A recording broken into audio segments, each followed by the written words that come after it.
I am ready to go. Okay. All right, let's go back on the record. Ms. Rogers, your next witness. Okay, Your Honor, I'd like to call Terry Malone, please. Okay. She's not in the courtroom right now. Let me go see about her. Okay.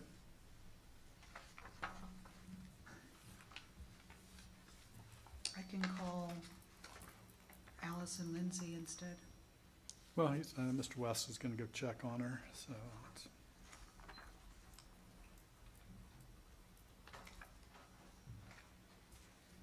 Looks like other than yourself, Ms. Malone is the last kind of non-common witness. The other three that you have, Ms. Lindsay, Mr. Jones, Mr. Holmer, are all ones that are also listed by the county, so. Okay. Oh, I thought they listed Miss Malone also, no? I don't think so. Let me see. No, oh, no, they did. I'm sorry. Okay. Who am I thinking of? Holmer.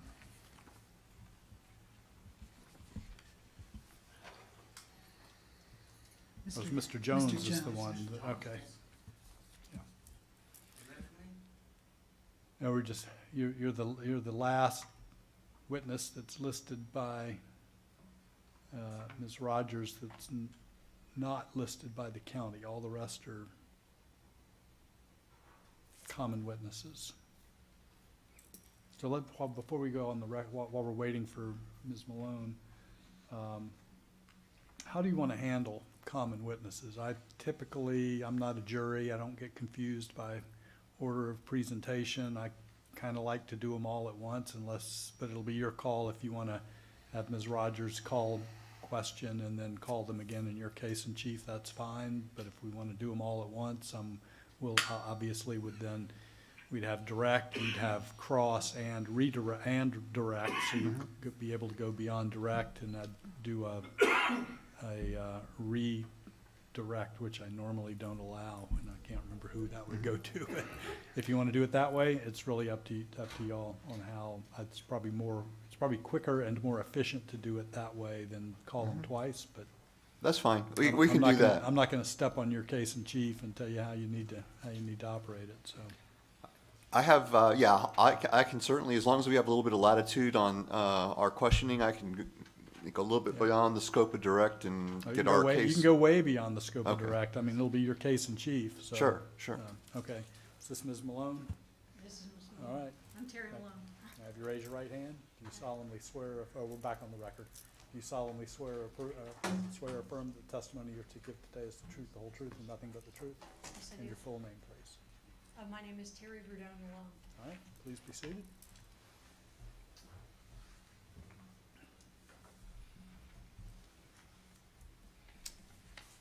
All right, so Ms. Malone is a witness that appears both on petitioner and respondent's exhibit list. So we had just had a discussion off the record, and in order to be more efficient, Ms. Rogers will question Ms. Malone on direct. Mr. West will then do cross-examination and direct examination, so he'll be allowed to go as far beyond the direct as he needs to. You'll then do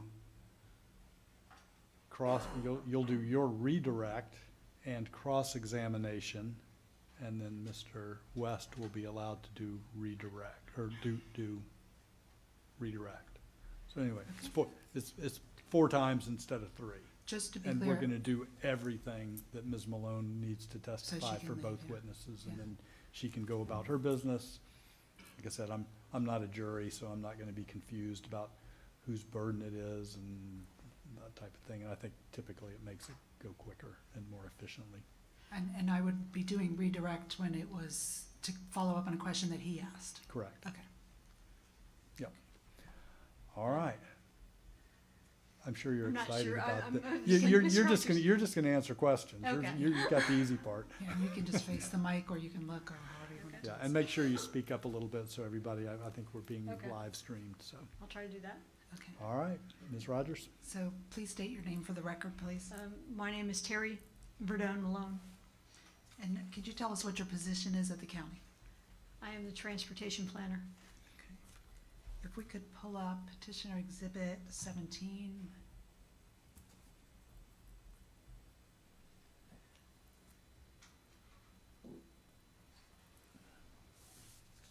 Okay. And if you need a copy of, I don't know if it's easier for you to see. It might Yeah. be easier to read. Okay. So in the adoption packet, I see that you did, and just for clarification, Your Honor, we did not do depositions or anything like that. That's why some of these questions were asked. I Okay. see in the adoption packet, Ms. Malone, that you did the traffic screening for the roads for this sector plan opt-out. Yes, I did. Okay. And you did it for both the parcel that's addressed on Highway 29 and also on the highway, parcel that's addressed on Hillock Road, correct? That is correct. Okay. You stated a daily trip rate of 23,000 trips. Is that correct? And I'm actually, if you pull through that, it's in there. oh, it's in there. I was just, it's like, I can attest to it.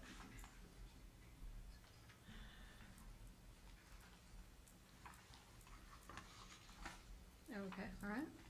Okay, the screening doesn't indicate in which direction the traffic, those 23,000 trips are going, does it?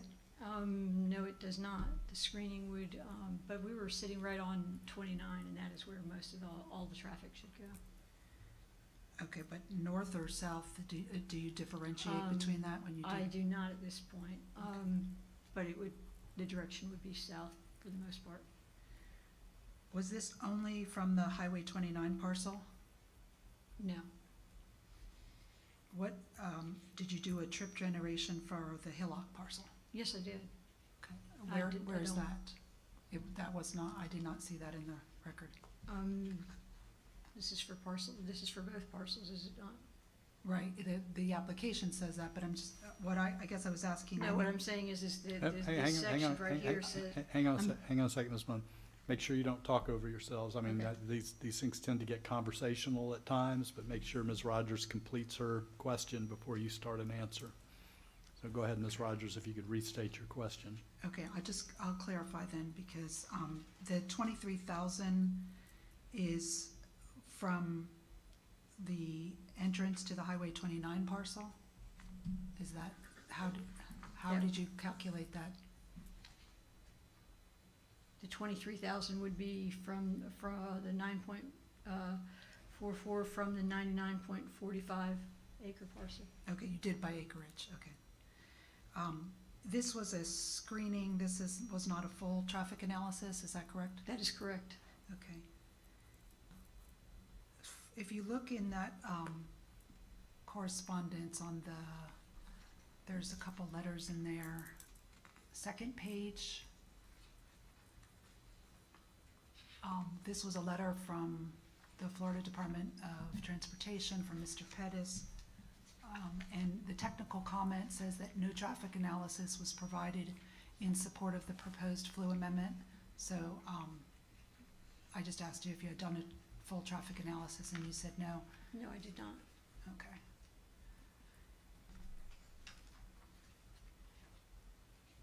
Did you do any type of traffic analysis for the roads surrounding the parcel? And if you go to that first page, that'll give you an idea what roads I'm If you're referencing. talking about Cedar Tree Lane, that is actually to be paved, and we were talking earlier about the 66 inches of rainfall. That is one of the ways that the county can really reduce a lot of sedimentation getting into the streams and stuff, is by taking a dirt road and paving it. But there have been right-of-way issues, and we're in a stall right now. So the county does not have right of way for Cedar Tree Lane? They have been trying to purchase it, Okay, and that has not been able to do it. okay. So it's currently, the other witness testified that it's a dirt road, so it's still currently a dirt road? It is currently a dirt road. Okay. And do you agree with the other witness that Hillock Road is, on that parcel, is not opened up yet? The portion, yes, it is not, part of it is not opened up. Okay. Some of it is. All right, did you do a traffic analysis for Cedar Tree, Ridgeway, Hillock, Neal Road? I did or- not do a traffic analysis, I did a traffic screening. So, For but I which did, roads I did did, you do? estimate what was gonna come out onto those roads. We don't know where the driveways will be located. I'm assuming they're gonna be, it's just gonna be a direct access to US 29, which is a state road and a US highway, a major highway. So if the parcel that, is addressed to Hillock Road, you would require them to come in off of Highway 29? Or they would not be allowed to enter on? I do not know, I just said I don't know what the driveways will be. Okay. So but you said you did a traffic analysis for those roads? I Not- did a screening for those roads. We just took a look at what was on the roads. We don't know where the driveway, the entrance to the development would be, a future development. Okay, so the traffic screening that you're talking about was the 5th page there? If we could go to the 5th page so she can make sure that's what I'm talking about. That's your traffic screening, is that correct? That is correct. Okay. And there's a memo that goes with that. I don't know where that memo is.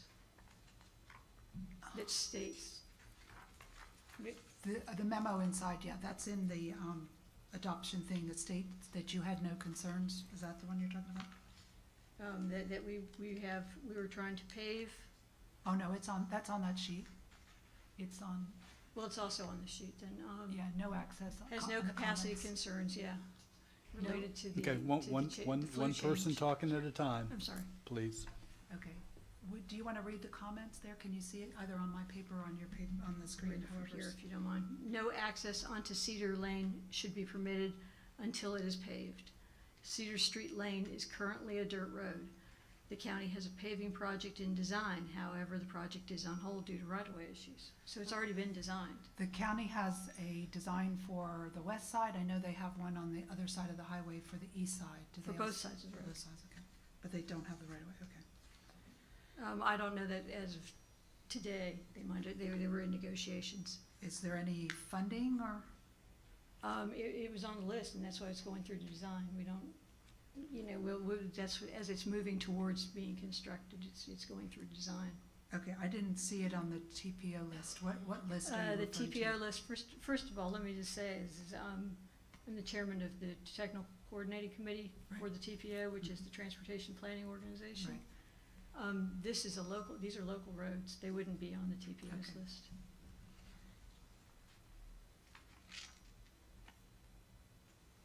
What does TPO stand for? Transportation Planning Organization. Okay. It's a substitute for the MPOs around the state. Okay.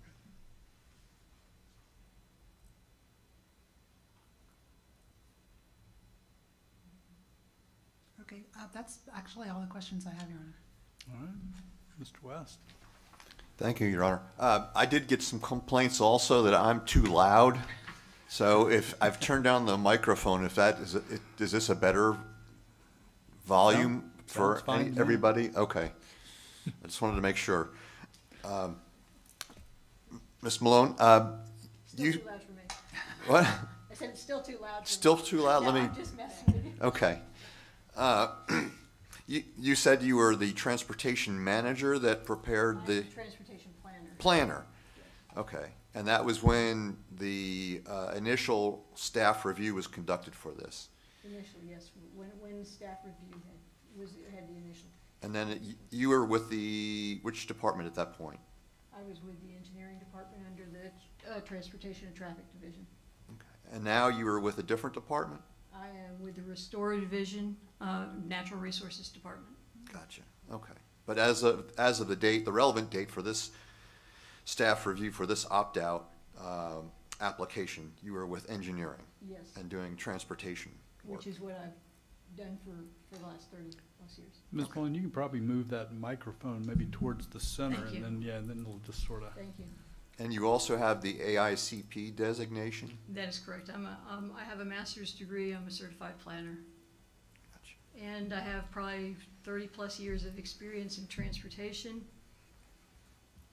And I don't know, I've been with the county since 2017. How much road frontage does this particular parcel have on Highway 29? It's got a lot of road frontage on 29. I don't know exactly what the number of linear feet are. Okay. But Highway 29 is, when we say 29, that's a federal highway, That is a federal highway, part of the national highway system. It is a regional roadway. and it's also And a part of major the, freight, and a freight road. and it's also part of the state road, Oh, road yes, system? It's a State Road 95. Okay, so both, Yes. okay.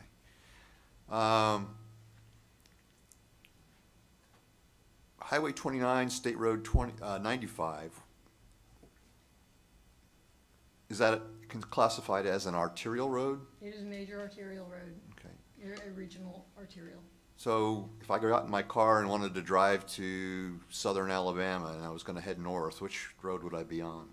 You'd probably be on 29 till you got to 65. And then, Gotcha. Is there any other route you would recommend that I take? no, that is the main route. Okay. So did you have any concerns when you reviewed this on the capacity of that road to No, handle? That road is a 4-lane divided highway. Its capacity is well over 60,000. Okay. Regardless of what was built on that parcel, if it was, if Correct. it, That would not be a problem. did you have any concerns with access to that parcel, regardless of what was gonna be built on that parcel? No. Okay. I have no further questions. All right, was that your direct and your cross? That was it. Yes, sir. All right, No, I redirect. Rogers? When you said you didn't have any concerns with access to this parcel, do you know of any plans for this parcel, or, No, I'm not aware of any plans. and they are two separate parcels, is that correct? That is correct. Okay, so theoretically, the owner could sell them to two different people? I don't know how that would work, but yes, they could do that. So if one was sold to someone different, the property on Hillock would have to access by Hillock Road, is that correct? I don't know whether the parcels could be separated and sold but yes, that parcel would have to go into Hillock, but they would still go into 29 after that. Yeah, through Ridgeway or Neal or one of those roads, yeah. I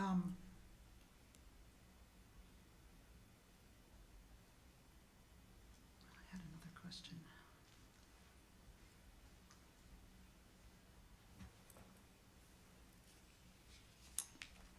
That's all my questions, thank you. Anything Thank you. further?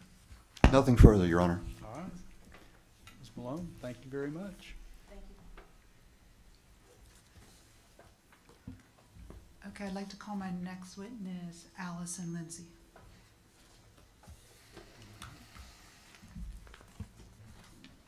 Ms. Lindsay, you know the drill by now. Do you solemnly swear or affirm that the testimony you're to give today is the truth, the whole truth, and nothing but the truth? And your full name, please. Margaret Allison Lindsay. All right, please be seated.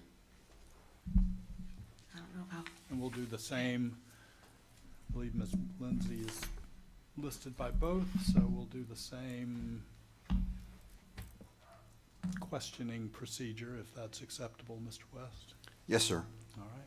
Ms. Rogers? Who's asking for? I want to say first. Okay, if we can pull up petitioner exhibit 15, the backup, please. Ms. And Lindsay, since you're probably gonna be facing for this part, since that's a movable microphone, you may wanna put it over towards that side. Okay. And then when you're being questioned by Mr. West, you can move it to the other side and hopefully get Okay. enough volume for everybody. okay, I'll ask you to state your name for the record. Margaret Allison Lindsay. Do you work for Escambia County? And if you do, what is your position there? Yes, I do. I'm the urban planner too. Okay, did you write the analysis for this comp plan amendment? Yes, I did. The two parcels requesting to opt out of this sector plan, what was their previous use? Their previous Or use. their current use? You wrote on the plan, well, let me ask you this way.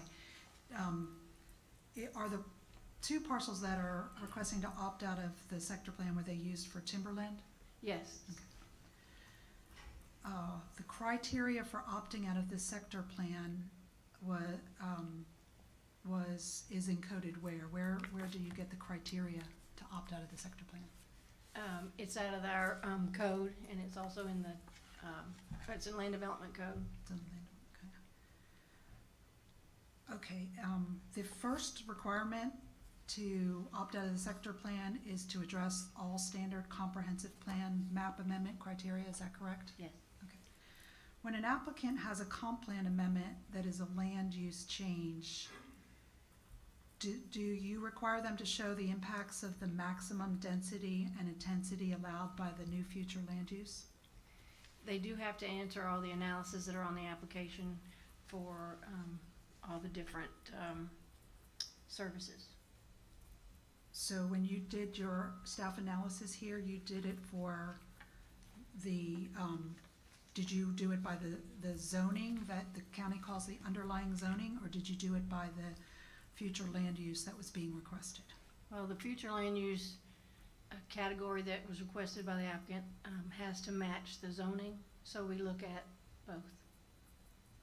Okay, and so when you were calculating the impact or analyzing the impact, did you consider the zoning districts also along with the future land use? Yes, because this future land use, they have to be compatible. Okay, so when you, with these two properties, the 40-some westernmost property is zoned as medium-density residential, is that correct? Correct. Okay, and the other parcel is zoned low-density mixed-use or LDMU, is that Yes. correct? Okay. LDMU is, the zoning density for that is, 7 dwelling units. okay, and is commercial allowed on that? Mixed use is allowed. There are some, it does allow some non-residential and professional office and retail services. Okay, and then the other parcel is medium-density residential, is that correct? Yes, and that's single family, residential, and 10 dwelling units per acre. Okay, and there's also commercial that's allowed there?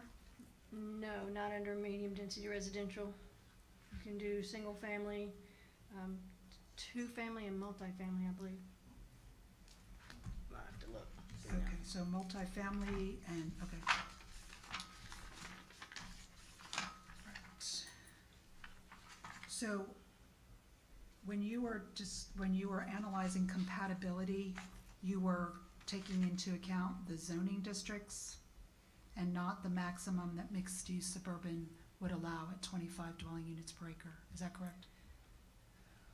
Regardless, okay, so the future land use, 25 dwelling units an acre. It does allow residential, non-residential, professional offices, retail sales, service, and limited agriculture at 25 dwelling units an acre. However, the zoning, which is either the MDR or the LDMU, is more restrictive as far as residential. It's, we look at what the zoning is the actual prevailing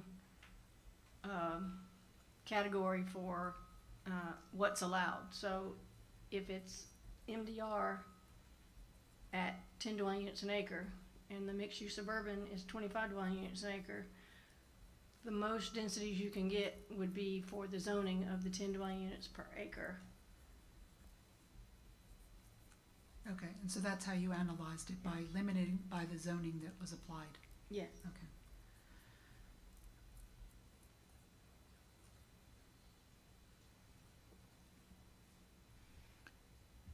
Okay, if we go to petitioner exhibit 15, page 87.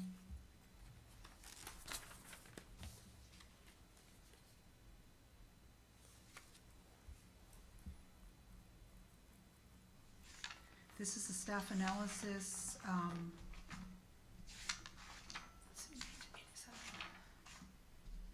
So you wrote under, if you could read what you wrote under analysis of availability of facility and services.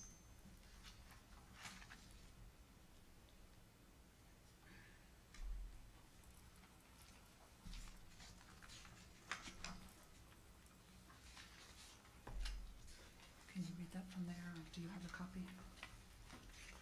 So what do you want me to read? The, Number 1? yeah, number 1, under standard map amendment criteria.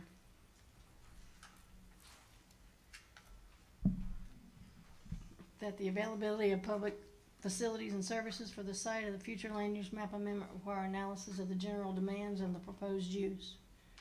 All specific levels of service standards established by the Escambia County are evaluated for compliance during the review process prescribed in the LDC for approval of proposed development. Okay, so Ms. Lindsay, is it your opinion that because the applicant stated on the application that no development was proposed, that no more analysis needed to be done until they applied for permitting? No, we actually used the existing data and analysis that was created when the sector plan was adopted. We looked at those, the tables in the DSAP document for potable water and the sanitary sewer. So even though they did not give an analysis for sanitary sewer, we knew that sanitary sewer is available. They have a force main that's up on 29. Okay, so you don't require the applicant to do, you don't require the applicant to do the analysis if the applicant does not do the analysis? Just strike that question, I'm sorry. On page 88,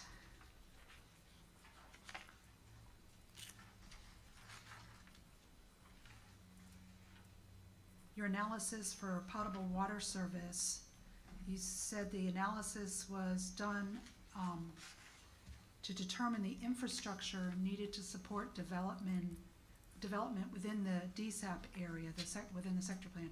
But aren't you greatly increasing the development potential of this former DSAP property if you're gonna opt it out of the sector plan?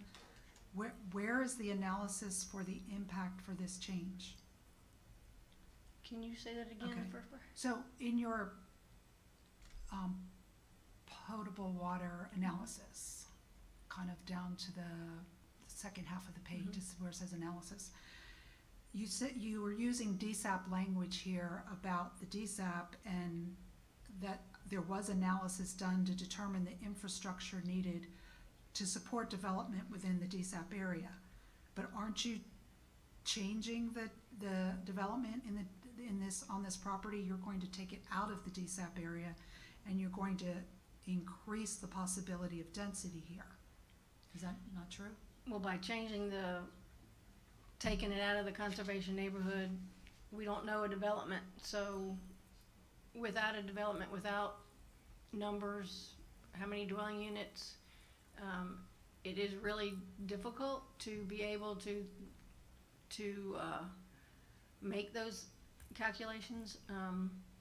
With potable water, we do know that it's Cottage Hill, and they do currently have water available in the area, as I know you live in the area in the neighborhood behind you, so you are in also the Cottage Hill water service.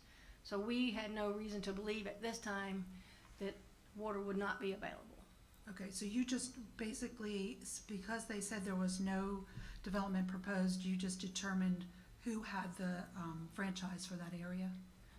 We knew by the franchise map that it was Cottage Hill. Okay, but you did not contact Cottage Hill to find out if there was capacity? No, because I didn't have any information to give them so they could do any of their data or their calculations. Okay, even going by, so we know you didn't do it by the total that mixed-use suburban allows, 25 dwelling units per acre, correct? You didn't give them a calculation for Well, that? we didn't give, I wasn't in contact with Cottage Hill at all for any of the information. And we do take and I didn't put everything in here that, as far as my findings or my, how I came upon the figures. We do look at the mixed-use suburban as well as the zoning. But like I said, at this time, there was no development, there was no plans that we were aware of. So trying to give calculations, here again, I looked at the table, I think it was 4.03 that gave the gallons per day, and then they gave a total dwelling unit. And so looking at that, we didn't believe there was any reason that it couldn't be available when and if development did come into play. Okay, so, were you at the planning board meeting when the Cottage Hill Waterworks board member came and, Yes. okay. Did you alter your findings at that time, the staff, or? No, because I didn't even know if she was there as a citizen or if she was there under the capacity of Cottage Hill, because that wasn't made clear.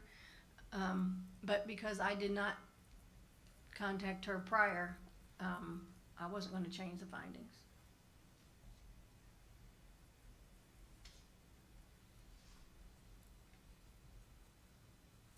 Okay, in the May planning board meeting, one of the planning board members said that he thought more data and analysis should be done at the comp plan stage. Do you remember that?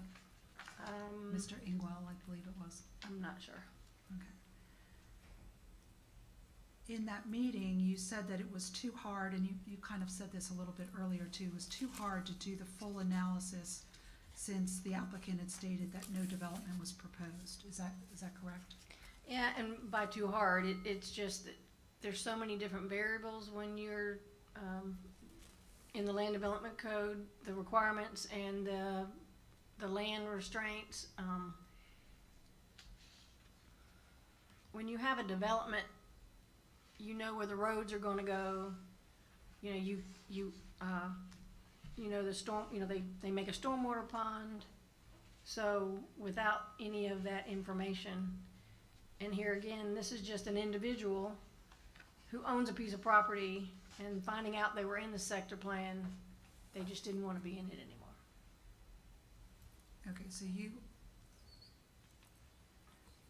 you felt like the analysis could wait then until whoever owned the property applied for permits and went through the DRC, the Development Review Committee, or? We did our analysis, like I said, we used what was done for the DSAP, and then once it goes through development review, there is additional review for all those, the infrastructure and the potable water and everything. So that's done once they have more specifics. So it's not that we wait for DRC, it's just when the development review process starts, it's just another added protection to make sure that they do have availability of all the infrastructure. Okay, so until that time though, you said that you used the wording and the data from the DSAP for the analysis? For those things, for stormwater, for wastewater, for potable water? Yes.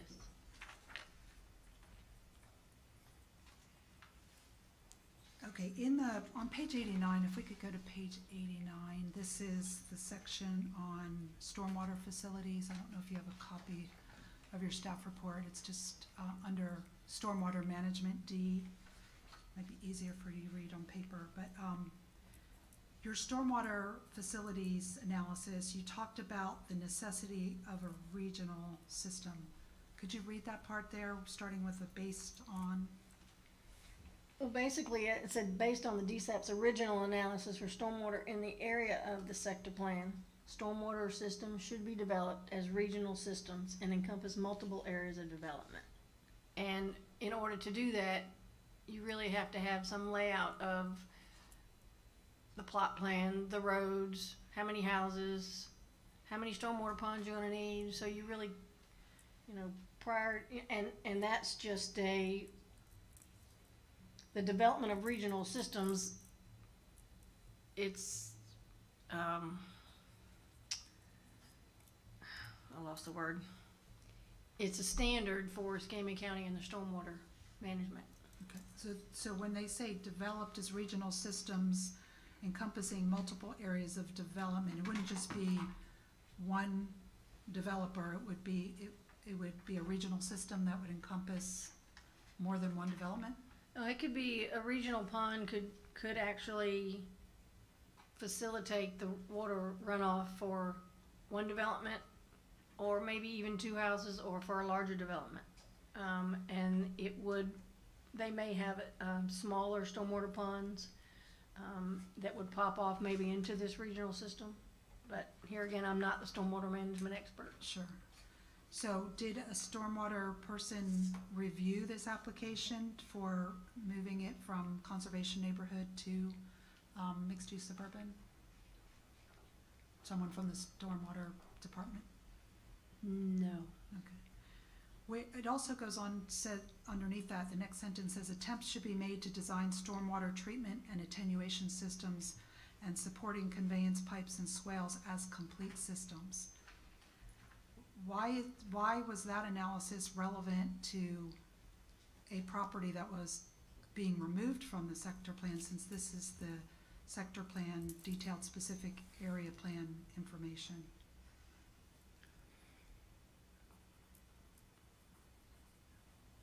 What, I'm sorry, I'm not understanding what you're asking. This is language again from the final DSAP document, is that correct? Is that where we're getting the language from, or And what was your question? how is this relevant to a property that's being removed from the sector plan and going to, 50% of its developable acreage is going to be developed now? How is the DSAP analysis here that was originally used to create the DSAPs, the detailed specific area plans for the sector plan, how is that relevant to what we are evaluating now, these two properties being removed from the sector plan? Your Honor, I'm going to object to the form of the question. There's been a lot of testimony already that there's no project contemplated, so Ms. Rogers is now. I'm not sure I understand the question. Maybe I'm going to sustain the objection, but not. I don't want you testifying. I don't want a speaking objection, so I'm going to sustain the objection. But if you could recast the question, Sure. so that I think that'll help. Sure. Throughout this analysis, the different points, if you go to stormwater management on page 89, you go above that to page 88, potable water service. There's mention of the DSAP area and the analysis that was done to determine the DSAP area. If you go up to solid waste, no, it's all down there on page 88, I'm sorry, on potable water. So my question is, why are you doing an analysis using the data that supported the sector plan when this is an application to opt out of the sector plan? That's my question. Well, when you opted out, it's still gonna need the same level of service, for potable water, for sanitary sewer, for solid waste.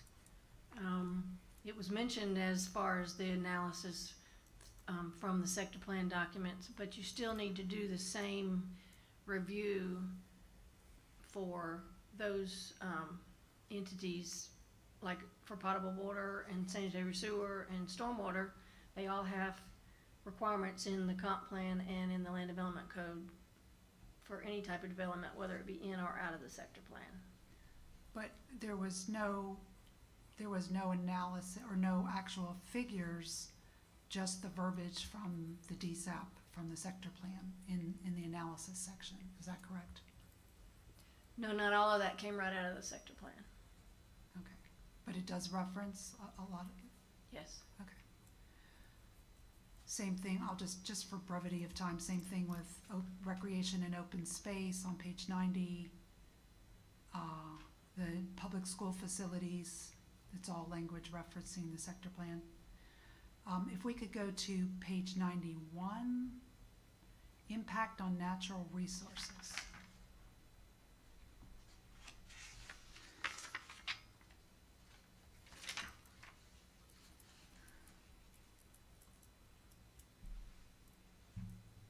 Actually go down to natural environment, which would, the analysis is on page 92.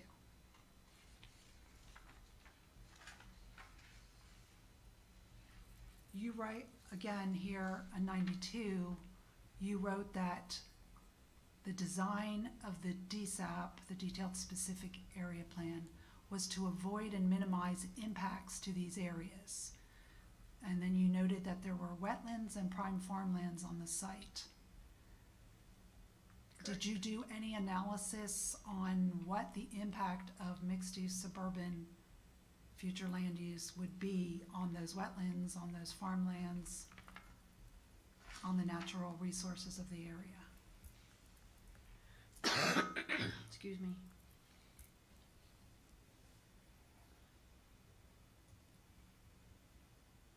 We, when we look at the natural environment, yes, there are small bits of wetlands, in the northeast corner. Every development has to have analysis done, whether it's in the DSAP or not, to minimize all impacts of wetlands. But just because you change the future land use category doesn't make the wetlands any more or less important. And so that assessment would wait until the site plan review process, is that? Once there was a development proposed, then they would do a more extensive review of the area. The applicant would be required to do probably have a wetland delineation done by a wetland survey company. And they would know more of the wetlands, the soils, and the vegetation. Okay, and that, you said that was when a development order was applied for? That would be prior to, yes, it would be when they would submit something for review.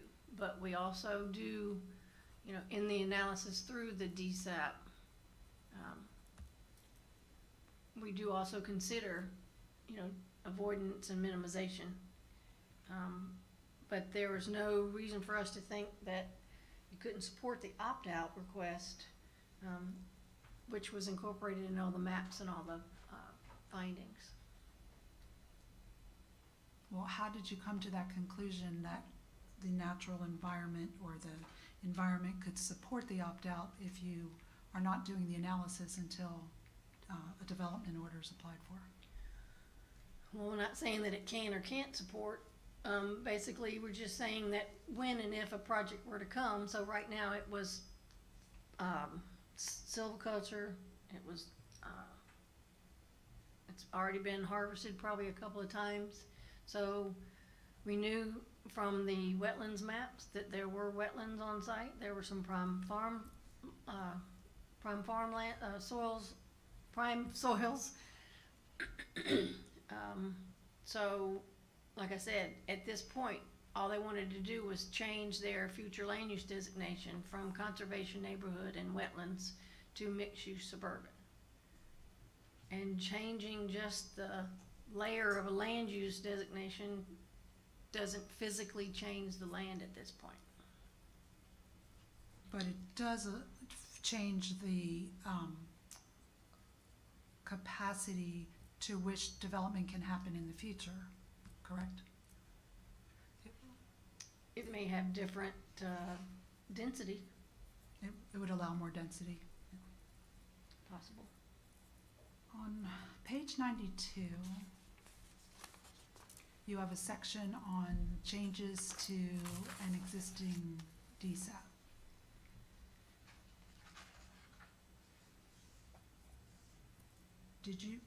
You have that section, but I don't see any analysis of what the change would be to the DSAP as that title implies. So is there an evaluation of this changes to the existing DSAP? Is that a criteria from the sector plan opt-out regulation? It's the comprehensive plan requirement. Okay, and is there analysis there of what this would, what the change would be? What would the change be to the DSAP as the title says?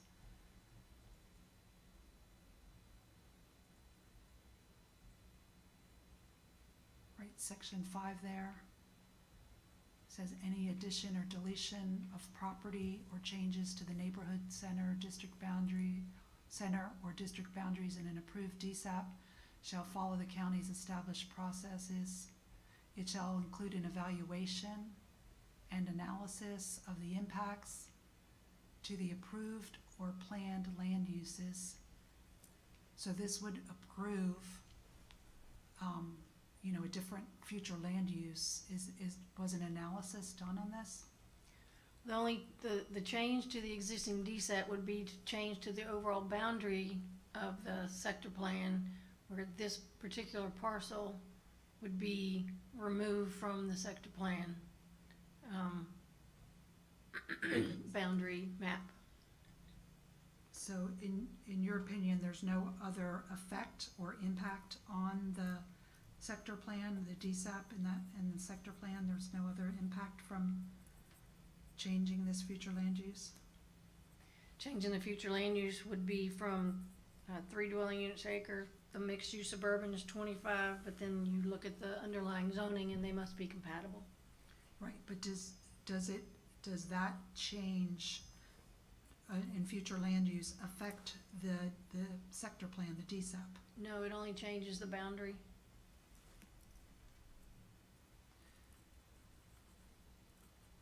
Okay, on page 98.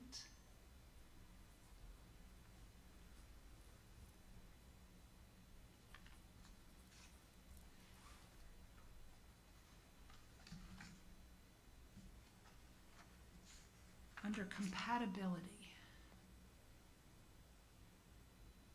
So this is a compatibility analysis, all at the bottom of all those numbered ones. It says the Escambia County Land Development Code, and it gives a definition for compatibility.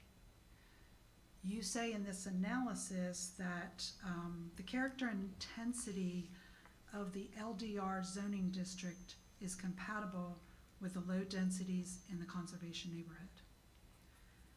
That analysis is incorrect, isn't it? Because there is no LDR or low density residential dwelling involved in any of these properties.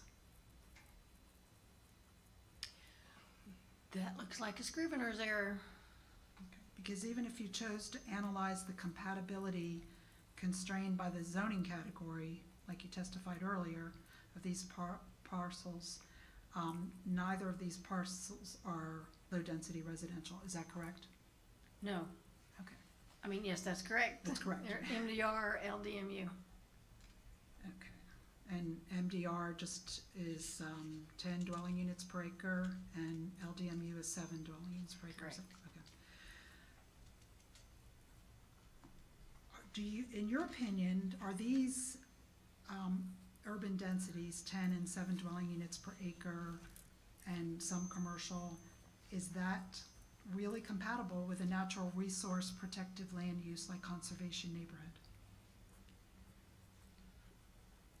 Yes, because there are other underlying, you have to look at each component for the MDR and the LDMU.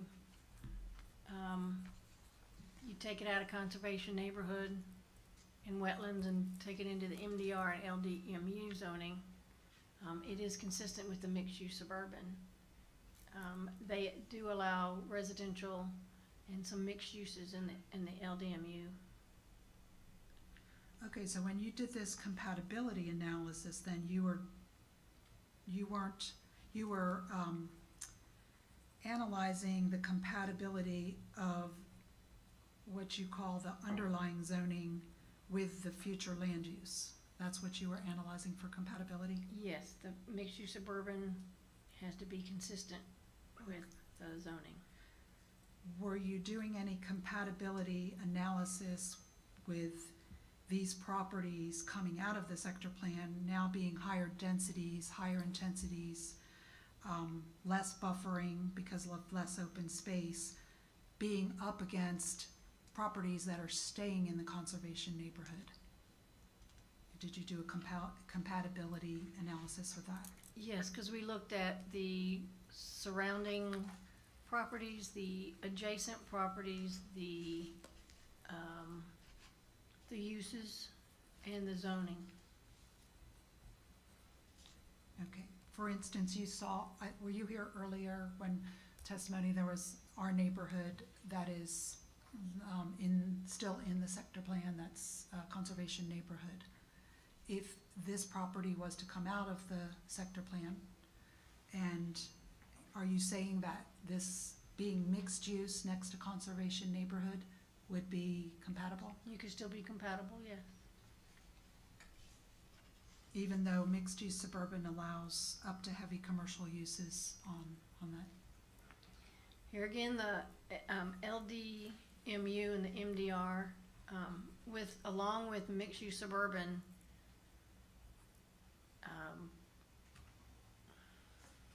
so mixed-use suburban it's consistent with LDR, MDR, LDMU, and commercial. Heavy commercial, light industrial are only use specifics. So even though the mixed-use suburban does allow for non-residential, the zoning would be the prevailing category that you would look at for permitted uses. So these surrounding zonings under the DSAP are, I think LDR, MDR, so there's similar zonings around there, and the mixed-use suburban is compatible with those zonings.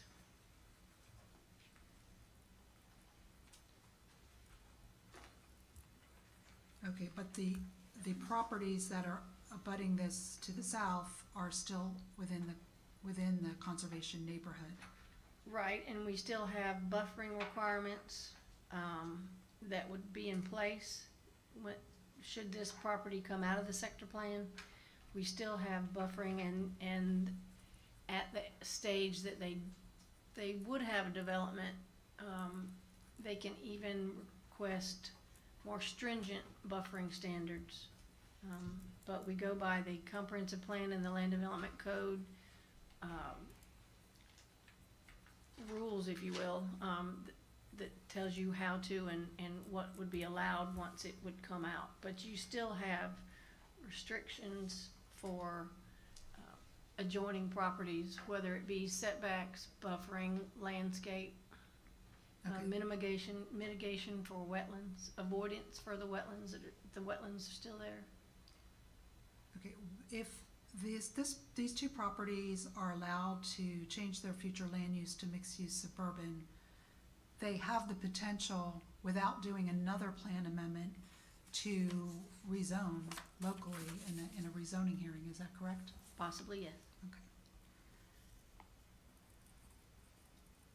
In the planning board meeting in May, you said that this plan amendment was just removing the applicant's property from the DSAP, an attempt to get them back to where they were. Do you remember saying that? If that's what it says. You didn't ask, you said they didn't ask for this. Does that, I don't recall that. okay, what do you see this application, like what is the purpose of this comp plan amendment? What do you see? You mean why they are Yeah. opting out? Well, when the sector plan was adopted, there's many parcels in this, unlike other sector plans where you have one owner. This sector plan has many owners, and it's not parcel based, so it's very difficult. A lot of these small homeowners and landowners didn't realize they were in the sector plan, didn't know what it was. When they went to sell it or to build, then they found out they had specific requirements that they had to, and performance design standards they had to adhere to, and they wanted to get out of it. So by the comp plan states that if after the sector plan was adopted, if they wanted to remove their parcels from the sector plan, then they would just have to request and be approved by the local government and state. Okay, so in your mind, when you were analyzing this amendment, you saw it as an effort to restore something to the applicant? They wanted, well, once you take the sector plan away, you go back to the original mixed-use suburban, which was the flu prior to the sector plan coming into place. Okay, you wrote in your analysis that the future land use or the land use was AA 15 ag. That was prior to the 2030 flu. Okay, so, but when the sector plan was enacted, what was on this property before? It was mixed-use suburban, Okay, and before that, they were in an agricultural, AA 15. okay. You mentioned design standards, that some people wanted to avoid the design standards. What type of design standards would they not want to have in the sector plan? In the sector plan, if you look in the DSAP manual, they have special, certain requirements, whether it be garages on the side or, you know, whatever the development was. They couldn't just go and they wanted the DSAP to be more pedestrian friendly. You know, you could, you know, work and live and didn't have to travel. But a lot of the things that they wanted to design, whether it be the type of houses, they didn't want that restriction. They just wanted to put their single family or whatever their current was on their lot. They didn't want to, thinking they would have other additional restrictions with the DSAP. Okay, so, are some of the, in the conservation neighborhood particularly, is multi-use paths for, you know, new subdivision, is that a design standard? Yes. How about sidewalks? Is that a design? I believe so, but we also have some requirements in our code today regarding sidewalks. How about tree line? You know, trees planted so many, That's in both the regular land development code and the DSAP, I believe. okay. If you look on, page 4, let me make sure I'm in the right exhibit, excuse me.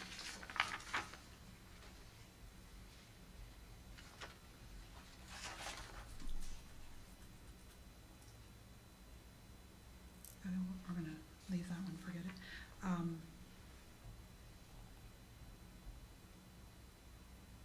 Okay, this is, yeah, I think this might be my last question. So those standards, the multi-use paths, the sidewalks, trees, at the street, you know, whatever, the street lights, did you do an analysis, what the impact would be of the loss of that required infrastructure if these properties are taken out of the sector plan? Does the county do an analysis on that? No, because even if you were doing it through the sector plan, you'd have to have some site plan or some project to what they wanted to develop. I mean, those are the those are the standards, but if you don't know what they are proposing, you have your standard requirements of, you know, so many trees, so much distance, but more specifics. Okay, because no development was proposed, there's no, okay. I believe that's all the questions I have for you, thank you very much. One second, Mr. West. All right, Mr. West. Thank you, Your Honor. Ms. Lindsay, how long have you been dealing with sector plan matters of one sort or another throughout your time with Escambia County? Probably started 2019, I believe. Okay. You've been with the county a lot longer than that, though, correct? Yes, I've been with the county for 33 years and in this department for 23. Okay. How many of these types of opt-out applications have you processed? 3. This This is your third? Yes. Okay. Actually, it's 4, but the first one was withdrawn, so that one didn't count. Okay. We already heard testimony that Terry Malone assisted with some of the input. Yes. Was there anybody else that you worked with in developing your staff analysis? I worked with some other county staff. Would that include Drew Homer? Yes, Okay. Horace Jones? yes, Are those both your superiors? yes, sir. Okay. What's the zoning for this property when the sector plan was adopted, or just before it was adopted? I'm sorry. The zoning was MDR and LDMU. Okay. And then after the sector plan was adopted? It was, the zoning was still MDR and LDMU. Okay. And when the opt-out application was processed and approved, what was the zoning? Conservation neighborhood and wetlands. Not when the opt-out Oh, application was approved. when the application was submitted, Mm-hmm. the MDR and LDMU. Okay, so the zoning didn't change at all. No, sir. Okay. Let's talk about the future land use then. What was the future land use when the sector plan, just before the sector plan was enacted? Before it was enacted, it was mixed-use suburban. When it was enacted, it was conservation neighborhood and wetlands. Okay, So at the adoption, it was adopted as conservation neighborhood and wetlands. so the sector plan becomes the future land use? Correct. Okay. Subsequent to the sector plan being adopted, the county changed its future land use throughout the countywide? In 2010. 10, okay. Is that the reason why you need to assign a new future land use Yes, because when the opt-out application is approved? yes, because you're getting rid of the current. Gotcha.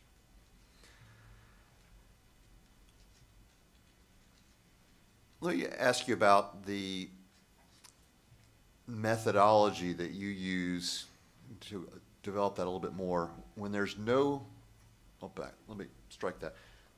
Is there a requirement to have a project in order for someone to apply for an opt-out? No, sir. Okay. So the methodology that you use when there is no project, let's talk about that a little bit. How do you process that when you don't know what's going to be built there? So we go by we look at the zoning, we looked at the surrounding uses. Mhm. We also do use the data analysis from the sector plan, but we also look at all the data, requirements for all the different infrastructures of potable water, Mhm. ECOA, access, recreation, open space, wellheads. So we look at all that information to make our case. Was there data and analysis that was generated for the establishment of the detailed specific area plans? Yes, And did you look at that as well? yes.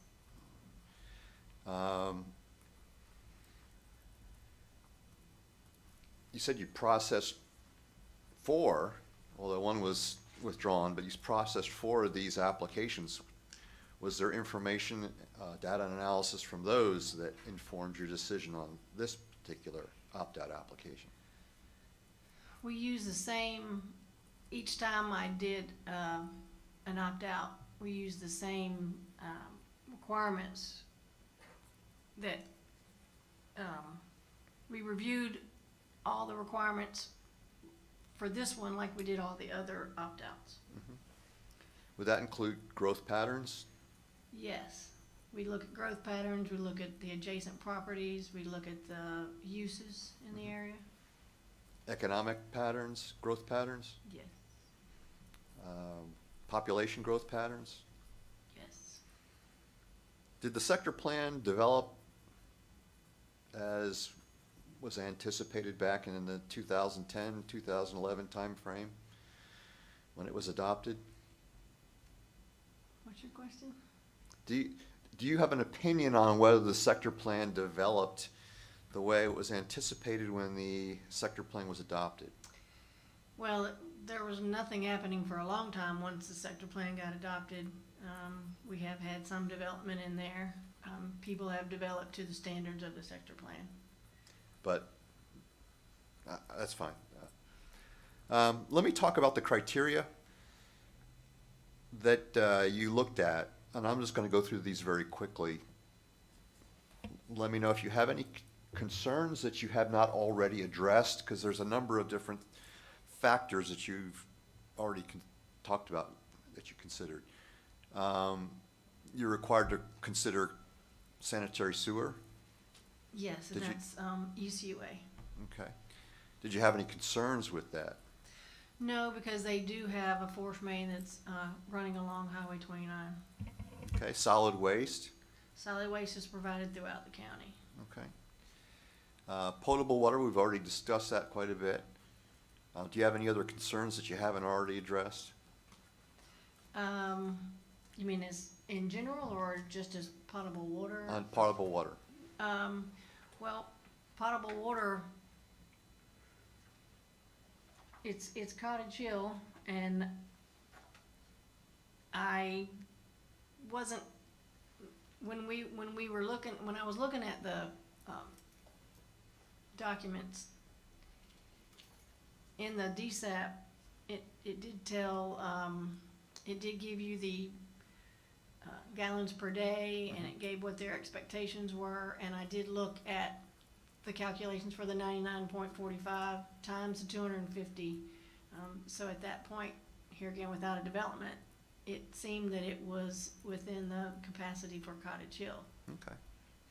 Stormwater management, did you have any concerns with that beyond what we've already discussed? No. Okay.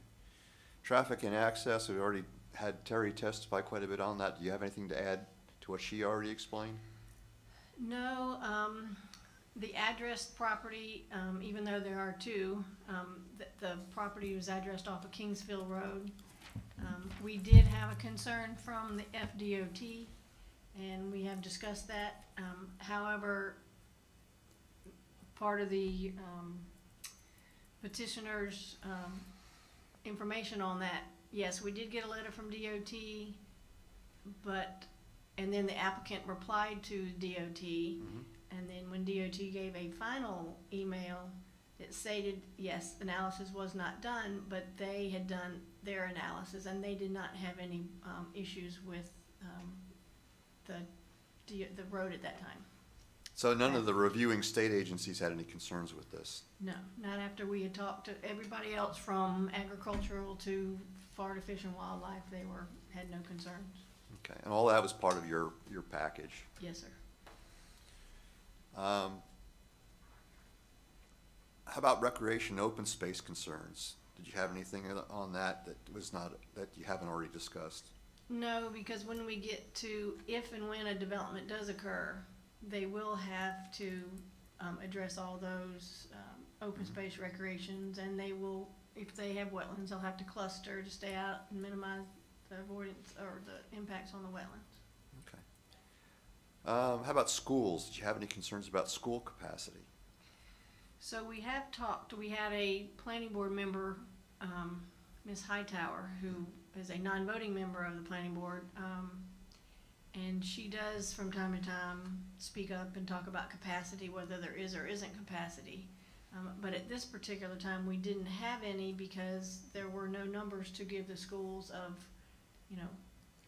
for a project for housing. Gotcha. How about wellhead? Did you notice that there was any wellheads that would be affected by this? No, because it was not in a wellhead protection area. Okay. Any historically significant sites that you were aware of that might be affected? No, sir. Okay.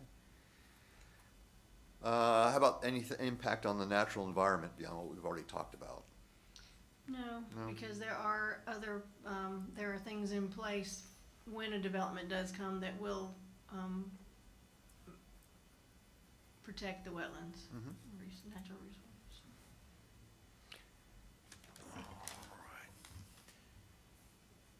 What was the size of this parcel that's being opted out? Do you know the acreage? It was 99.45 plus or minus. Okay. Do you know the percentage of what that is relative to the total area of the sector plan? I believe it was 1.15%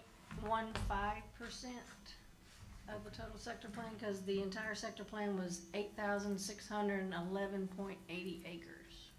Okay, so just a little bit over 1%. 8,600. What was that number? 8,611.80. So it was,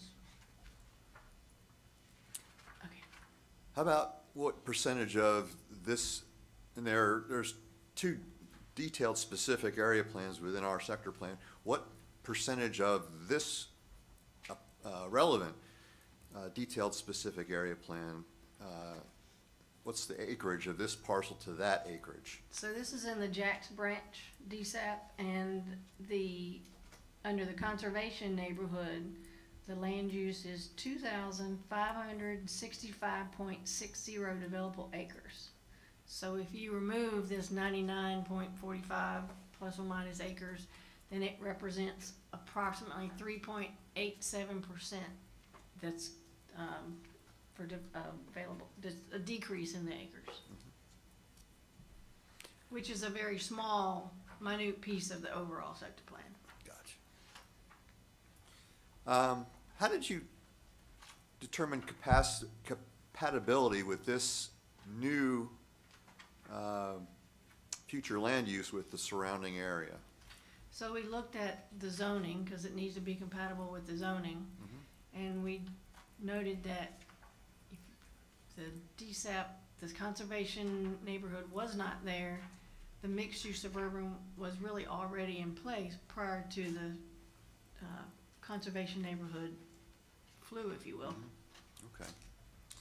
How about the surrounding zoning? How did you determine whether the surrounding zoning was consistent with the new future land use? Well, we needed to make sure that mixed-use suburban is compatible, and it is LDR, MDR, LDMU, all is compatible with mixed-use suburban.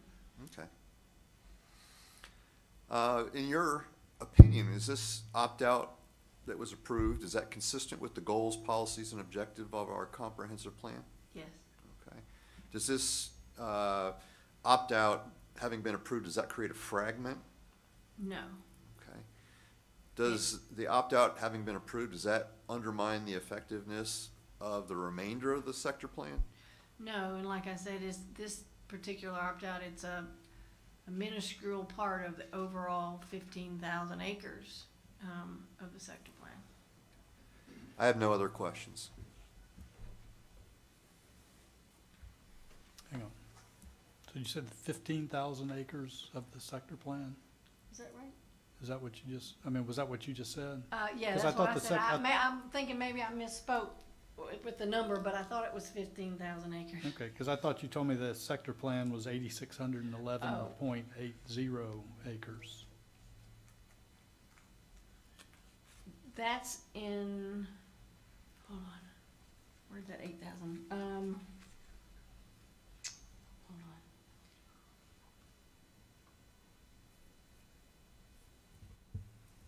The entire sector plan is 8,600, oh, that was developable acres. I'm sorry. Oh, okay.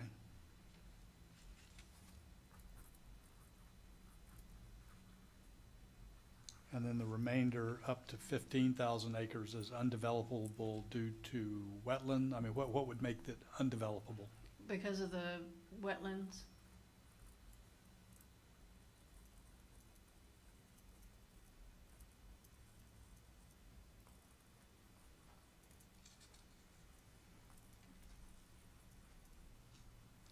All right, and the exhibit we have up, where you said the intensity of, it talked about the LDR zoning, and you said that was a Scrivener's error. Should that be MDR and LDMU?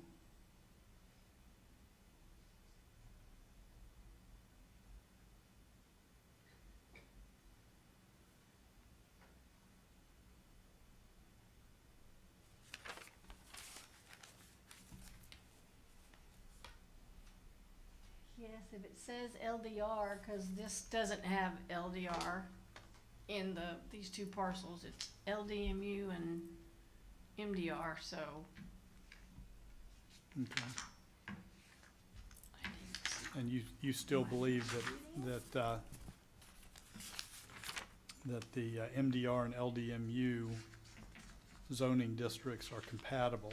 Yes, sir. All right. All right. All right. Ms. Rogers? Okay, Ms. Lindsay, when you say that mixed-use suburban and the zonings, LDMU and MDR are compatible, do you mean that they're consistent? Yes, sir. Yeah, ma'am. Okay.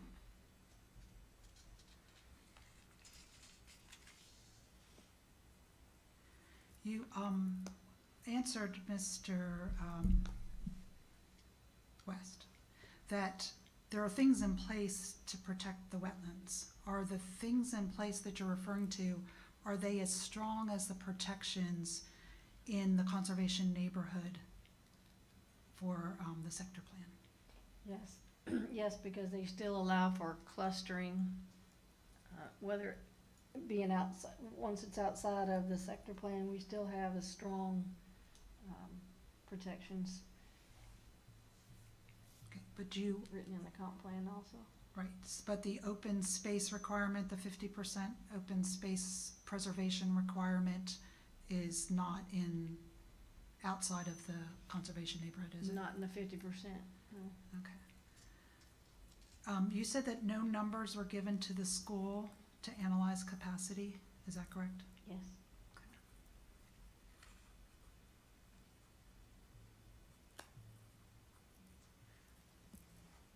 Cause I believe that would come from growth patterns versus opting out of or changing a land use. Okay, you said, he asked you, did the DSAP develop as anticipated?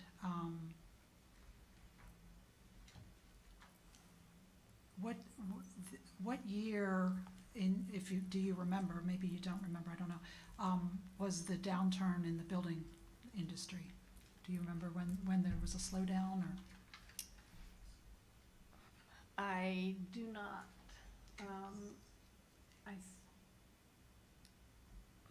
I would be guessing, probably after Ivan. Okay, which was 2004, correct? Yeah. Okay. Have properties that have removed themselves from the sector plan gone on and been developed? The only one that I know of is the one that was mentioned earlier on Pine Top. The other ones were just individual homeowners, and they at that time had no intention of moving or anything, no development plans.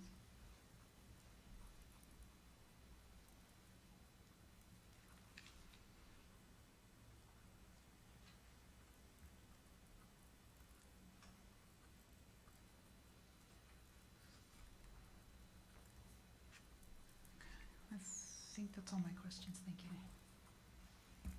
Okay. That's all my questions. Mr. West, anything further? No, Your Honor. All right. Ms. Lindsay, thank you very much.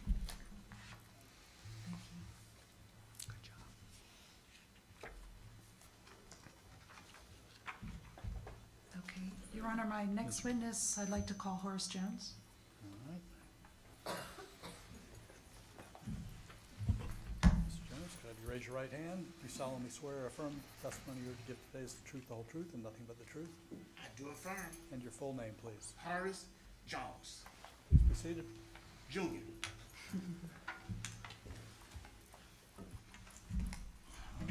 Ms. Rogers? Could you please state your name for the record? Horace Jones. Can you tell the court your position at the county? I am the director for the Escambia County Development Services Department. Okay, and you're here by my subpoena, is that correct? That is correct. You're not listed on the witness list for the county? According to the subpoena, I'm not. Okay, if we could go to petitioner exhibit 22.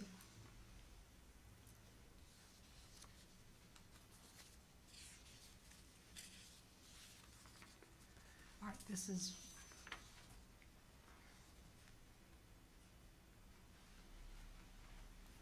This is one of the ones that were disputed, Your Honor. All right, Um, this is a application by which someone would apply for a map amendment. Correct. All right, Mr. West, you've objected on the basis of relevance. Again, it's the same relevance. It's not relevant to the issue that's before you. I think it may be a bit tenuous, but I'm inclined to go ahead and allow it in, and I'll sort out the weight that I'll ultimately give it. But over objection, petitioner's Exhibit 22 is received in evidence. Okay, this, if we go to future land use map amendment is on the first page. If you go to the last page, I believe it is, when it talks about requirement, the data and analysis requirements, can you see that? Oh, he's not. The last page, page 8. I had a copy for you to look at, but.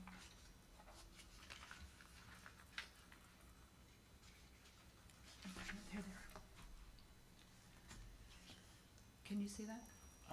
Do you need my, Are you referring to number 3? I'm looking at the screen. I'll hand you the paper, it's easier to look at. Okay.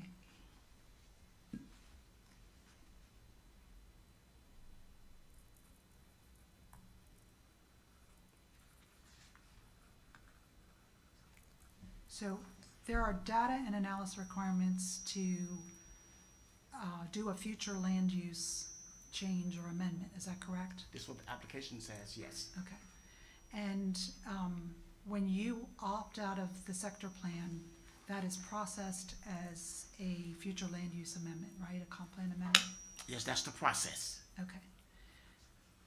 In this application says a comparative analysis. Would you read that part there? I think I highlighted it in yellow.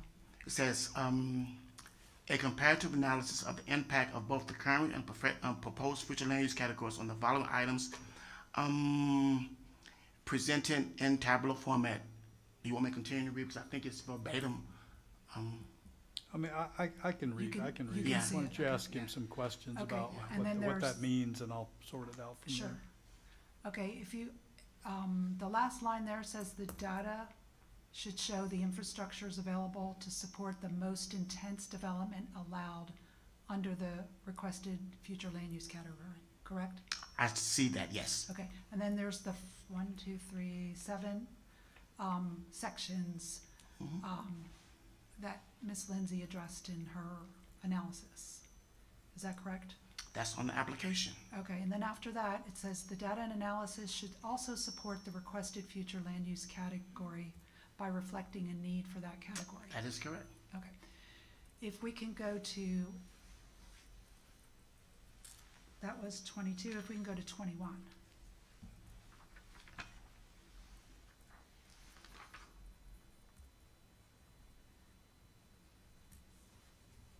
Okay, this is an application to opt out of the sector plan with a future land use assignment. All right, hang on a Um, second, because this was also this is 21? Oh, this is 20. No, is this, 22? I mean, yeah, it's 21, I'm this sorry. is 21, all right. And Mr. West, you also had a relevance Yes. objection. Yes, Your Honor. This one actually seems a little more relevant than the last one, since this is the opt-out application. And so So there, I will overrule the objection and receive petitioner's Exhibit 21 in evidence. okay, if you can go to the last page, page 7, and that might be the only page I have printed for you there. Mhm. That also has data and analysis requirements. Could you read number 1? It says a comparative analysis. Well, again, I think that is, you can read it. I don't want to Okay. belabor the point, but I think it states that.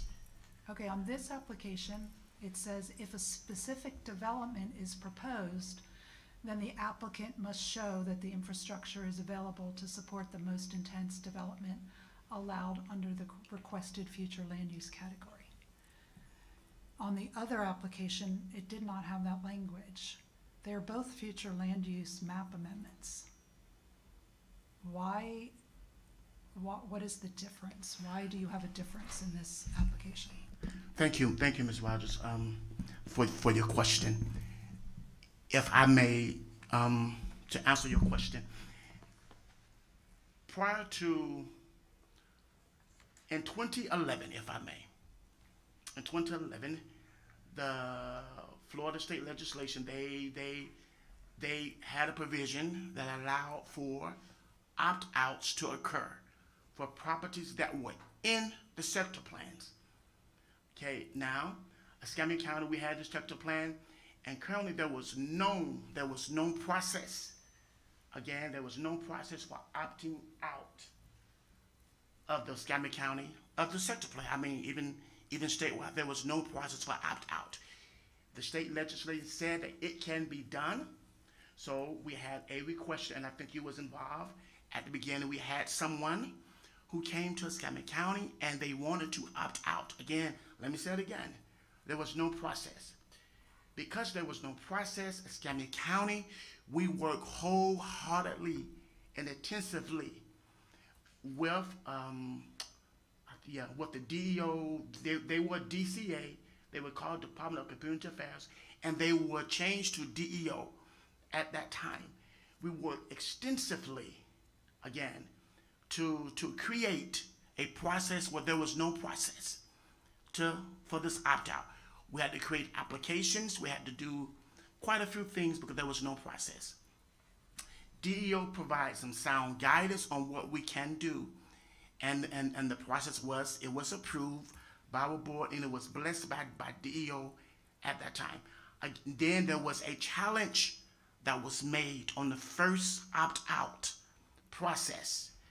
Escambia County, we were successful in the first, which I think you were part of it.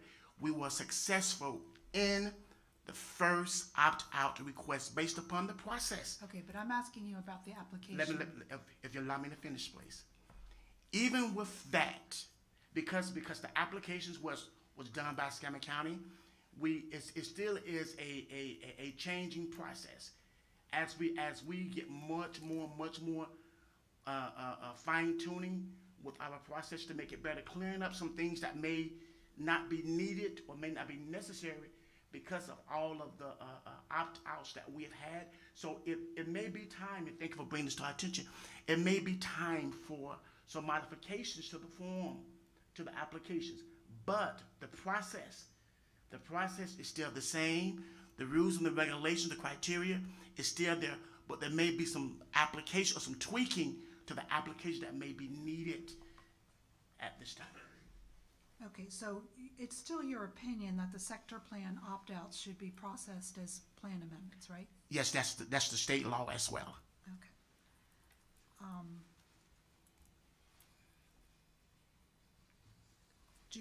Do you require, your staff member, Ms. Lindsay, testified that if there is no development proposed, then there is no analysis, that it's difficult to do the analysis on the infrastructure. Do you agree with that statement? Wholeheartedly, and I think, yes, I do, and that is consistent. That is what the state law says in Chapter 163 as far as concurrency. Concurrency, it has been an age-old process planning principle, but the rules of concurrency still applies. In the state law in Chapter 163, even with our comprehensive plan that's in effect right now, it says at the time of application submittal, at the time of when there's a set plan.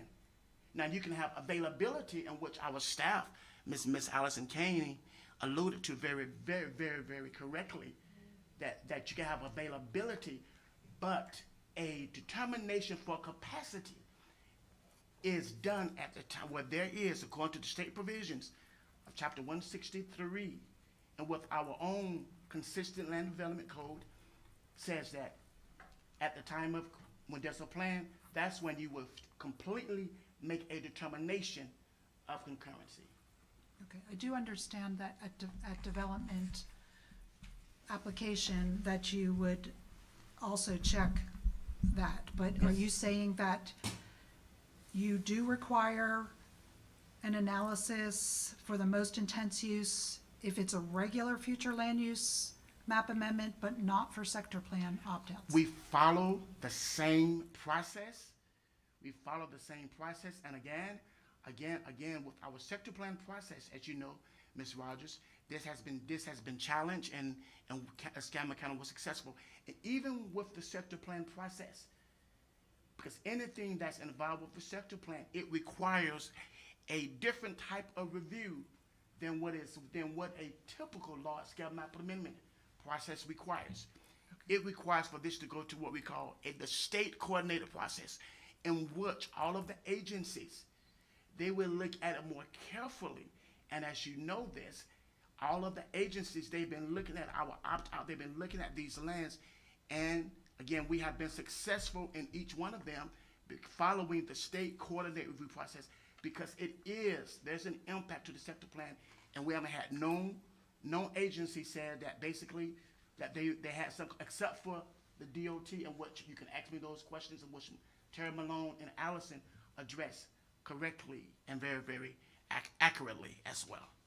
Okay, so, Your Honor, could I just interrupt here for a minute?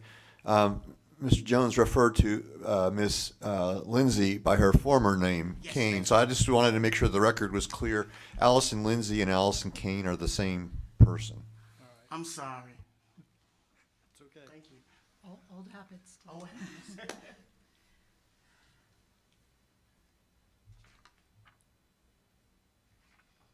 I had a thought. Oh.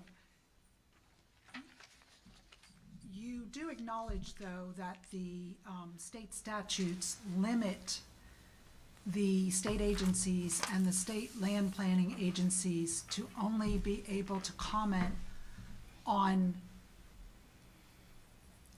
comp plan changes that impact state resources and state facilities.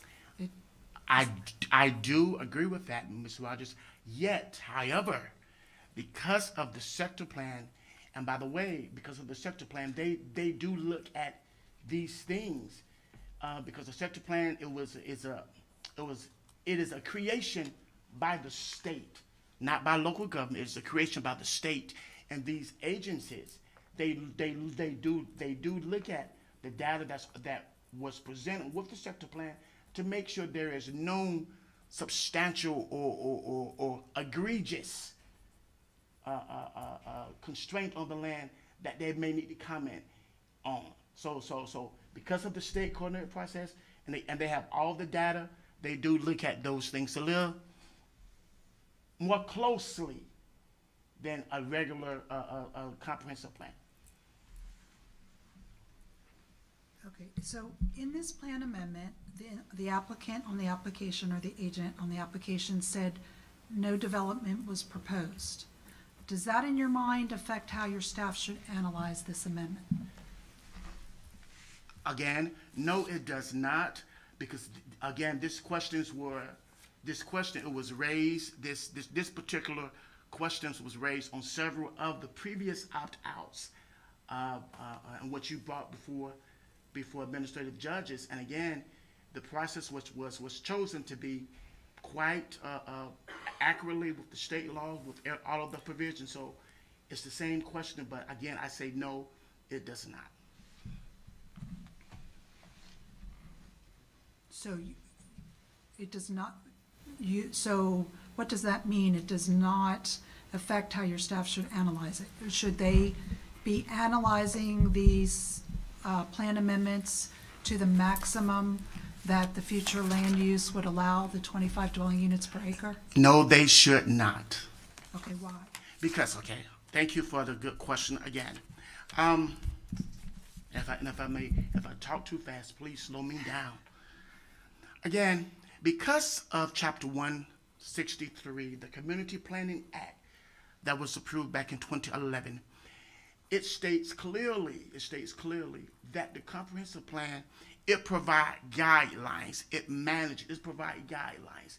And chapter 163 and various sections of the state statute, it says that the detailed provisions of how those goals should be implemented should be governed through land development regulation. That's what the state statute says.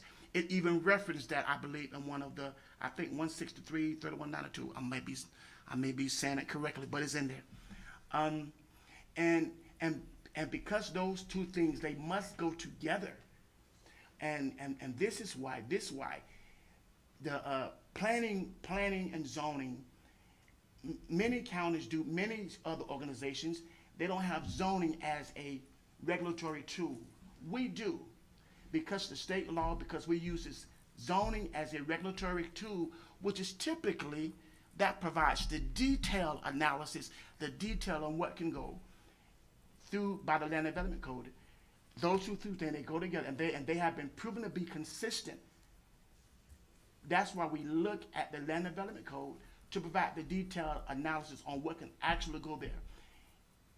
Looking at the mixed-use suburban future land use category, at this time, it would be a little bit arbitrary and capricious, but it does not mean that there are no protocols in place. It does not mean that someone can come in and do exactly what they want to do, because we have those protections. We even have our current Escambia County Comprehensive Plan, and which State Star said we can, and the detailed specifics of the Land Development Code that governs when we do know what a project is, and just because someone may think they can do something on their property, the rules and the regulations that are currently in place, they may not be able to do that. That's why the Land Development Code, basically, that's the implementing regulations. The comprehensive plan, that's the overall vision that provides guidelines. And they do go together, and they have been found to be proven consistent and according to state law, chapter 163. So, Mr. Jones, then, is it your position that it's better to wait until the property owner gets to the development review and permitting stage with a specific project before you do the analysis?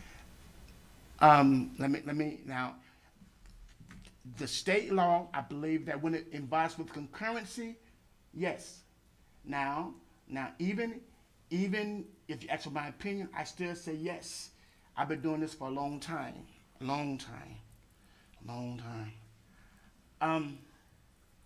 Even because I've seen many projects, I've seen many ideals, I've seen many people that come in with what things that they may want to do. And because I know that there's some regulations in place that we have meeting, let's look at the specifics on what you can do, so it won't be no pie in the sky. Because they may think they can get the whole pie until we actually get some specific plans and looking at the rules of land use may require them to only get a small portion of what they can do, because there's so much details involved, whether it's a commercial review or subdivision. There are so many rules that we have in place. They're not onerous, but they are very, very clear that we have to abide by. So it's a joint effort. Mr. Jones, did you testify or speak at the May Planning Board hearing for this amendment? Yes, I did. Yes, I You did. Okay, I did. I want to make sure because my days are running together now. Do you remember one of the planning board members, I believe it was Mr. Ingwell, asking for data and analysis for the max possible build-out? I think that's what he termed it. Yes, I do remember. I do remember Mr. J. Ingrell making that recommendation. Yet when we explained to him that at this time, and according to the state law, and according to our previous process that have been vetted thoroughly and completely, that at this time that is not a requirement. Now we always want to improve our process, but that is not a requirement at this time, which has been vetted and proven very, very successfully. So you testified, I believe, that the staff analysis done for this amendment was adequate precisely because the applicant had stated that there was no development plans, so there was enough analysis. That yes, that there was enough analysis and that at this level of review, which I call this the 30,000-foot level, that it wasn't necessary at this time. Did anyone on your staff do an analysis on the character of the land? Character is such a broad term. Could you define character a little bit more on what you are indicating? It's language from 163-3177, I believe, that a plan amendment must address the character of the land. Okay. And at this time, I said that my staff, what we did, it did address the character of the land. Now, if you talk about more of the constraints of the land, yes, because the maps that were presented, and that is in part of the record, it indicated that there are some environmental natural concerns out there. It indicated there's a prime farmland. It indicated that there are some wetlands that staff will have to be concerned with and have to be reviewed when this is submitted, if there is a development proposal. So the character, we definitely will look at the character and the constraints and the land in its more site-specific at that time. Because the general concern may think they can get 25 dwellings per acre, or they may think that once we start doing the really, really specific details of the review that we have to do, that is mandatory and that is required by state law, by our own consistent 2030 comprehensive plan, and even by the state laws, even typically other agencies, they may require some review. So it'll be well looked at when we know that a project has been submitted. Okay, we kind of talked about your opinion, but did you also testify at that planning board hearing that when you're doing the analysis, that the staff goes by the zoning in evaluating this comp plan amendment? You said we can't speculate what will be there. Once we do know, that's when this will be scrutinized. Is that still your opinion? Yes, we do. Now remember let me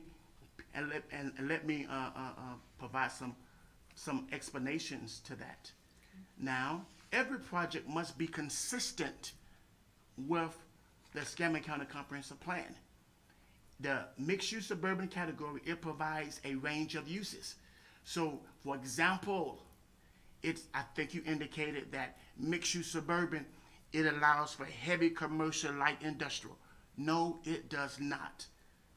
Mixed-use suburban, it does not allow for heavy uses, heavy commercial, light industrial. So if there is a specific use that is not in the range of uses and that mixed-use suburban category, that specific project would not be found to be consistent. So that project cannot go there. We do take our comprehensive plan and we do look at it concurrently for any project proposal, so we can keep that consistency requirement that is a provision of the Land Development Code and a provision of the Escambia County of our own 2030 Comprehensive Plan, as well as a provision in Chapter 163 that requires consistency with all the applicable regulations. Okay, I did not say heavy commercial, light industrial, I said heavy commercial. Do you remember Commissioner Wilson Robertson? That was the first opt-out after he voted for the sector plan. Then on the way out of office, he requested to be removed from the plan. Do you remember that? Now, let me be careful because I'm on record.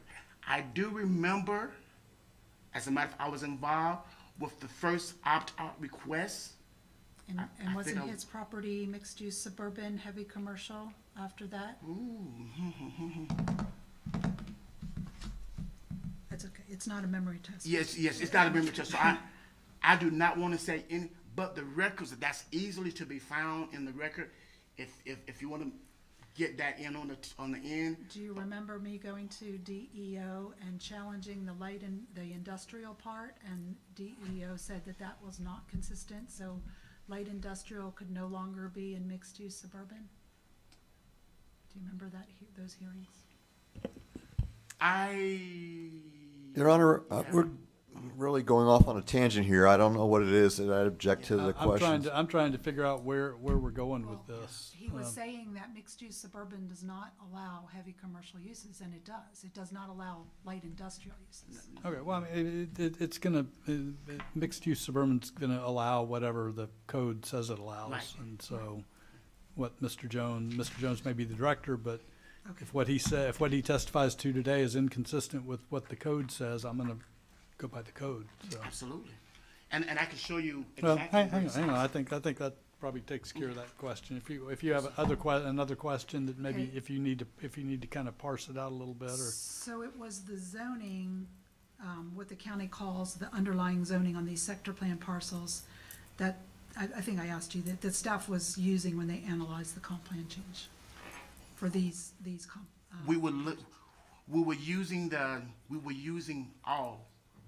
the zoning, and we was going by the state statutes, including our all of the applicable rules and regulations when we was looking at these proposals. Okay, so did you also agree, you said in that meeting that the water capacity could be determined at the development review committee stage?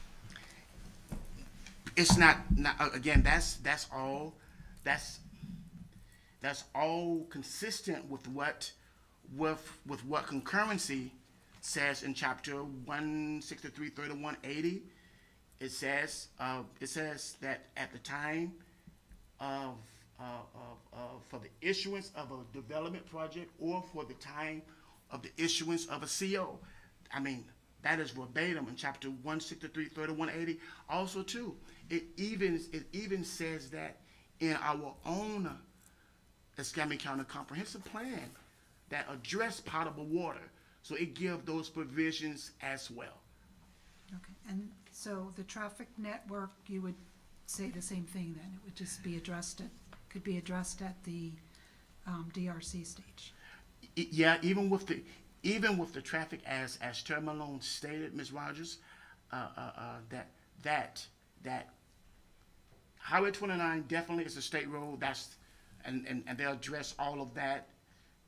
They'll address all of their analysis, and they stated that there was capacity was available, and even what our access management team did, traffic division, when they looked at the road, they stated it's in the comments. It's in the comments that no development can occur unless Cedar Tree Road is paved. So that's almost like a showstopper. So that protection for that is there, and that's what Ms. Malone had stated. Yeah, it says no access. It doesn't say no development could happen. It says no access onto Cedar Tree Lane. So what that means if that's the case, they're gonna have to access off of Highway 29, and Highway 29 is a state road, and they indicating that there is capacity for traffic concurrency. Okay, to your knowledge, has the applicant for these parcels ever applied for any development permitting or any permissions? To my knowledge, I don't think they have. Okay, you said in the March planning board hearing that basically both boards made the decision to restore the property value of the property by restoring prior uses or yields. Do you remember saying that? If that's what the record says, and I gotta know the full context of the question before I could really Well, understand. you were talking about that they were downgraded some value of their land, and you said both boards made the decision to restore that property value, the densities and the intensities. What it can be that both boards made it because at that time they won at the BCC level, but that was part of the criteria that the BCC would help make the determination on. So I want to be clear that that was at the planning board, and that analysis, whatever was presented, and then the BCC, they would have to make that final determination on whether they felt like there's some rights, which is part of the criteria. On our opt-out criterion, that's one thing that they have to look at. Okay, so in that planning board meeting, you said that their property was, that it had been devalued the fair market value. I think that's the term you used. Do you remember that or no? I don't Okay, remember that, so that's I'm not gonna. Was there any data that was presented from professionally accepted sources to establish that loss of property value?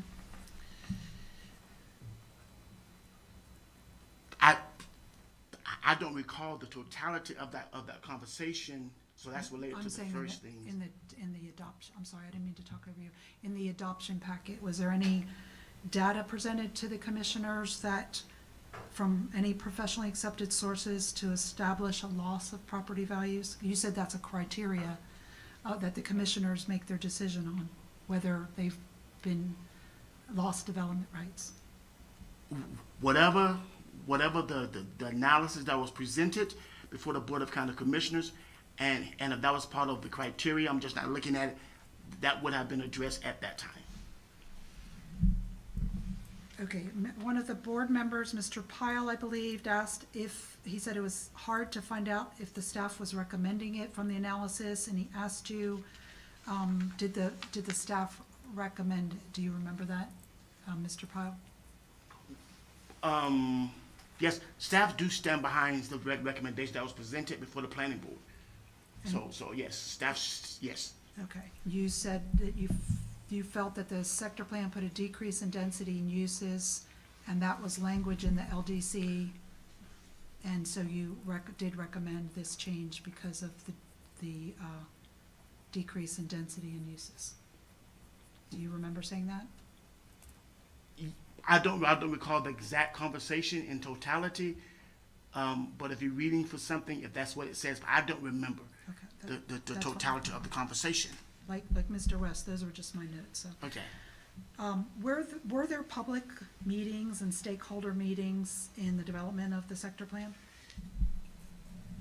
Yes, Was there a lot of money spent on establishing and implementing the sector plan?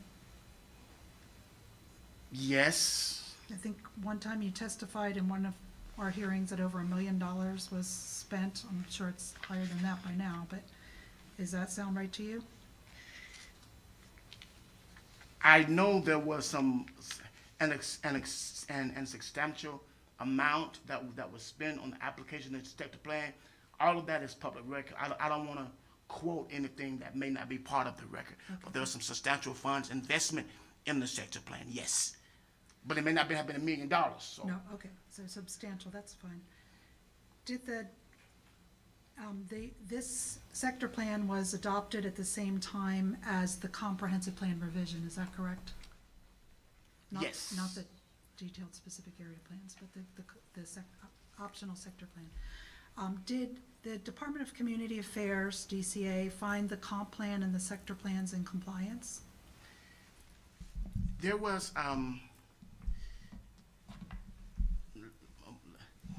let me get on my memory train. In 2010, there was the Scammon County.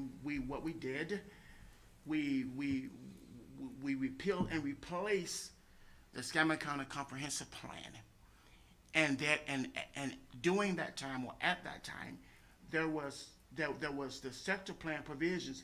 They were included in there, in those provisions. We had to. It was much the repeal of the comprehensive plan, and then the readoption and replace, and we had to include all of the sector plan data, all of the sector plan maps, all of the sector plan provisions, all of that was included. So DCA, the Board of County Commission approved it. Then there was some issues where we had to come back. And we had to, and it was regarding to the sector plan, not the overall data, but some sector plans provisions. we went through a settlement agreement, and we went through. Everything was analyzed successfully, and I believe in February, I cannot think of the year, DCA, they was much more onerous, much more restrictive. They found us, they issued us a notice of compliance based upon all of the original data. Everything was approved and blessed. Okay, so it was it wasn't a trick question, I'm sorry, I should have specified. It ultimately was found in compliance. Yes, ma'am. Okay. Yes, ma'am. Has Escambia County developed any new alternative data and analysis for the land area that's currently in the sector plan? There have been, now, I do know there have been some studies that were done, may have been done by various departments, but as far as any formalized adoption of any new alternatives, of new plans, per se, involving the sector plan, I don't think there have been, but there have been some studies that have been done concerning the overall roadwork and network system and basin study, so. But nothing that has been sent to the state, no new alternative data or analysis sent to the state? No, and the state law says that we can go off original data and surveys and studies when we're doing these type of provisions regarding the sector plan. Okay, so you're still basing everything off the original data and analysis, okay. And what state law says that we can do, so we're following the state law. So if a developer was to come in today and wanted to develop land that was currently in the sector plan overlay, they would be directed to the sector plan requirements in the DSAP documents, right? Yes, Okay, are you familiar with the development, a little bit north of this subject property, Woodland Hills, Mr. Hemmer's, property that Ms. Oxenreider, referenced? I am familiar with it, but do I know Yeah, I'm not all gonna the ask you- process I'm not gonna ask where you. we are? Yeah. But I'm definitely familiar. It is in my department area, yes. But it is a development that is being developed within the sector plan. The properties they are still within the sector plan, yes. Do you know if there are a couple different land uses there? It's not just, single-family homes, correct? I believe they are proposing, some other uses, but Woodlands Hills, I think it's primarily residential. I think it's primarily, but the facts for Woodland Hills is already inside in our data, so that's what I'm saying, making some general assumptions. I think this might be the last question. Mr. Jones, to your knowledge, have all the sector plan opt-out requests come out of the conservation neighborhood land use areas of the sector plan?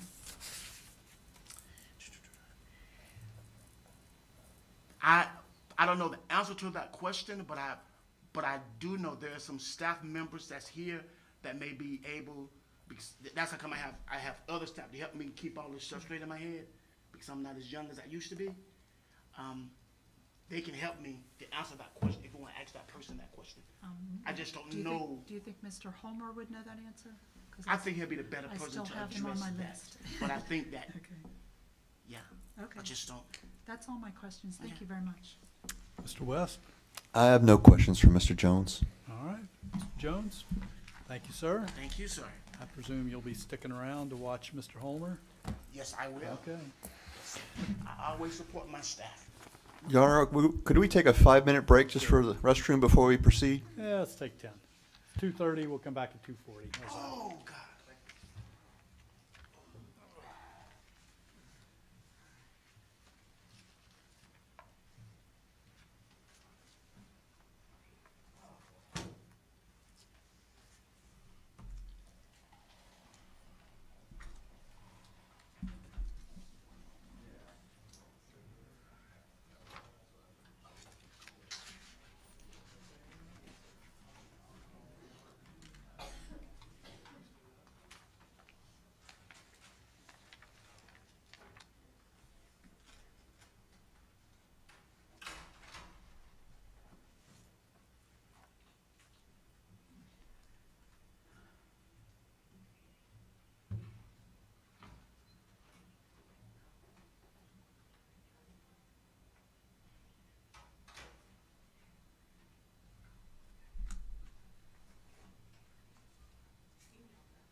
Oh, you're still here? Oh, yeah. You can't, too exciting, huh? It's so interesting. Betty said she had to go. Oh, I thought you could leave if you want. What else they got?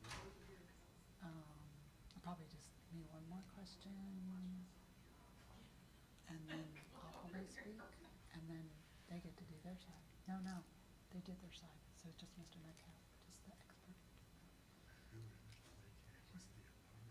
No, he's a planner. I think he works for a law firm. He's a planner that works for a law firm. So it's a guy that they hired like the 14th, November 14th or something like that.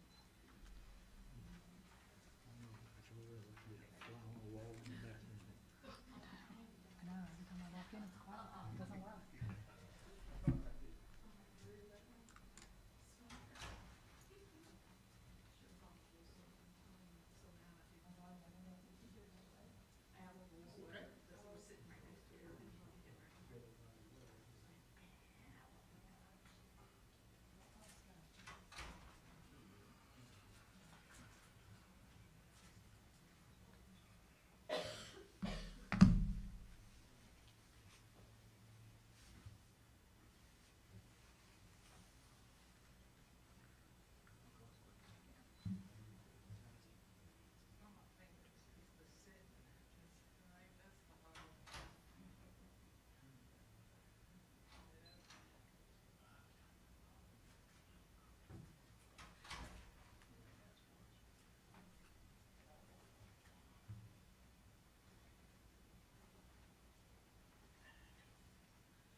This is the front of the building here, right?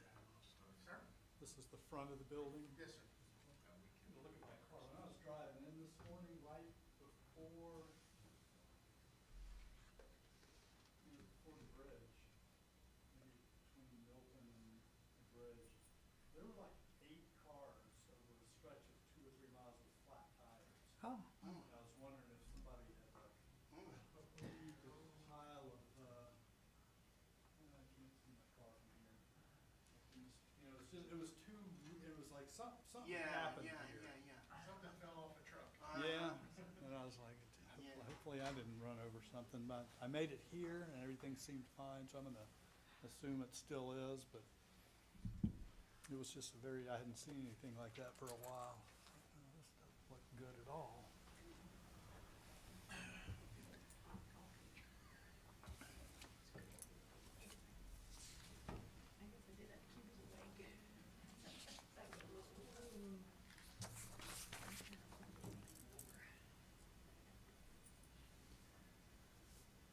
All right, Ms. Rogers, do I get to guess who your next witness will be?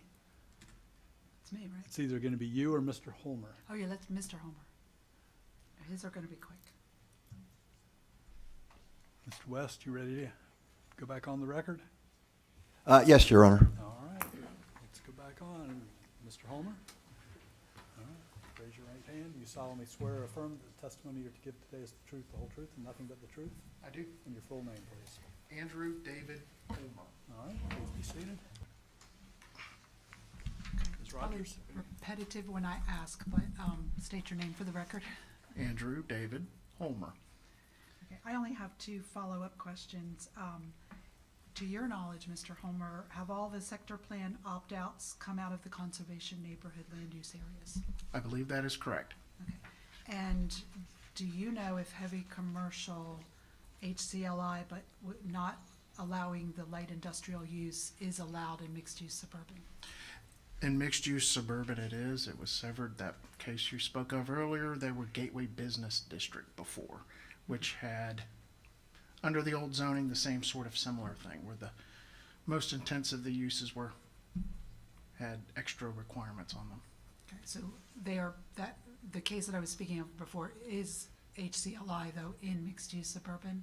Or it doesn't even matter, in the code, does the comprehensive plan allow, is it consistent to have heavy commercial HCLI, just eliminating the industrial uses in mixed-use suburban?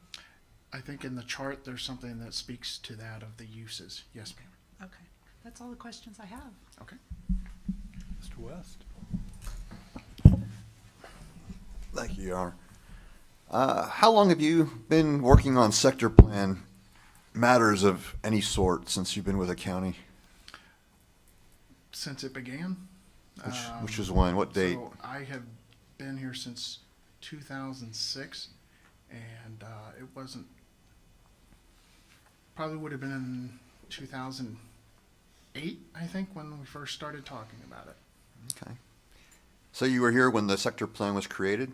I was. When the DSAPs were created? Yes. You've been here throughout all the opt-out requests? Yes. Applications. All the opt-outs and the multitude of DOA appeals. Okay. How many have that been? 8, I think. Opt-outs, I can't remember on the number of appeal hearings. Okay. I wanted to have you give a little bit of testimony about the purpose of the sector plans. What's your understanding of the intent behind the statute that allows for creations of sector plans? It was referred to earlier, the sector plans came through initially as an alternative to the development of regional impact. The idea was if you had a certain area that was set aside, that you knew growth was going in that direction, you could set up the plan ahead of time. Most of these throughout the state, and I believe there's 7 of them, involve 1 or 2 property owners. Escambia County's sector plan is quite unique in that there's somewhere in the neighborhood of 1,800 property owners. The the concept with Escambia County's sector plan was your usual growth patterns are going to follow your main roads, such as Highway 29 that this property is on, which is our major north-south corridor. You'll see your higher densities and intensities of uses along the roadways that are able to handle more traffic. The sector plan sort of turned that on its side.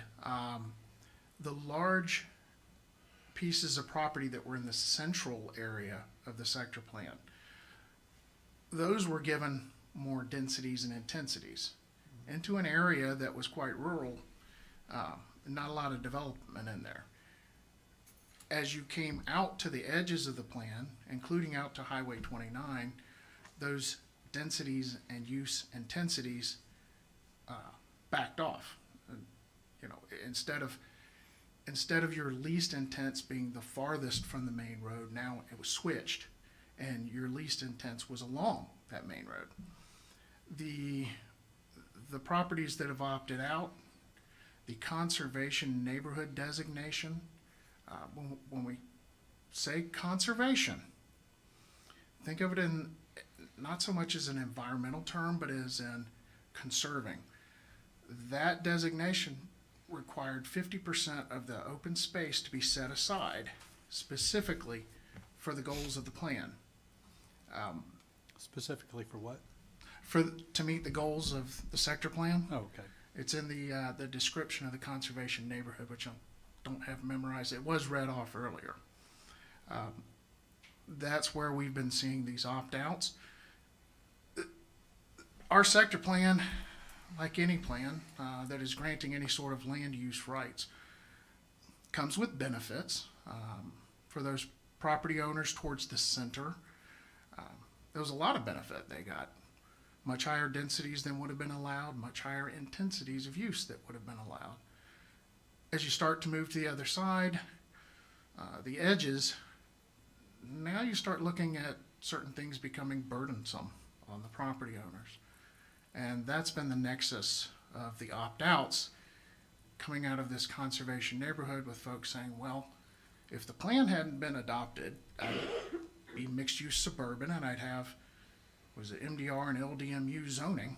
Those were granted already under the previous, the future land use under the previous comp plan. That's what the study showed was appropriate for that area. The folks opting out are just, at this point, asking for that extra layer of burden to be removed off of their property. Well, let's talk a little bit about why we have so many parcels in our sector plan. As I understand, the statute requires minimum of 5,000 acres to have a sector plan. Is that correct? I believe it's, when it first came through, now things have changed. When it first came through, it was 15,000, I thought. That's where the initial number came from. In any case, did we have that kind of acreage for a sector plan that was under a single ownership? No, sir, not in that area. I'm not sure if we do in other parts of the county. Is that why we have to string together, aggregate 1,800 parcels in order to get a sector plan? So to come to some clear geographic boundaries of the plan, besides the Perdido River to the west, I-10 to the south, to get to Highway 29 and also to go up to 196, you had a plan that encompassed smaller parcels of land, multiple smaller parcels of land, including a few subdivisions that were already there. Did you do any community outreach as part of the development of the sector plan? I do recall town hall meetings that were held, I think it was at middle school up on Kingsfield. Were they well attended? I don't know if any meeting we ever get is as well attended as we would like. Yes, there were folks there that were interested. What's your impression, though, that most people in this, given that there's 1,800 parcels, do most people understand the benefits and burdens of being in a sector plan? I would say most of the single parcel owners do not, just from conversations. Has growth developed within the sector plan as it was contemplated back in the 2010-11 timeframe when it was created? Absolutely not. We've had 2 platted subdivisions and 1 Dollar General. That's it? That's it.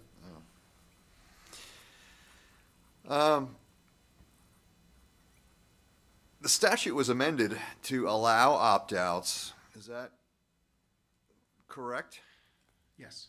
So it wasn't initially something that was contemplated when the sector plan idea was created? And it- No, it was not. Do you know why it was amended? There was a request from a citizen of Escambia County to opt out. Most likely, the reason we're having these and the state agreed to come up with a criteria is the simple fact that this isn't 1 or 2 property owners, but there's a multitude, that 1,800 plus or minus, of folks that were brought into this plan sometimes without them realizing it. But I think there was testimony given previously that there was a lot of close work with the state to develop a process to implement the statutory opt-out convention. That is correct. I can't speak for the state. There probably wasn't anticipated when the sector plan rules were first developed. Do you know of any other jurisdictions that have done opt-outs? I do not. It'd be safe to say that we're the premier jurisdiction doing opt-outs? Strike that. I'm Please. I don't know. I do not know. In any case, the data and analysis that you're aware of that has been generated in this, it started with the optional sector plan? Data analysis for the sector plan, yes. For the mixed-use suburban in that area was part of the original CCAS study. That was the central area. I can't remember the whole acronym. It was the study that was done as part of us updating our comprehensive plan and consolidating the future land use map from about 50 categories down to, I think, 15. Okay. So that's part of what was incorporated into the data and analysis for this opt-out? That is correct. So you've got the sector plan, you've got the CCAS, you've got the DSAPs, and you've got all these different opt-outs. All of them are generating some level of data and analysis, correct? That is correct. And those studies are all done in the same era. Okay. And that's in addition to what was submitted for this particular application for this opt-out request. That is correct.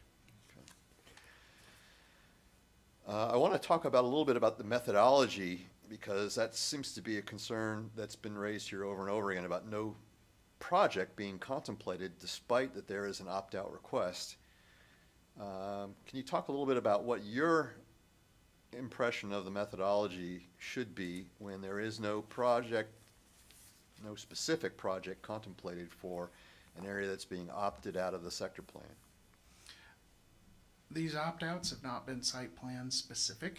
We have to rely on best available data in that case.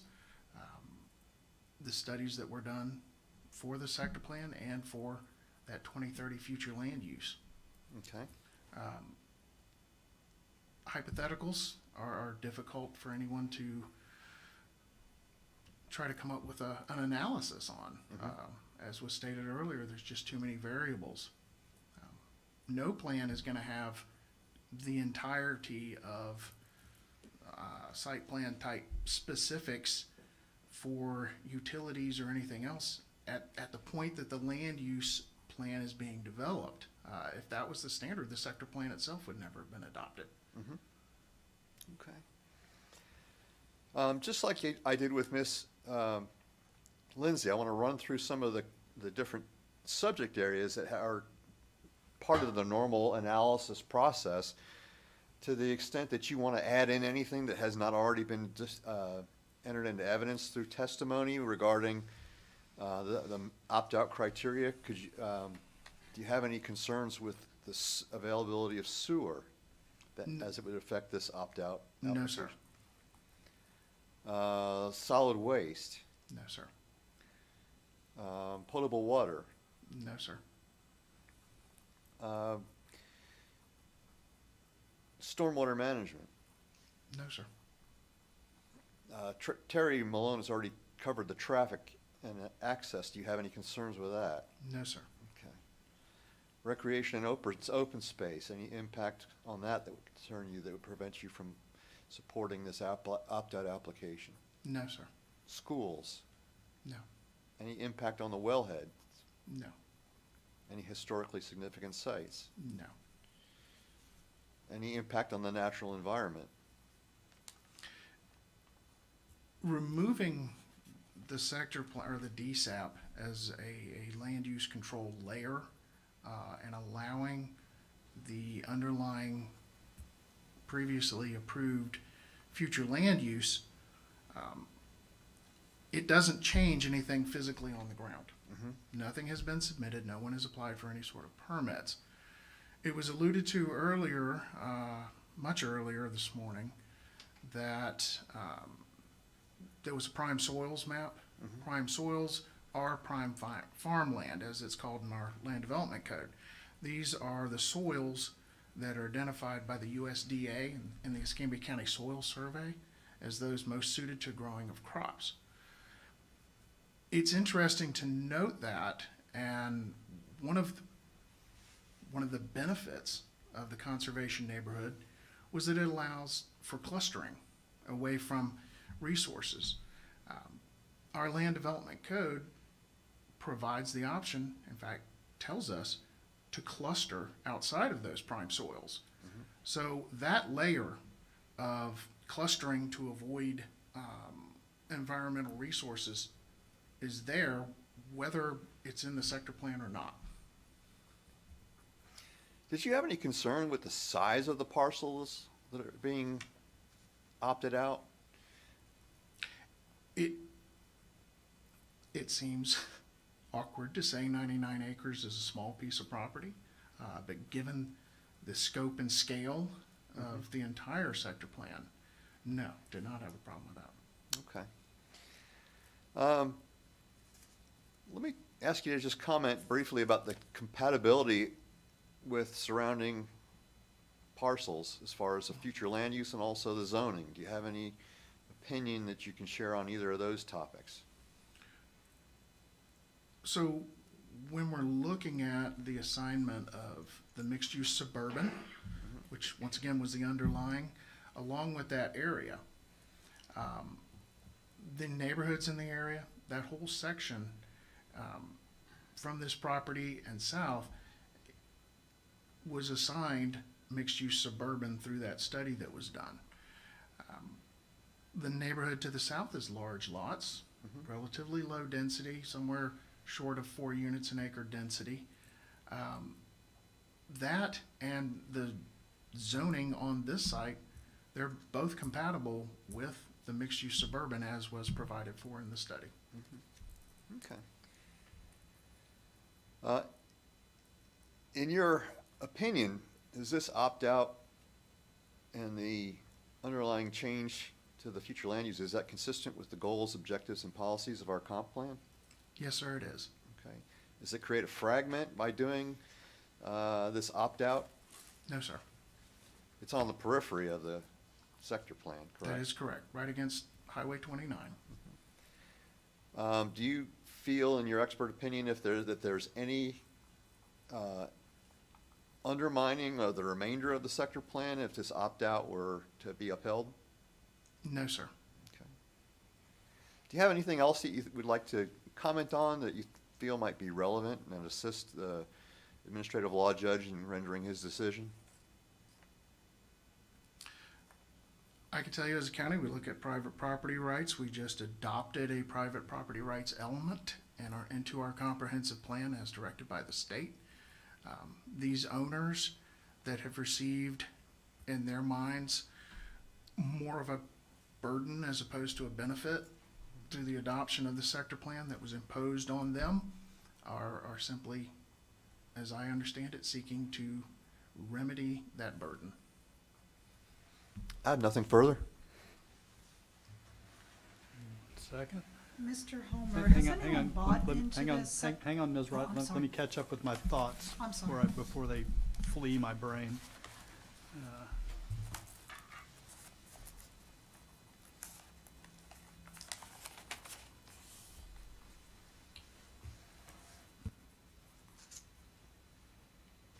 Okay. Thank you. Okay, no problem. Has anyone bought into the sector plan since it's been adopted? Yes, yes, ma'am, they have been people buying it. Has there been a developer that has bought property in the sector plan? Yes, Okay. Do you think that they bought into the sector plan because they liked the sector plan? I can't speak to their motives, but I would imagine someone would if they're gonna invest capital into land. Are you familiar with Mr. Hemmer's project that's a little bit north of here? The Woodland Hills, it's called, Yes, I believe he's got several, or his group has several different projects also. within the sector plan? Yes, ma'am. That's a rather large project from what he's described to me. Yes, Okay, like 2,400 single-family homes, 2,400 multifamily homes, and 40 acres of commercial. Does that sound about right? something in that neighborhood. Once again, some properties got that benefit that they wouldn't normally have had. Probably be a smart decision to go with. So that, you said there was only two other platted subdivisions and a Dollar General, but there is this huge project that's coming online. Correct. It hasn't finished the process yet. Okay. Mr. West asked you if people understood what the sector plan was. Do most people, the average guy, understand what future land use is, what zoning is outside of the sector plan? Do most people really understand that? Folks that aren't, shall we say, interested in what we do, no, we have to explain it.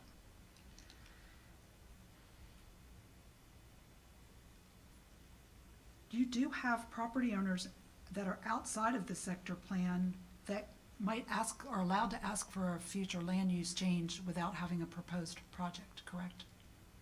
Correct. Okay, so do they have to go through a comp plan hearing and have analysis on the highest use that their requested future land use would have? So, yes, keep in mind that the state has changed the requirements for a small scale versus a large scale. The small scale now goes up to 50 acres. Those are handled locally. They don't go to the state for that extra layer of review. We simply tell the state what we've done afterwards. Thank you. There are provisions, you answered Mr. West, in the comprehensive plan for, clustering and things like that. Are there any provisions that would preserve open land like the sector plan has for conservation neighborhoods? So we're going to have,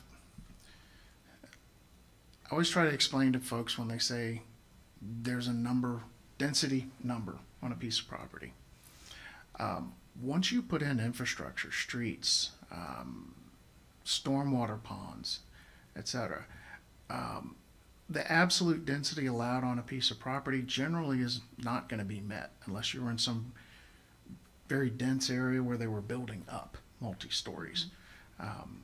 There's going to be open space left, and we also have requirements as far as the ratio of pervious to impervious surfaces. Okay. But nothing that would require the 50% conservation of a parcel? Correct. For a subdivision, only Yes, for ma'am. subdivision, right? Correct. Okay.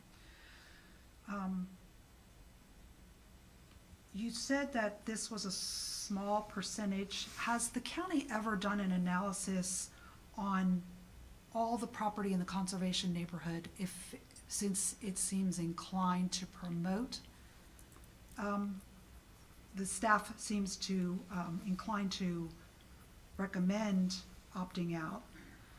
has there been a study or analysis on if you took all the conservation neighborhood areas out of the sector plan, what would happen?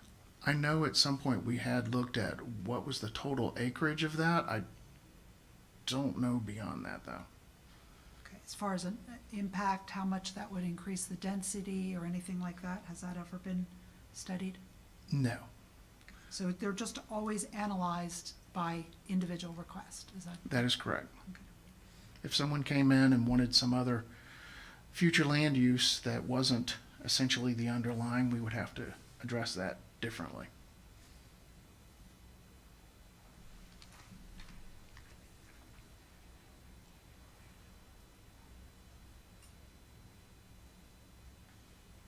Okay, when you said when no project is contemplated, there's not a site-specific plan, hypotheticals are difficult.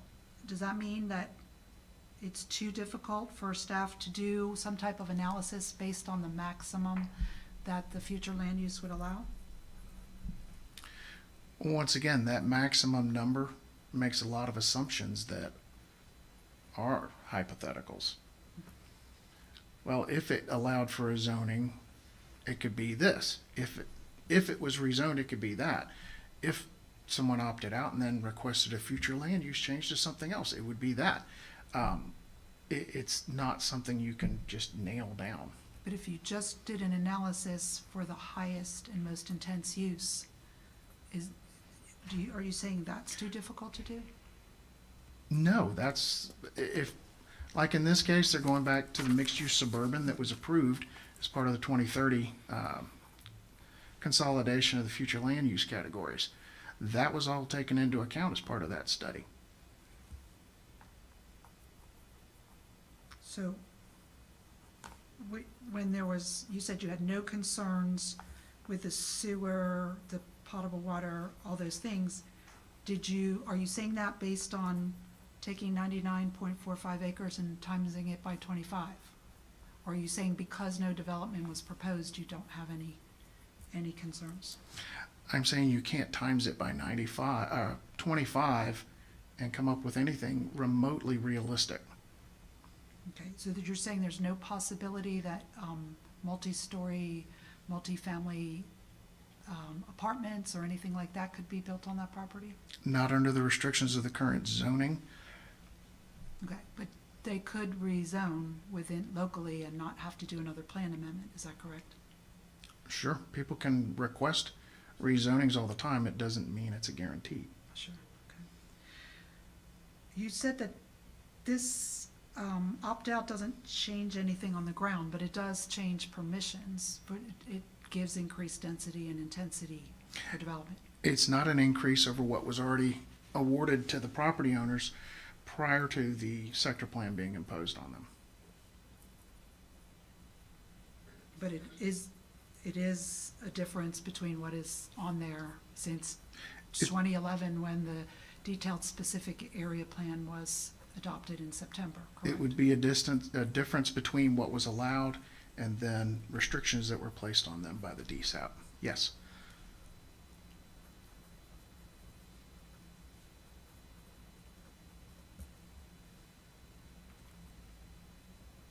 Okay, I think that's all the questions I have. Thank you very much. Okay. Yes, ma'am. Anything further? Nothing further, Your Honor. All right, thank you. Thank Mr. you, Your Honor.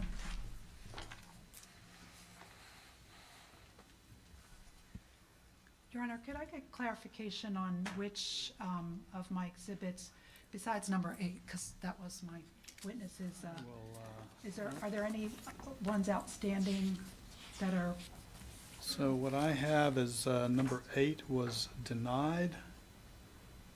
Number 30 was not offered. Number 13 was not offered.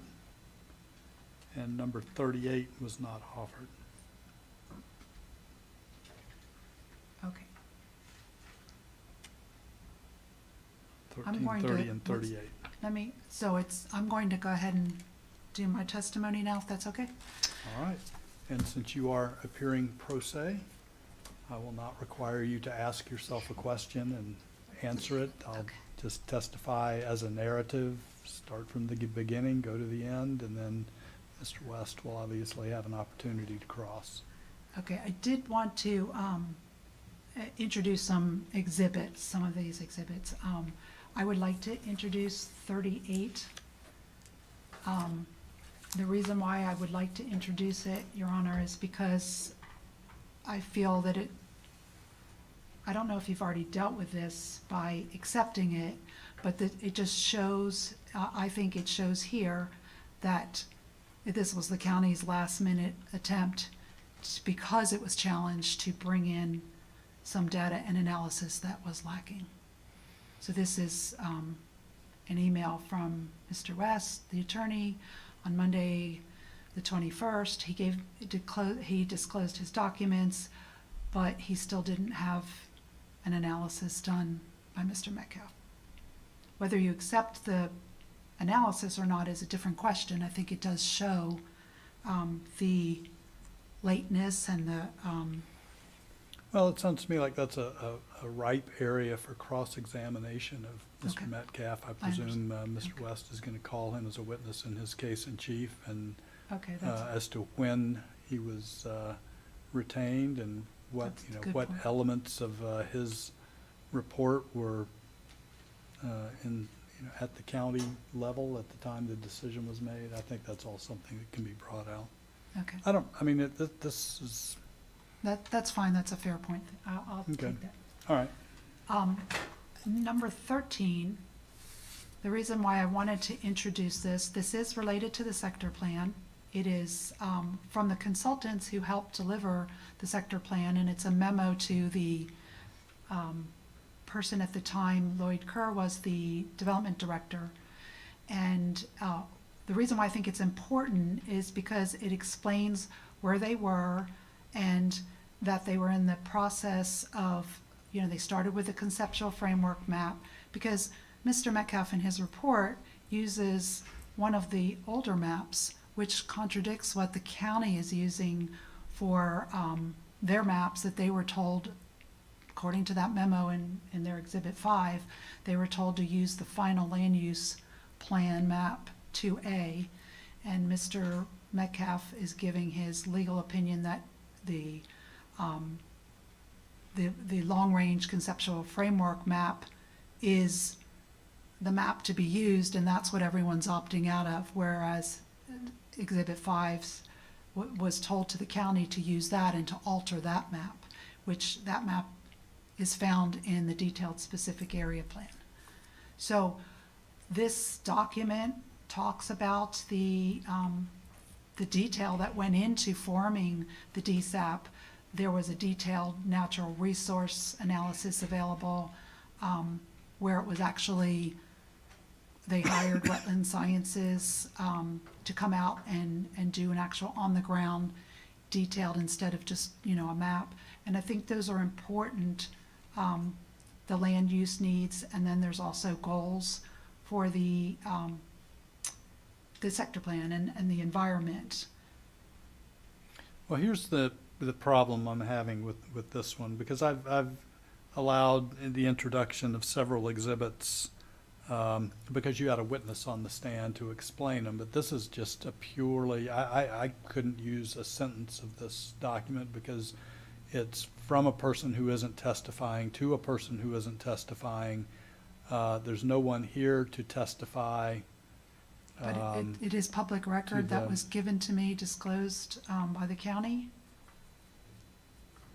Does that make a difference? Or Well, not? I don't know that this qualifies as a business record or as under the definition of a public record.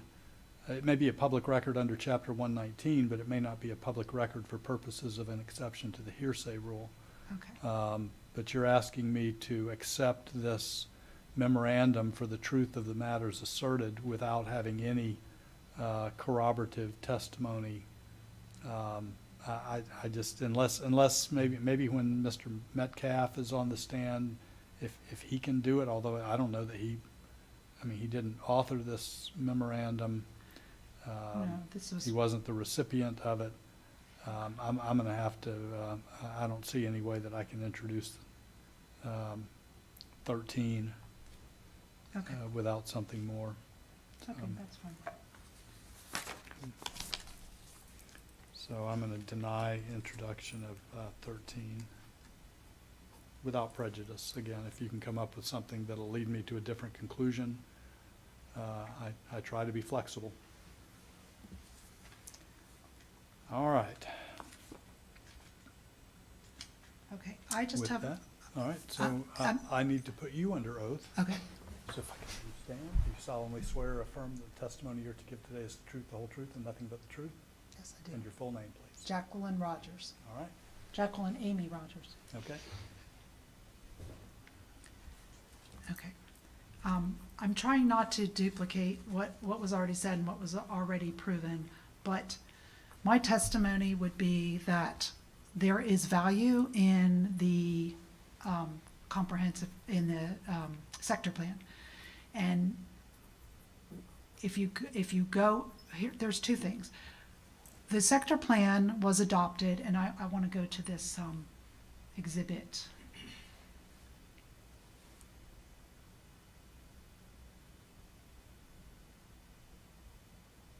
Sorry, I'm having a hard time finding it. It's the,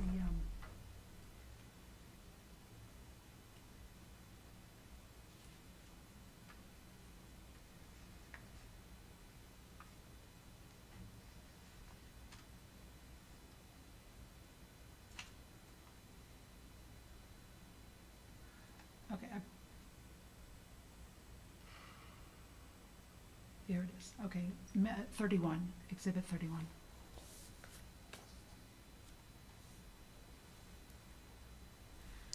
This is the September 15th Board of County Commission meeting minutes from September, from 2011. And it's the ordinance 2011-29 where they adopted the detailed specific area plans for the sector plan. And in this ordinance, there's a couple things that I just want to bring out. On section 2, the title of the DSAPs, it shows that they are called Jack's Branch and Muskogee Village. And section 3 is the important part here. The DSAPs attached to this ordinance are consistent with the goals, objectives, and policies and long-term master plan for the Midwest Escambia County optional sector plan contained in the comprehensive plan. This ordinance satisfies the requirement for adoption of detailed specific area plans by a local development order as contemplated in section 163. So it was not, even though it says in this comp plan amendment that it was developed by local development order, it was not. It was introduced by this comprehensive plan amendment, and the DSAP documents, which is the final DSAP document, I have that in exhibit also, it was attached to this and it was referenced. So I think it gives it more, what would you say, more standing, more, it was adopted as a comprehensive plan amendment. So I'm not arguing that there should be a different process. I do agree that it should be a comp plan amendment. But what I'm saying is that a lot of the chapter 16 of the sector plan mirrors what is in the detailed specific area plan, and they both work together to show that this is part of the plan. This is the comprehensive plan. It's the county's position. They've said before, I'm not going to speak for them now, but in the past they've said, no, all you have to do is get out of the sector plan and then you don't have to do any of this other analysis. But you can see in the application in the adoption package on page, I believe it was 87, and then it goes on. Ms. Lindsay talked about changes. It's one of the criteria in the ordinance for opting out of the sector plan is they have to address changes to an existing DSAP. And so they have that in their application, they have that in their analysis, but then they're trying to assert that they're not changing the DSAP at all, that they're only changing some theoretical long-term master plan. And, I think that's why 13, was important to me, to show that, no, there was first a long-range conceptual plan, and then they kept refining it with evidence, and then they went down and had the final land use plan. And in Respondents Exhibit 5, that's what the notes say on the back. It says, use the final land use plan, show it what it was before, and then change the boundary. And that's the instructions they were given for DEO. So what I guess that part was important to me, because I think we have chapter 16 in the comprehensive plan. It's not an alternate plan. It's not like the Perdido Key master plan that we have, or other plans that we have. It is actually in the comprehensive plan, and I think that gives it more weight. I think it gives those objectives that you want to establish. Now, I do obviously recognize the right to opt out, especially before the detailed specific area plan came in. Lots of people could have opted out. After the detailed specific area plans were adopted, it still has a right to opt out, but it is by government permission.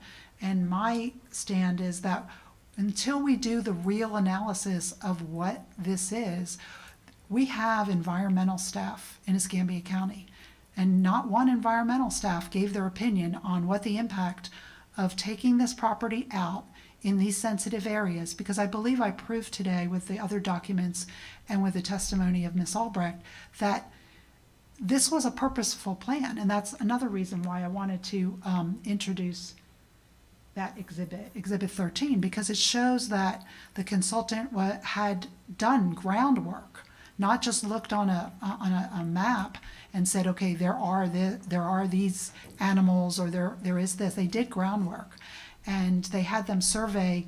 And DCA, this wasn't already in admission in one of the ones that Ms. Albrecht referenced, and I will refer to that in my proposed recommended order. DCA came back with objections to the sector plan and said, no, you're putting uses in sensitive areas. So to say that these areas, this is kind of something intimated in Mr. Metcalf's report, that areas for conservation neighborhood were not purposeful and they weren't designed that way. I don't think the record shows that, and that's why I had to bring the old records out. Also, you can see in this plan analysis here that the staff is quoting all the provisions of the sector plan, the DSAP. They're quoting that as their analysis for allowing an opt-out. And so obviously they're still relying on the best data and analysis that's available. And I think Mr. West even said there was not a dispute over the data and analysis over the sector plan. So my contention is the county has not provided alternate data to show that, no, we no longer need to protect these natural environment areas. And if we allow these properties to come out, what will be the effect on the natural environment? Do we have enough water capacity for potable water in the area? You know, you can lean on the water, the water system, but they're making policy decisions at this point. You've kind of heard the tenor is, we're just restoring people that didn't know what they wanted. Well, when I moved into this county, I did not know what my zoning was when I first moved in.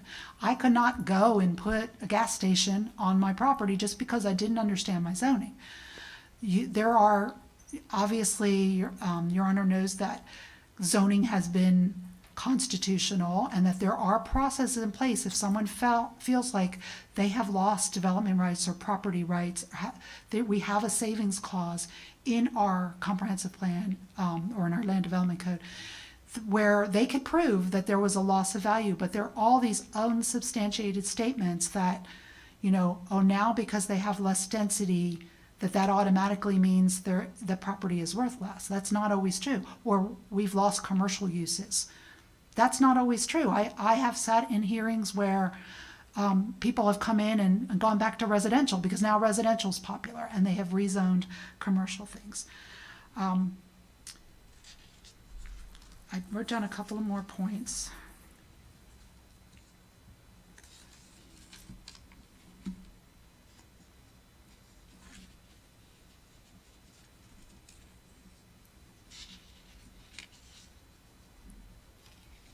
I believe, and I will obviously put this in my proposed recommended order, that you can't constrain the analysis of a future land use map amendment by zoning, but something in the land development code.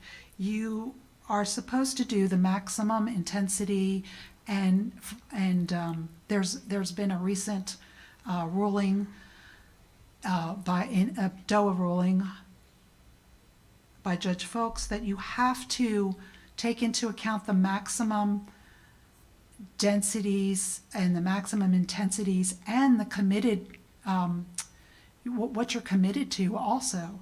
And so when Ms. Oxenreider testified that she's taking into account what's committed, that is appropriate.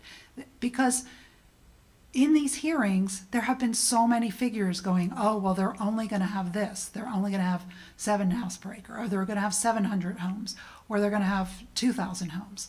And the truth is, when you do a future land use amendment, the property owners, most likely, a lot of times, they will do it first and then sell it because it'll have greater value the higher intensity that they can get. But they might not necessarily know what the project is because they don't intend to do it. But you are giving a permission that now requires services for water, for stormwater facilities, that even the staff says in, in the analysis that there should be, for stormwater, there should be regional systems. But that they're not accounting for any regional systems that can accommodate this. And we have had flooding, as has been testified. Before I forget, because this is important, I want to say that I live next to Mr. Dodson, probably 3 doors down from Ms. Tuttle. So I'm, in between there. I'm at 1420 Ridgeway. The properties border the back of my house. I will be substantially affected by this, and I believe it'll be a negative, because if this is such a wet area and we're already having flooding, I have a new septic system and I still have so much water that collects there. If there's more impervious surfaces there and no one's done the analysis before they give these permissions, there will be issues. I do believe that it's a great place to live. I like the conservation neighborhood because it is conducive to animal pathways. You heard Mr. Dodson testify that, a bear came from one river and goes to the other. We need to make provisions for those and keep those areas. Very few people, we're 30 minutes from here, very few of us moved out there to have a city up there. We moved up there to have the rural community, and obviously there's going to be development. Behind us is, right now, if they do not opt out of the sector plan, is conservation neighborhood, which will still allow 3 dwellings per acre. We're on 3 acres, 2.5 acres each. It'll be more dense than what we have. We can't control that. We understand that. We're not anti-development. That's not what we're saying. But I don't feel that the roads are ready for it. You saw the map that, yes, you could come in off of Highway 29, but that would be at mixed-use suburban, 25 dwelling units per acre, or even a variant of that, even if you cut that in half. Those roads are not there.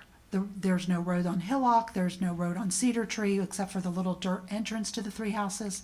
And our roads, I can tell you, have not been resurfaced. I've lived there since 2004. They can't handle that amount of traffic. I think what the theme was from, Ms.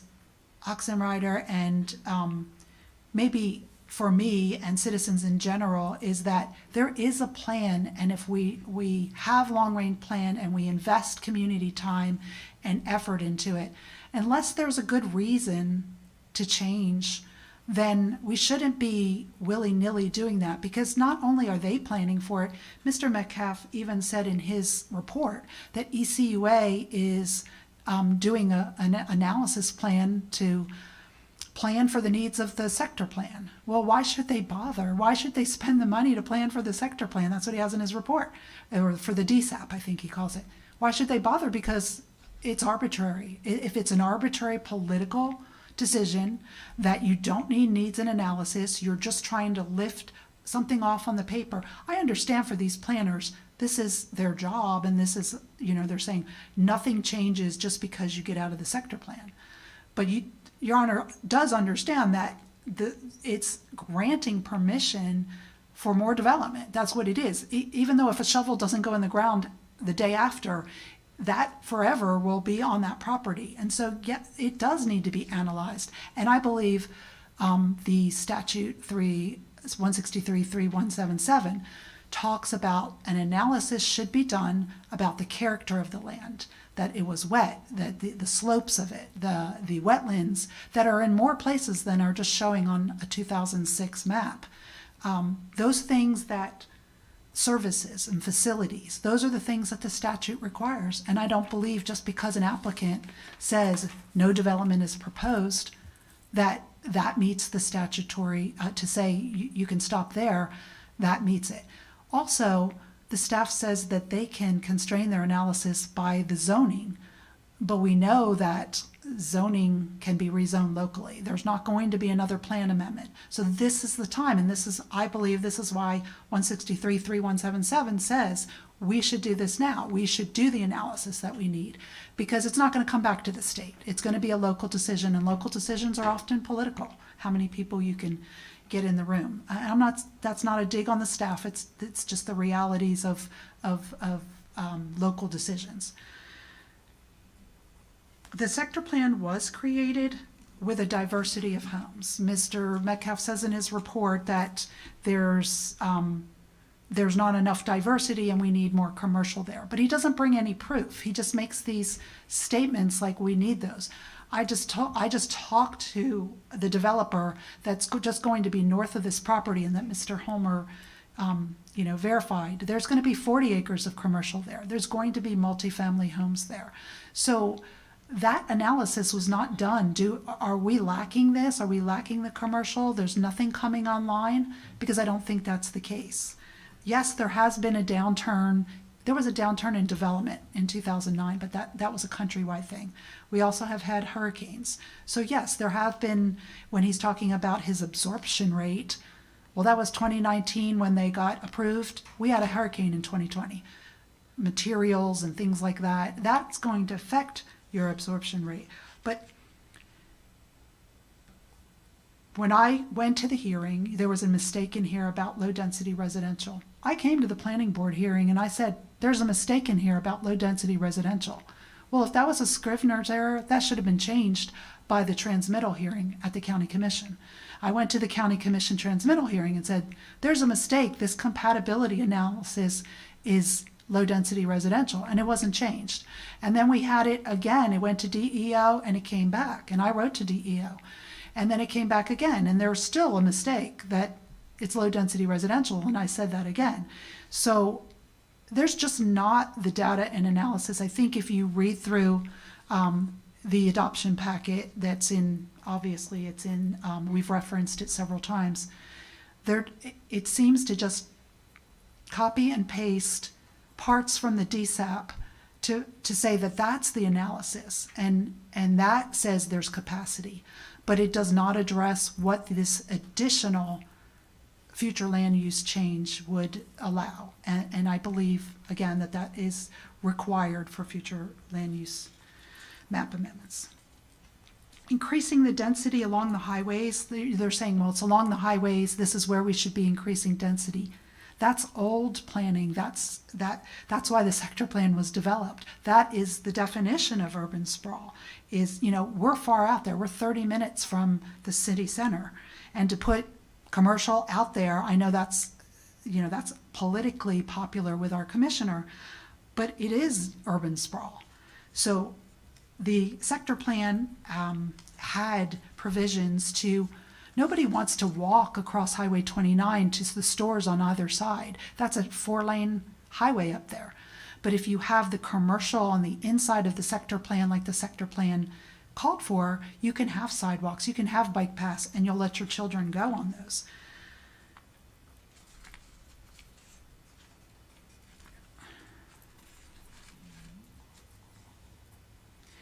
a lot of times the county says, are there things in place to protect the wetlands at the development review stage? Yes, they are. But I think as the testimony you heard today was, what I'm concerned about is they're not as protective of the wetlands as they are. The buffers, are not, they're not as much as they need. And so that land that needs to be conserved, it's important. If you can get 3 dwelling units per acre, you can cluster them closer together than you could in other parts of the county to still preserve it. Some of that can be stormwater, some of that 50% can be stormwater and other recreational applications. It's not all just happen to be open land, I understand that. But it's going to be an increase in conservation land that will treat our water, that will recharge our aquifer. And there's no accountability, there's no environmental person on the staff. Mr. Metcalf is not an environmentalist. There was nobody that came and said, what is the effect of this maximum density?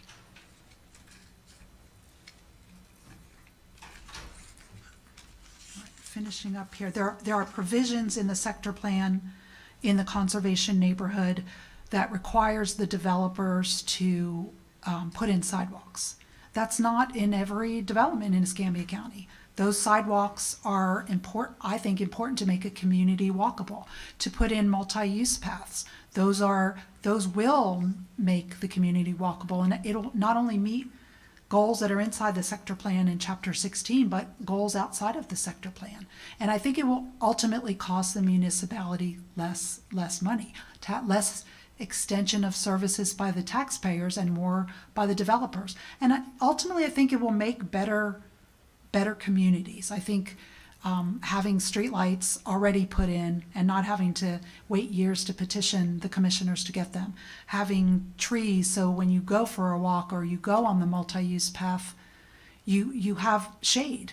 These are all well thought out designs, and like the ecosystem services that Ms. Albrecht testified, they're not always quantifiable, but they are a difference that needs to be analyzed when you're saying, okay, let's take these out. And I don't think the data is even there to say if a developer builds within the sector plan requirements and the design standards that they've lost value. Mr. Hemmer, with his 1,500 acres in Woodland Hills, he's not opting out. He's building within those standards because he saw value in those. He bought the property after the sector plan was already in place. And so I just think Escambia County caters so much to everything that the development industry says here, and it's important to require the data and analysis. I don't blame the staff, but I do think that we have to follow the state statutes. I think we have to be smart about this. I am an owner in the sector plan. I am an owner in the conservation neighborhood. I don't hate it. I bet you there's a lot of people, if you surveyed, yes, the reason why there's 15,000 acres and there's only so much developable acreage, she said 8,000, it's because a lot of us were put in the sector plan and we already have houses on it. We're probably not going to develop anything else. We could. A lot of people could knock down their house and redevelop. But so I understand the complications. I understand that this is not a usual sector plan. But what I have never seen from Escambia County is any type of community analysis, stakeholder analysis to say, if we want to tweak this plan, if we want to repeal this plan, the commissioners have had the opportunity to remove the sector plan, and they have not chosen to do that.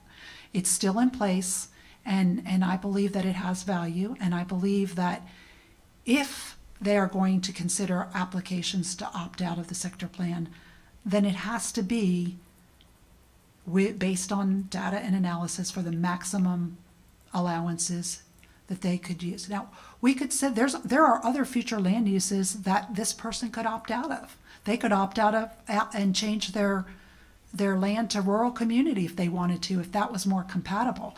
But since we don't have a compatibility analysis for real in the staff analysis, what we have is a consistency. She said it was the zoning was consistent with the future land use. That's not a compatibility analysis to say the homes next door to conservation neighborhood Are they going to lessen the objectives in chapter 16, which calls for, habitat corridors, which calls for drainage, which calls for a green pathway? Yes, when you saw the map, if you take out this section and this is all dense, it's less of a pathway for animals and wildlife. It's less of a drainage pathway.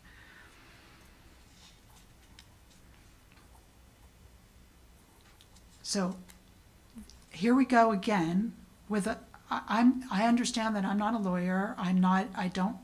Couldn't afford a lawyer or a professional planner, but I do resent the county taking taxpayer money at the last minute to do the analysis and try and make it look like they did the analysis when they approved this. They did not react appropriately. They had testimony at their hearing to say there was not water capacity. They had testimony to say there was flooding. They've had testimony before from the environmental community. They had a Jacks Branch Basin study, which we referenced here and has been put into evidence, that shows flooding problems in the Jacks Branch Basin. This property is in the Jacks Branch DSAP. You would think that the county would at least look at that and address that, but they didn't. They've just... in my opinion, it's a political decision that just needs to be rubber stamped to go through the formalities.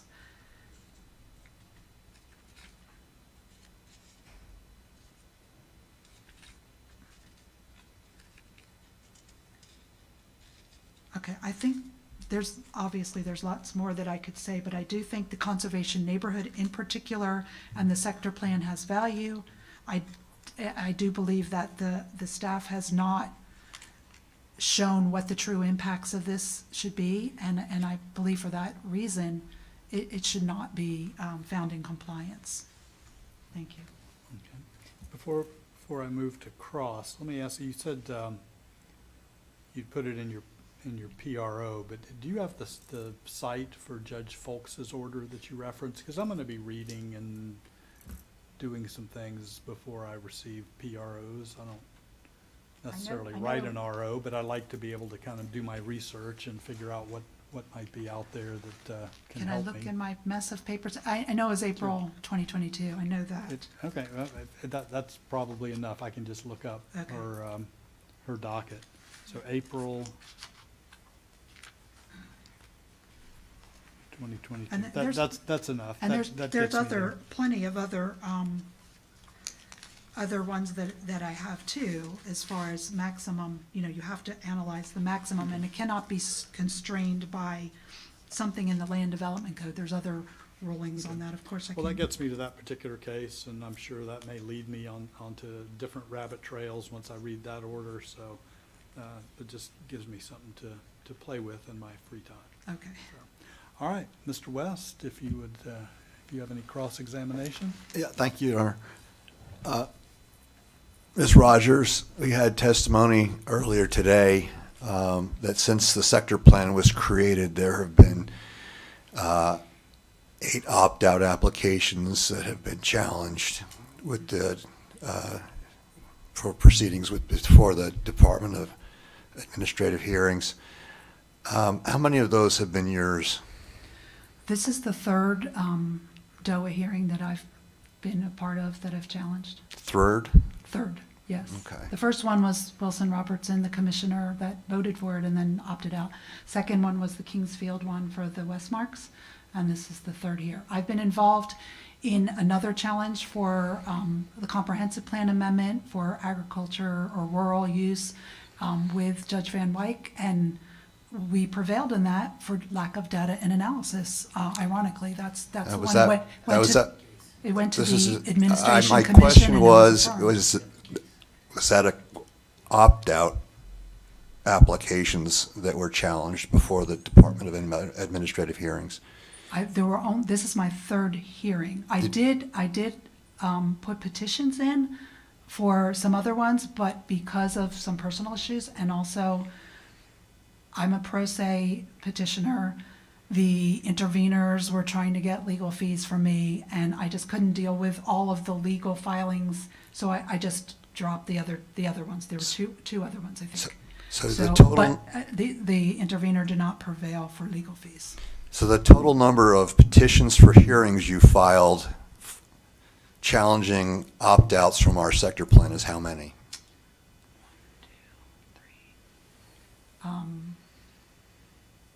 5, but I couldn't swear This, to that. including this one? Yes, yeah. No further questions. Anything further, Ms. Wright? I don't know what question you would have that would follow up on that, that would be, so you've had. It is the right, I just want to say that it is the right of a citizen to petition for these administrative hearings. Every judge, is going to make a ruling. We did also, like I said, petition against the county. DEO says nothing about these, comp plan amendments until they're challenged. So the one where they were trying to change the rural community and had no data and analysis, DEO said nothing. They were gonna put it on their notice of intent also. But there were 4 petitioners and, we go to planning board meetings, we're involved. That's why there's more than one challenge, because after the first one, I learned a lot of stuff and I didn't know a lot the first time. I thought I knew more the second time. I didn't agree with the ruling, but I stopped there. And, but the one that we won, it went to Governor DeSantis' cabinet as the administration commission and it was affirmed. So Escambia County is not always right either. And I believe it's a citizen's right to petition, and that's what DOA is here for. I don't disagree. All right. I don't see any other witnesses on your list. Yes. Is that it for Yes, your sir. case in chief? So you rest? I do. I would like to rest. All right. All right. So we have now turned to Escambia County's technical case in chief, although a good bit of it has already been done through the testimony of previous witnesses. So it looks like you have one witness left, Mr. Ward. Yes, Your Honor. We'll call Ken Metcalf. He is not qualified as an expert yet, so we'll need to go into his qualifications as well. That sounds fine. Mr. Metcalf, do you solemnly swear or affirm that the testimony you're to give today is the truth, the whole truth, and nothing but the truth? I do. Your full name, please. Kenneth Brian Metcalf. All right, please proceed.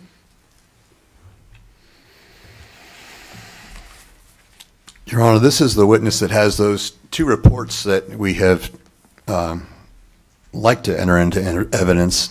Well, why don't we do this? Because I heard a good bit about the draft report, and I'm inclined to receive that in evidence, because I'm not convinced that a delay of a few hours, Ms. Rogers, is necessarily such that would cause prejudice that I should exclude an exhibit. I mean, there's a fairly substantial amount of case law in there as to what discretion I have to exclude exhibits, even if they do not technically comply with my order of pre-hearing instruction, and there has to be some demonstrable prejudice and usually delay. Well, if I'd had it before, I could have more adequately prepared, or I could have done some, that usually isn't what the court looks to in terms of prejudice. And usually prejudice is when it's sprung on the last minute. And this was, I don't think, the last minute. So I'm going to, and 21 is the draft. Don't have. 21 is the draft, and then we are, All right, well, let motion. me deal with 21 first. Okay. I'll receive 21 in evidence. And Is there such a thing as preserving my objection, or? yes, oh, absolutely. Okay. Your objection has been raised and your objection is preserved. I'm overruling the objection. Sure, thank you. So if I've committed error, I will take no offense No. if this goes up and I do recognize your another discretion. forum reverses me. Now, let me need to get my, okay, so let's talk about 22, which would be the final report. that was attached to our motion, so that's what we would like to also Is enter. it in the portal? Because I guess it's in the motion. Hang on, let me pull up the motion.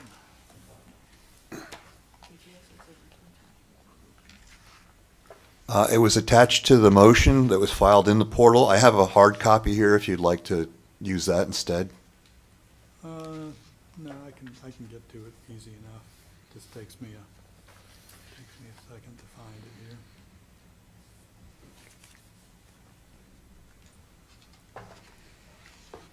That was filed on the 30th. When was that filed? It should have been filed the morning after the 30th on December 1st. Well, it didn't make it into the portal then, because the last thing I have for exhibits in the portal is the 30th. So let me go back to the motion.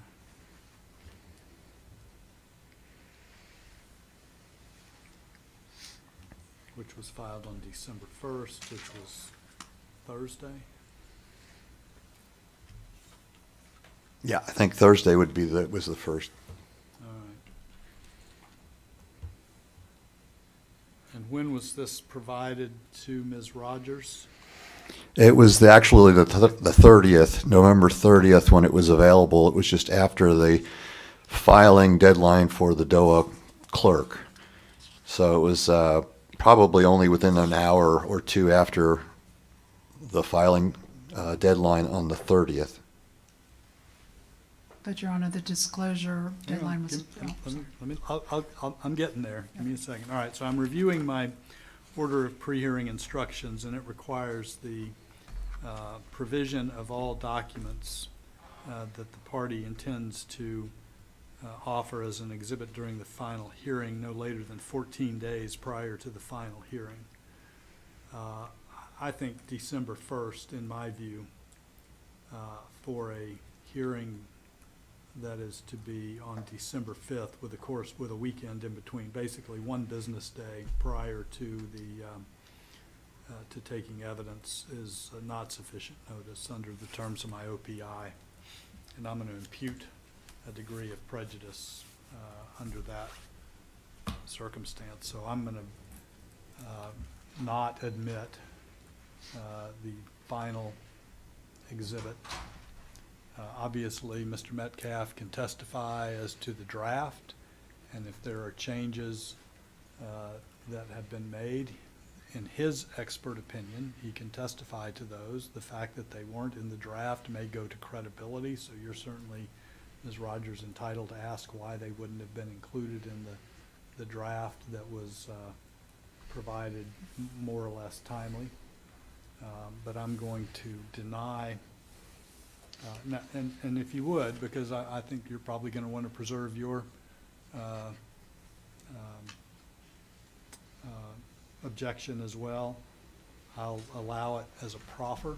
That would be fine, Your Honor. Thank you. And I'll designate it as such in the exhibit portal, but if you can go ahead and file it in the portal, Mhm. because the portal is what, the exhibits in the portal are ultimately what are going to be sent off by me, and I'll have individual rulings on every exhibit, so. Yes, Your Honor. So 22 is not received in evidence, but it is proffered. May I And, ask a question? And I will also proffer your 13.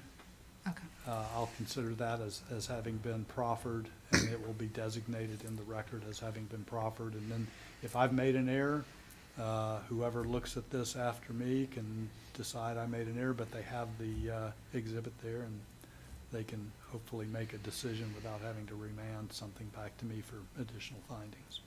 Can I ask a Yes, ma'am. It's just for clarification, since the report is not going to be allowed, isn't giving oral testimony on what the report says, or the differences, isn't that the same thing? It's just giving It oral? shares some similarities. Did you depose Mr. Metcalf? No. So, I mean, I can't say then that there's, if you deposed him and he's coming up with different opinions now than he did during his deposition, I would certainly give that some weight. But since there was no discovery, I'm going to give him an opportunity to say why he believes his draft is not sufficient. And again, I'd suggest, cross-examination that may point out some things that could affect credibility, or certainly things I'm willing to listen to, but I'll allow Mr. Metcalf to testify to the draft and to any changes that he's made since the draft was provided. I understand it's a little incongruous at times, but I think it is the way the evidence code works. Here is the case number. He actually put it in the new report, the DOA case number. Oh, from Judge Folks? Yeah, Okay. it's 21-2718 GM. Okay. All right, I'll give that a look. And with that, give me 1 second.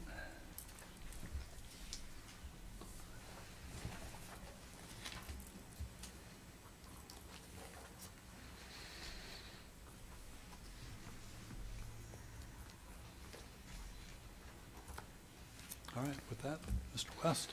Thank you, Your Honor. Would you state your name for the record again? Kenneth Brian Metcalf. And Your Honor, Mr. Metcalf will be offering him as an expert witness, and I have a various areas here. I wanted to just get those out in the open before I have him go through his experience and qualifications, but I will be offering him in the as an expert in the areas of land use, growth management, urban, regional, environmental, transportation, and sector planning, and also development impacts. You're gonna have to do that, so I got through growth management. Okay. Land use, growth management, urban, regional, sector,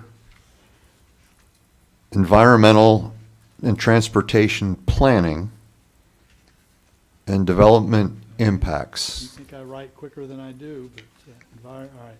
Urban, regional, sector, environmental, and transportation, Yes, Your Honor. I'm sorry. and then what was the final? Development impacts. And I had an objection to just part of that.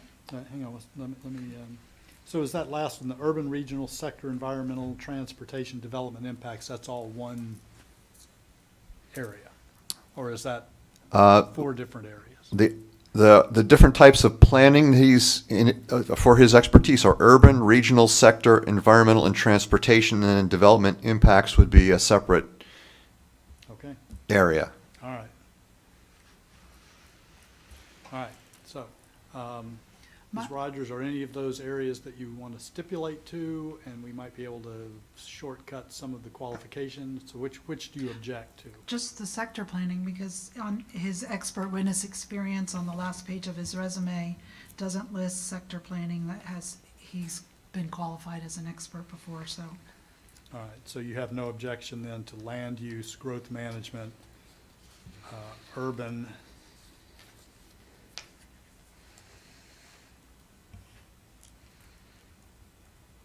I'm still trying to, hang on a second, let me. Oh, urban, regional. So give me where one area, or one area of expertise ends, say stop, so I know where to stop. So Gotcha. urban, regional, sector, is that one area?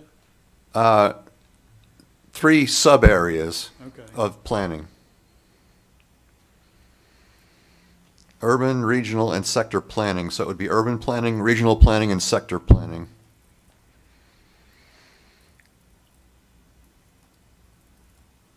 All right, and then environmental and transportation planning? Environmental planning and transportation planning. All right. All right, and so the one area that you have concern with is sector planning?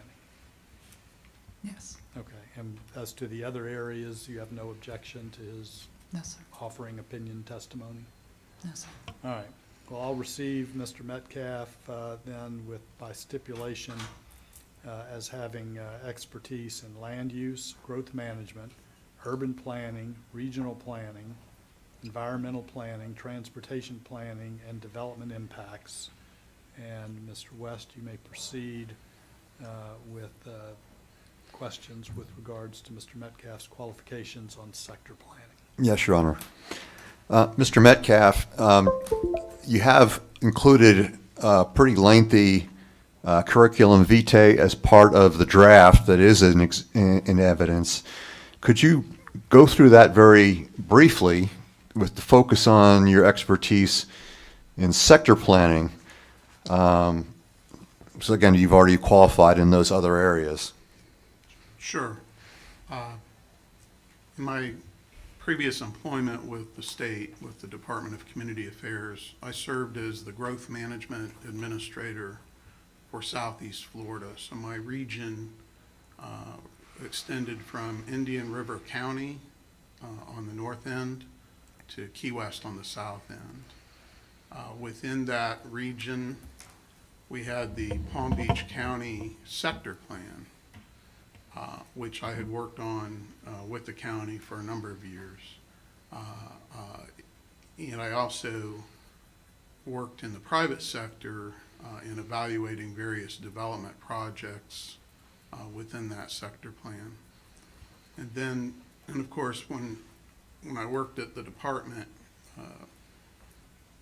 we would hold staff meetings where we would typically discuss important comprehensive plan amendments. And so I also had the benefit of hearing other discussions about other sector plans as they were being analyzed by the department in different ways. Both the long-range master plan as well as the DSAPs, the detailed special or detailed specific area plans. More recently, Escambia County had hired me to evaluate their sector plan and to develop potential alternatives to potentially replace the sector plan. And so I've spent a lot of time evaluating the Escambia County sector plan. And before the county had hired me, I also served as an expert in the Westmark opt-out amendment that was challenged and ultimately found to be in compliance. So I've had significant experience in analyzing this particular sector plan as well as my previous experience with the department. Did you testify in the Westmark case as an expert? Yes, sir. But to be clear, I don't recall whether they tendered me as an expert in the Escambia County sector plan or not. I don't recall the scope of what I was tendered on. Okay. When did you work with, is Mr. Metcalf's CV included as part of his draft report? Because I don't see it in the exhibit list. I'm sorry. Is Mr. Metcalf's CV included as part of the report? Yes, Your Honor. It's attached to the draft as, I think it's attachment 1. Okay. All right. Let me ask, when did you work for DCA? From 1988 to 2004. Okay.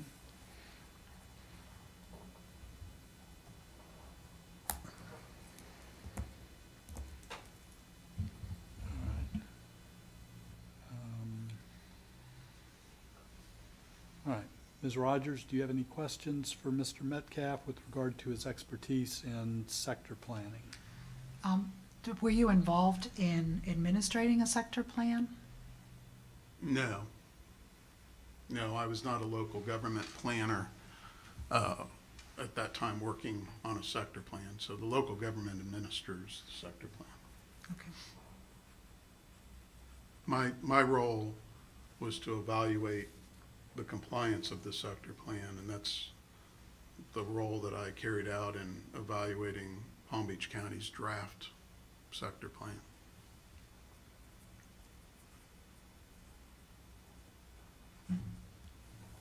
That's all the questions I have. All right. Well, based on the testimony I've received, I'm convinced that Mr. Metcalf has the knowledge, skill, experience, education to testify as an expert in sector planning, and I'll receive him as such, and as a result, he will be allowed to testify in the form of opinion. So, Mr. West? Thank you, Your Honor. Mr. Metcalf, were you retained by Escambia County to review the opt-out request that was being challenged here today? Yes, I was. And have you reviewed that petition and all of the other documents that were filed in this case? Yes, I have. Have you formed an opinion whether there was sufficient data and analysis, as well as that the AppData application that was approved is in compliance with Chapter 163? Yes, I consider the supporting data and analysis adequate. And of course, that includes the additional analysis that I will testify about, where I supplemented the county's effort. And yes, I consider the amendment to be in compliance, understanding that that's Judge Early's role to make that determination and a recommendation in the recommended order.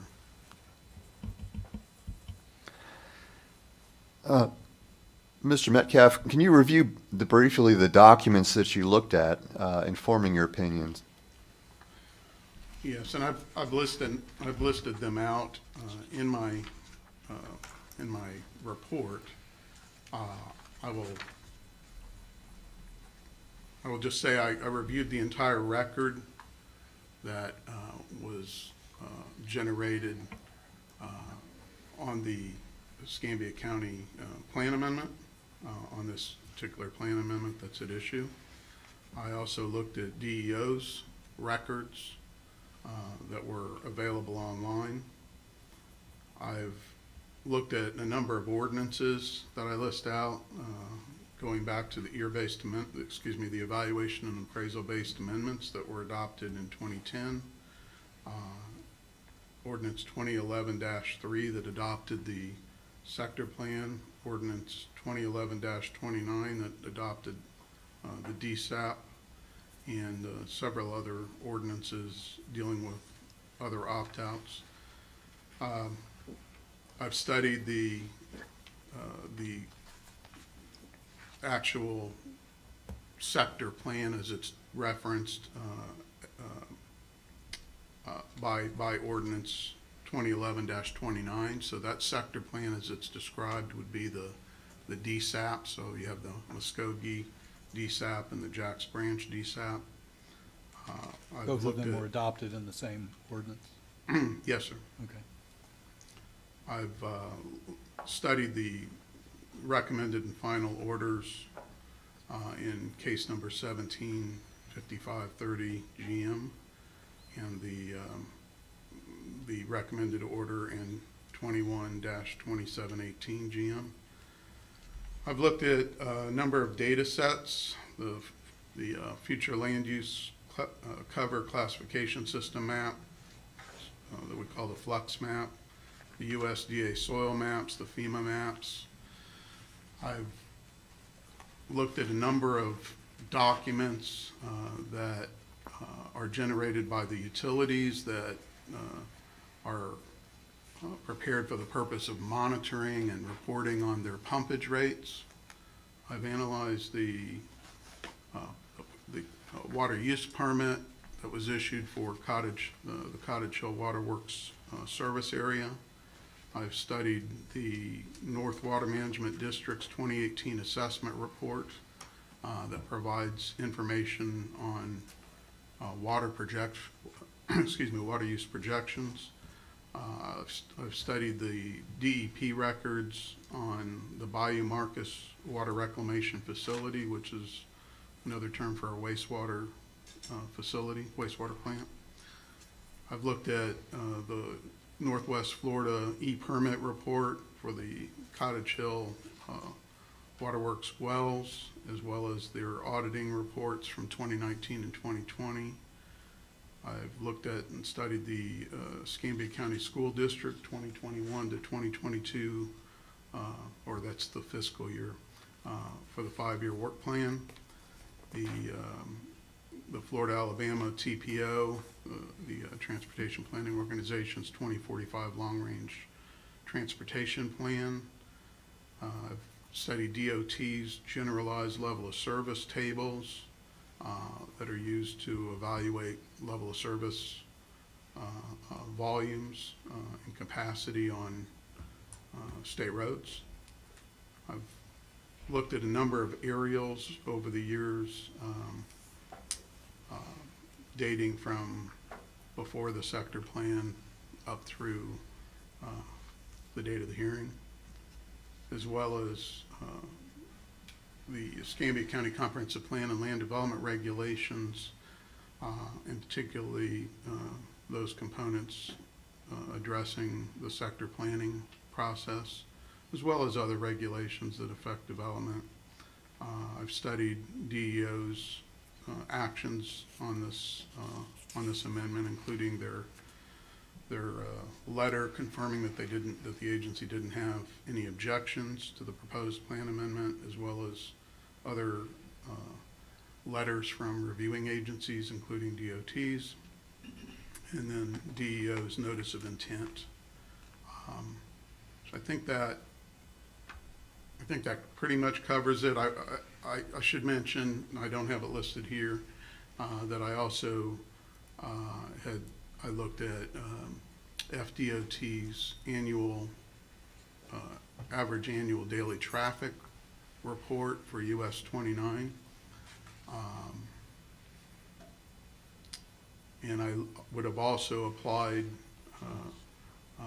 the ITE, the Institute of Traffic Engineers, trip generation manual in calculating trip generation associated with the amendment. So I don't have that listed here. That was something that I did after generating the draft report. Is there anything that's not listed in your draft that was entered into evidence that you would like to elaborate more on that you haven't already spoken about? Well, so the two areas where I supplemented what I did before related to pumpage rates. So I was able to collect more data on pumpage rates. I was also able to confirm the pumpage rates for, well, so maybe back up. I have a series of reports that document, and I've summarized them in a spreadsheet, the pumpage rates for the Cottage Hill Waterworks, but also for the ECUA as well, because they have a water system, as you've heard about already today. And then I was able to confirm the capacity of the ECUA wastewater system and water system as well. So all that information and documents, was all that in existence as of the date of the hearing where the Escambia County opt-out plan was approved? Yes. Okay. And you said that you concurred with the staff's findings? I do. Okay. I'd like you to talk a little bit about the methodology, because there's been some discussion here about not having a project to support this particular opt-out plan, and that there's some analysis that should be done. I think Ms. Rogers' position is it should be done to the maximum intensity and density. Do you have an opinion on any of that as far as how this should be looked at? Yes, I do. Okay. Could you go into that, please? Sure. So let me start by just testifying about my experience with the Department of Community Affairs on this issue. As the judge may know, prior to the adoption of the community, or the enactment of the Community Planning Act in 2010, 2011, the Chapter 163, sometimes we refer to it as the Growth Management Act, was more detailed in certain respects, and it also relied on an administrative rule, Rule 9J5, that described in significant detail the content requirements for comprehensive plans, and described the type of analysis that should be done. And one of the most important points I think that I want to emphasize about this is it really depends on the context. I disagree with the idea that every single plan amendment should be analyzed at its maximum theoretical potential. Yes, a land use category may allow a certain density or a certain floor area ratio, but it's, in my opinion, it's a mistake to assume that that maximum is always achievable because of not just zoning, and I don't want to overemphasize zoning. I want to talk about what I think are more practical, important considerations. And just take parking, for example. You know, when I teach my class at Florida State University on community infrastructure planning, and I teach a class there at growth management, on growth management, or I did, in their graduate course program in planning. You know, one of the things I try to get our students to understand are the relationships between the amount of density, the amount of intensity in terms of floor area ratio that can be developed once you account for parking. And I use a rule of thumb that's pretty commonly accepted or understood in the planning profession, and that's the 40% rule, which is to say that if you provide the typical parking requirements, if you provide the typical parking allocation based on local government regulations, and those vary, you know, sometimes you'll see them at 3 parking spaces per 1,000 square feet. Sometimes you see them as high as 4 or 5 parking spaces per 1,000 square feet of floor area for commercial. If you provide, and I do this conservatively, I don't try to assume a higher amount of parking than is typically the case, but the minimum you almost always see would be 3 parking spaces per 1,000 square feet. And when you do a design for a parking area, you have the parking space itself, which is typically 9 to 9.5 feet wide, and then the length maybe 18 to 19 feet in length. Sometimes you have compact parking, but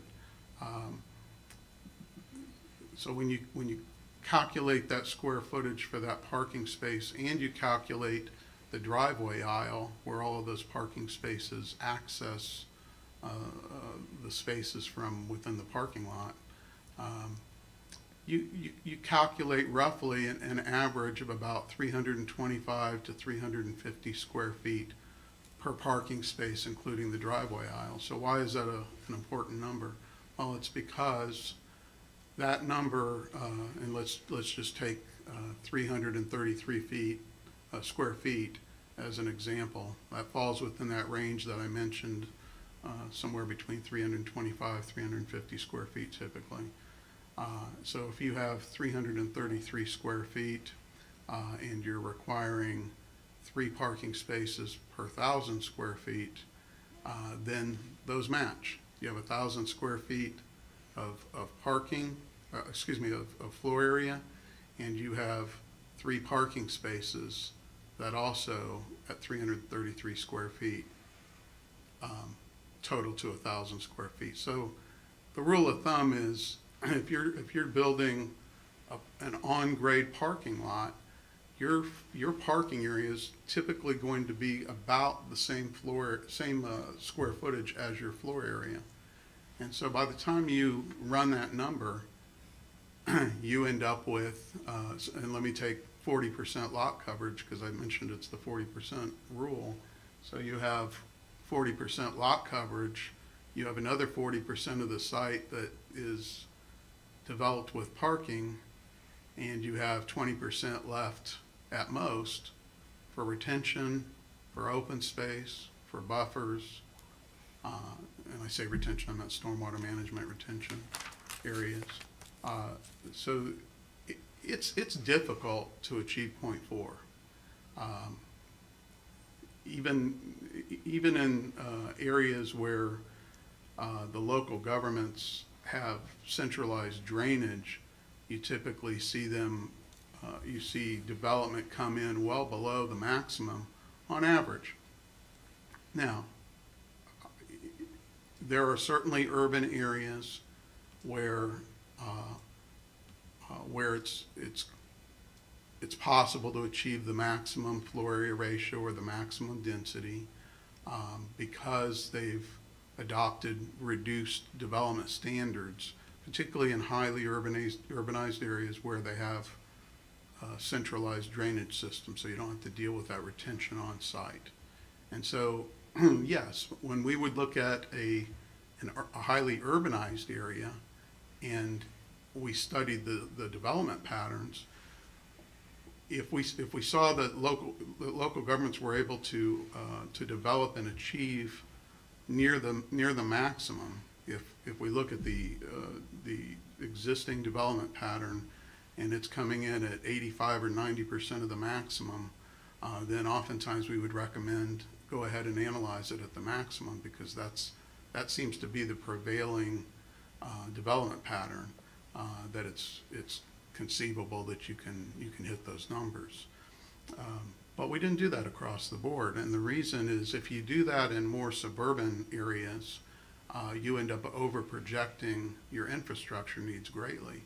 And I look at the sector plan as a case in point. If Escambia County had utilized the maximums for the sector plan, they would have already been building 4 and 6 lane roadways all over the sector plan to try to stage that infrastructure to accommodate 23,000 dwelling units and over 12 million square feet. So if we're looking at the sector plan and what it allows, those are huge numbers. And so what you see, the more common practice for infrastructure planning and for transportation planning is to look at the rate of growth. That's much more important in evaluating impacts than necessarily the theoretical maximum.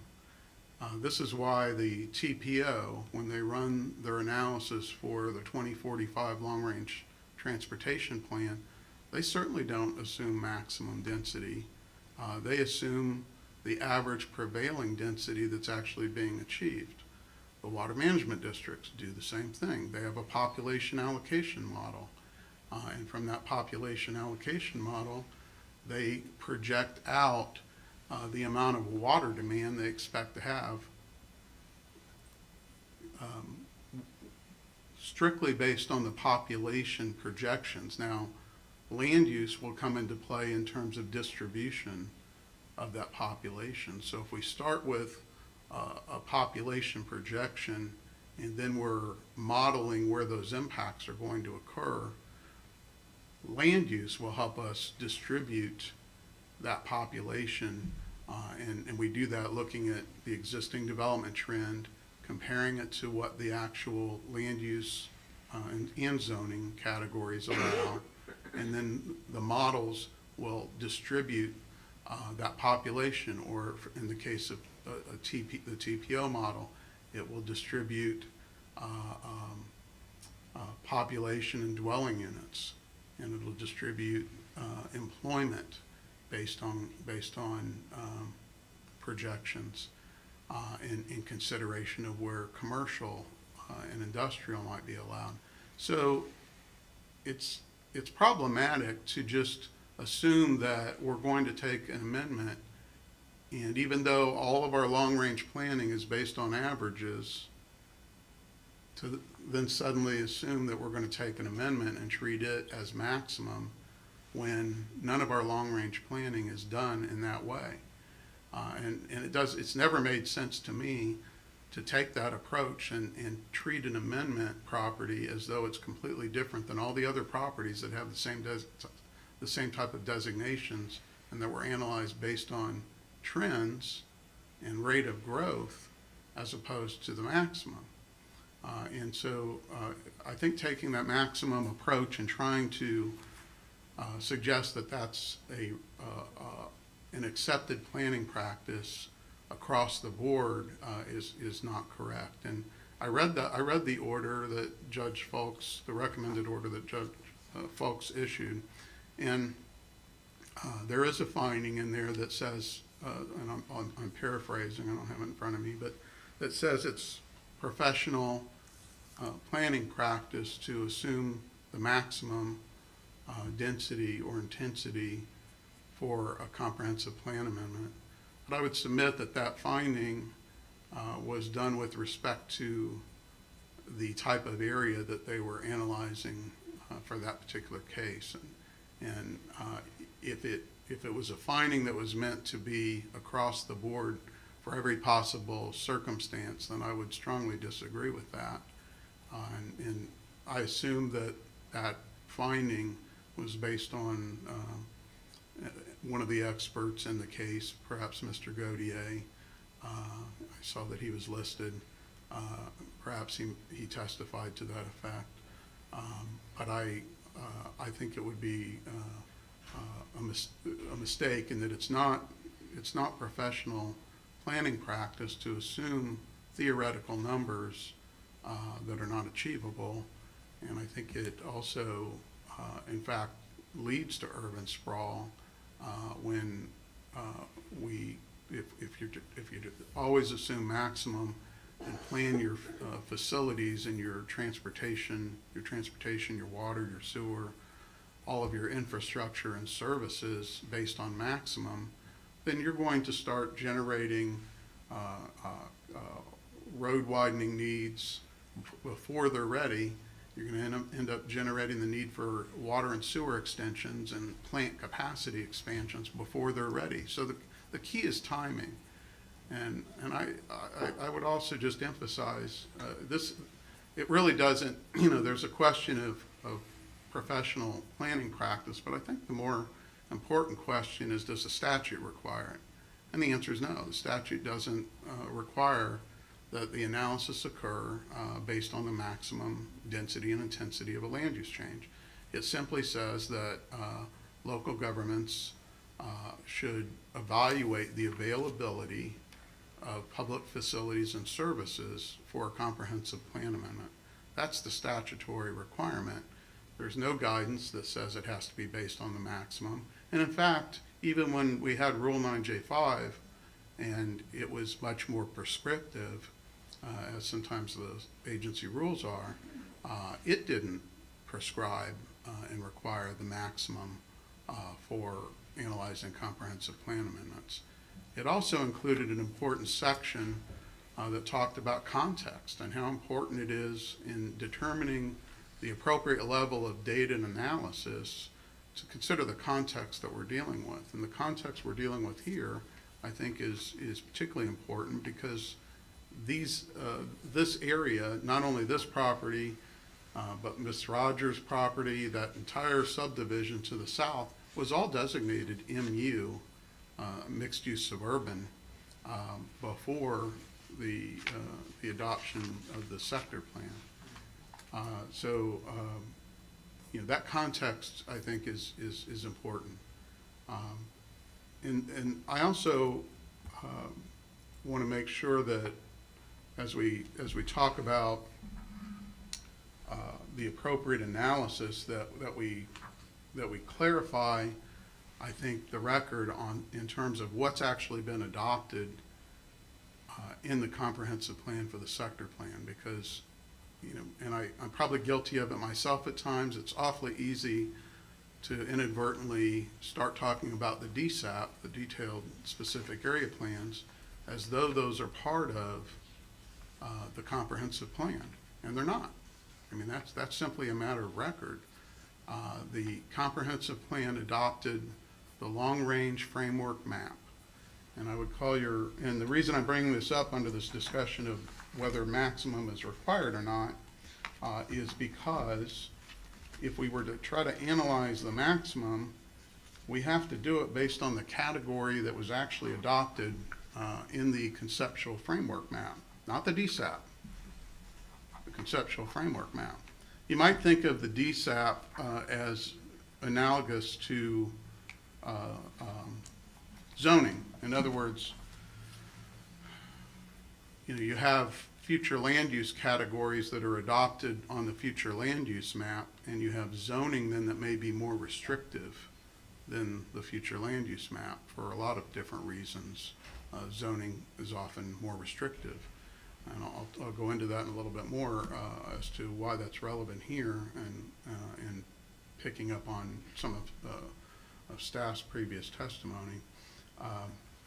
But it's analogous in the sense that the DSAP is the implementing framework, the implementing zoning, so to speak. I use that term loosely. It is not a zoning category, but it is the implementing mechanism that's for implementing the comprehensive plan and the long-range framework map that was adopted as part of the comprehensive plan.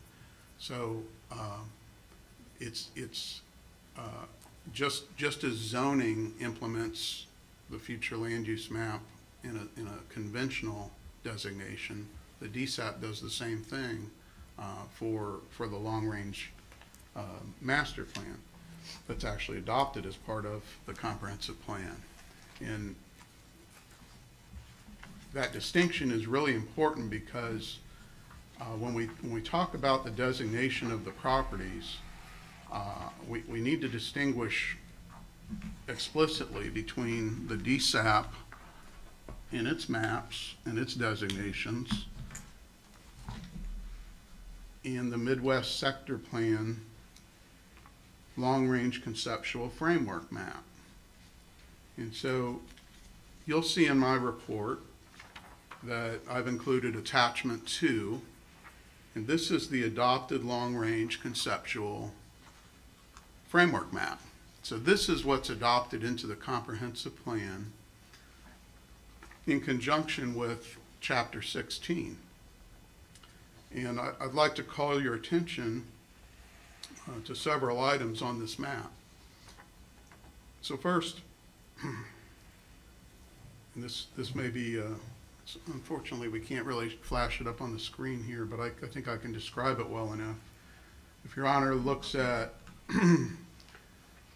so, do you have this map in front of you? Okay. It's on the screen.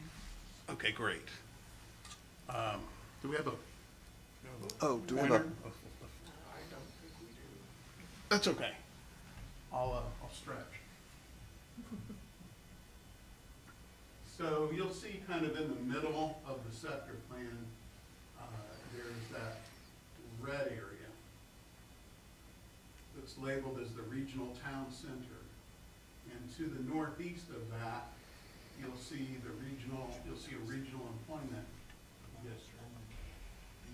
If you look to the east of the regional town center, you also will see that sort of tan color.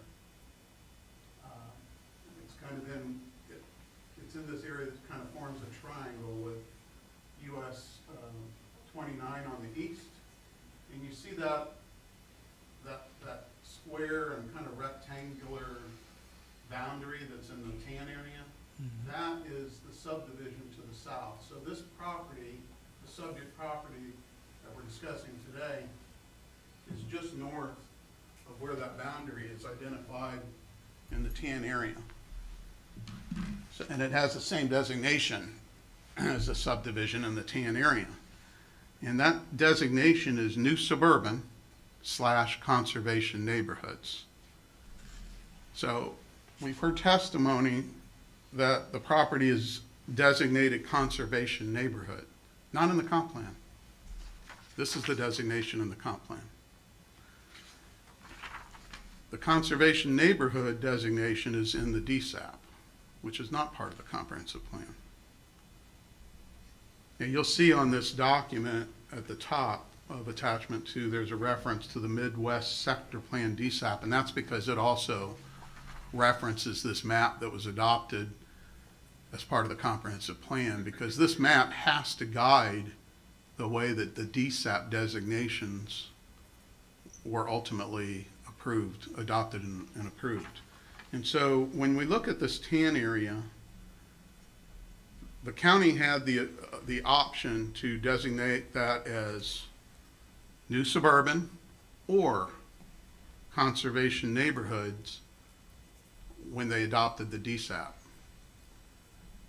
So just like zoning, you can have multiple zoning districts for a land use category, the DSAP also had more than one option. It could have designated properties, or the county could have designated properties under the DSAP to be consistent with this map. The reason that's important is I want to dispel the notion that this property under the comprehensive plan was limited to 3 units per acre. It's 3 units per acre under the DSAP. And what you'll see is that the new suburban category that's actually adopted as part of the comprehensive plan allows 10 units per acre. And this property could have been designated under the DSAP at 10 units per acre and would have been consistent with the comprehensive plan.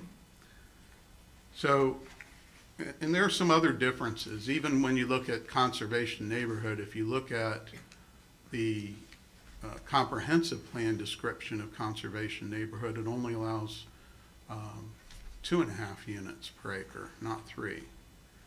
So there's some differences, but the most important point is that this map should be the map we're thinking about when we're considering the effect of this designation from this comprehensive plan amendment.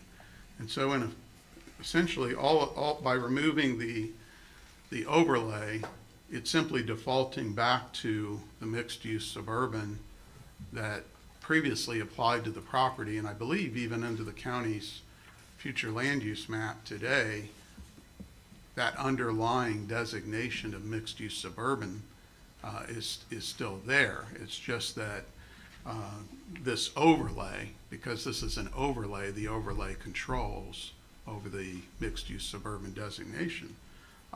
And so when the county removes a designation, removes a property through an opt-out and removes that overlay designation, then essentially it defaults to the underlying future land use designation. And the county simply makes clear in their adoption ordinance that in fact they're adopting that underlying designation to make clear that they've taken that affirmative action to assign that category to the property.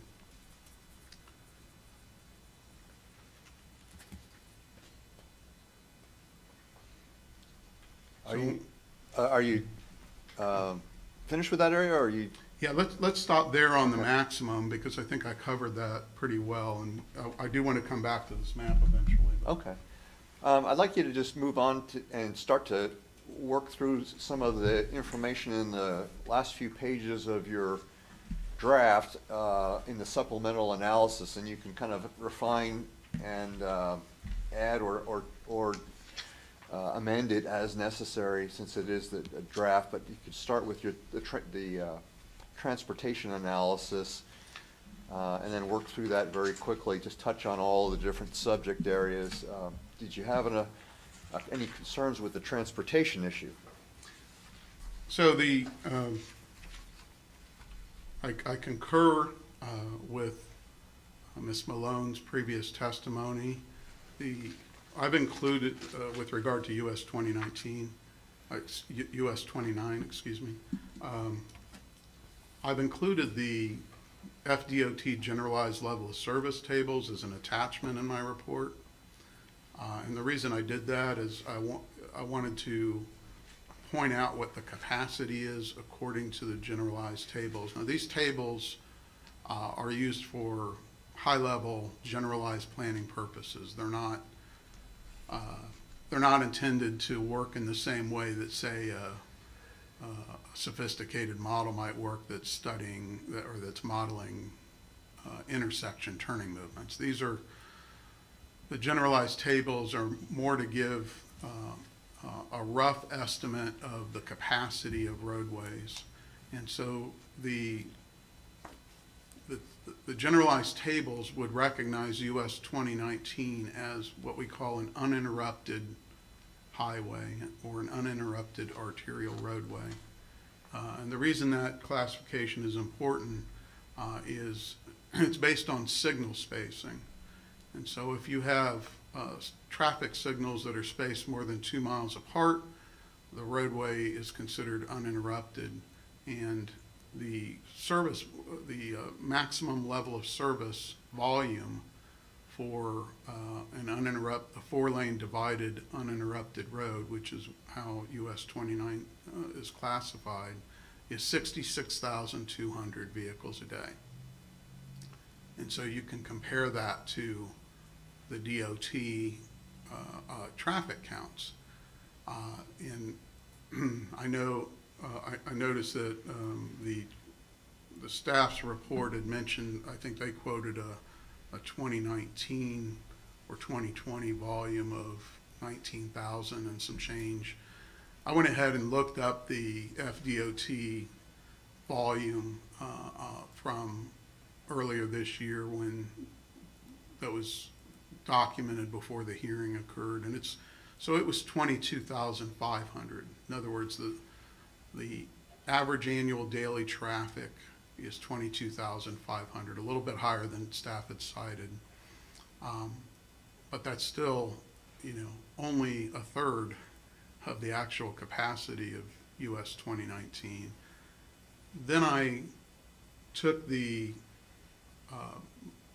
average annual daily traffic from 2016 to 2021, and for that 5-year period, I calculated the average change over that 5-year period, and then I projected that out so that we could look at the background growth in traffic on US 29, for US 29. And so if we project all the way out to 2030, which is the plan horizon, this is a 2030 comprehensive plan, that's what we're analyzing in terms of the availability of capacity.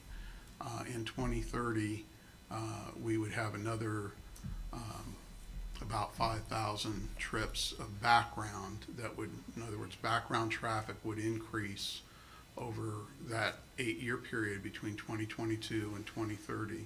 So I wanted to include that to make sure we were being conservative. Instead of just looking at the current volume of 22,500, I grew that background traffic, which is this, one of the sort of standard practices, and ended up with about 27,700 and some change. So that's how much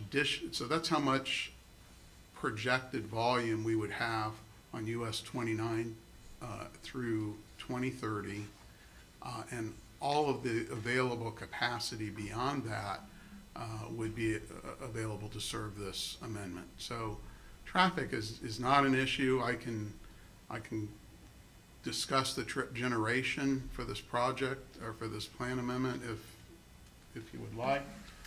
I'd like, just in the interest of time, if we need to come back to that, but I'd like to move on to some of the other areas with the potable water and the remainder of your draft there.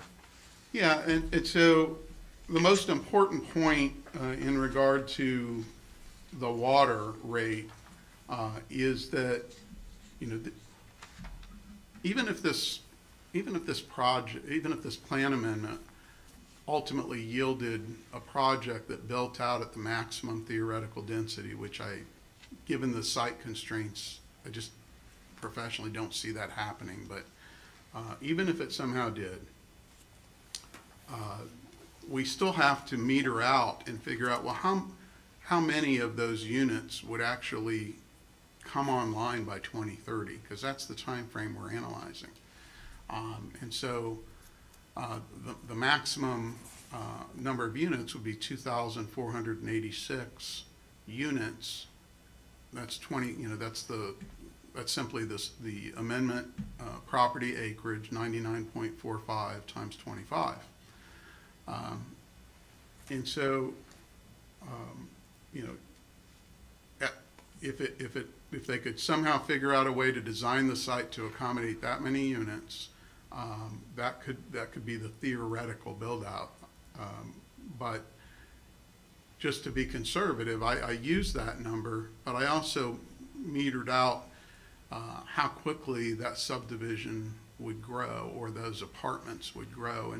And I'll just say that for that kind of density, for 2,486 units on this property, even at the gross acreage, even using the gross acreage, 25 units an acre basically requires at least a 3-story building and probably 4 stories when you start netting out the areas that you can't build on.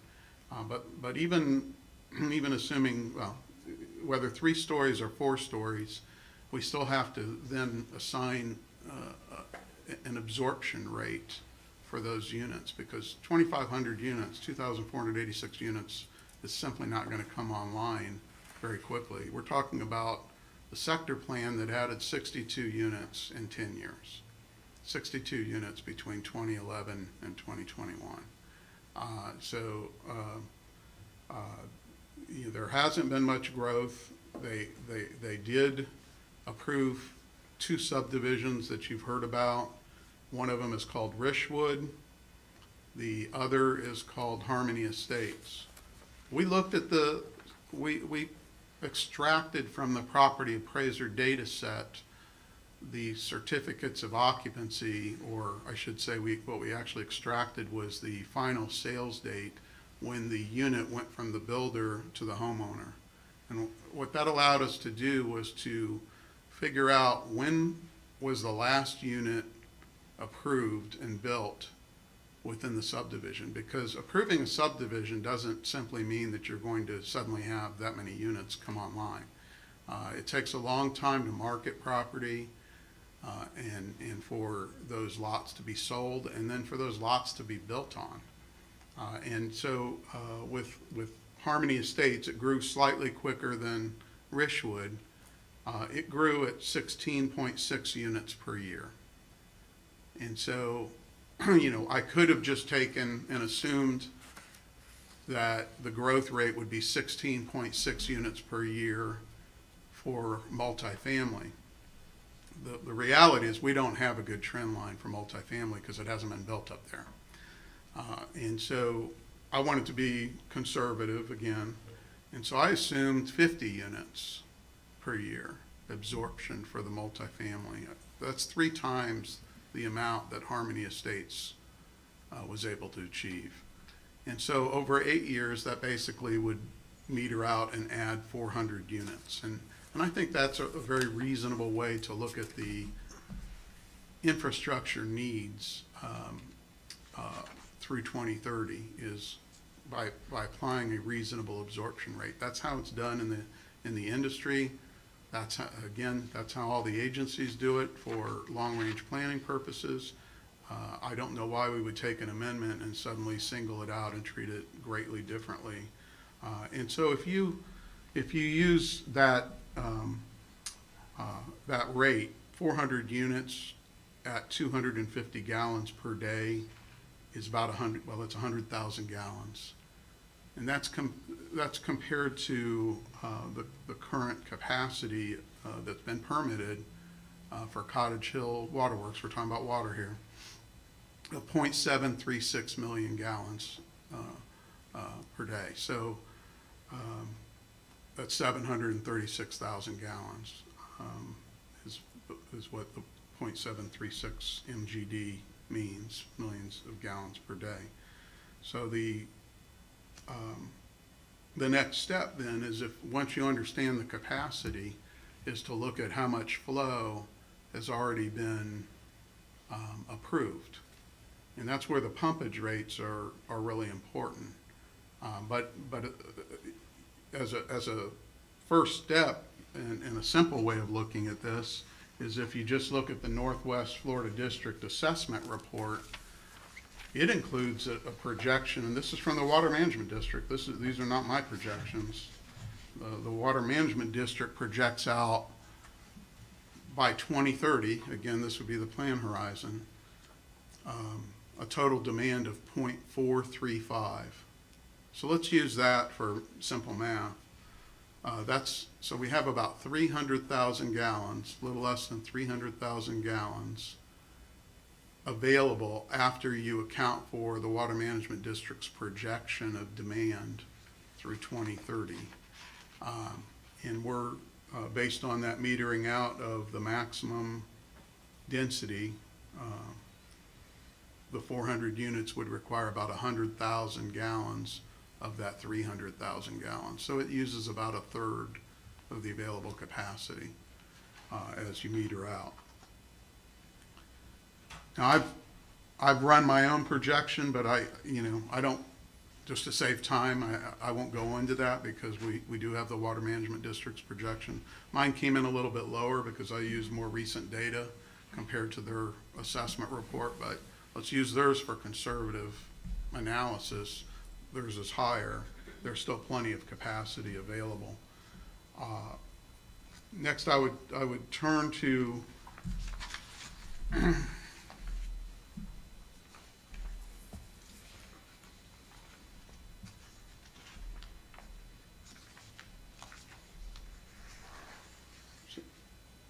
so in my updated report, I included a spreadsheet, and we also provided all of the pumpage reports. So I thought it was interesting that the previous witness testified that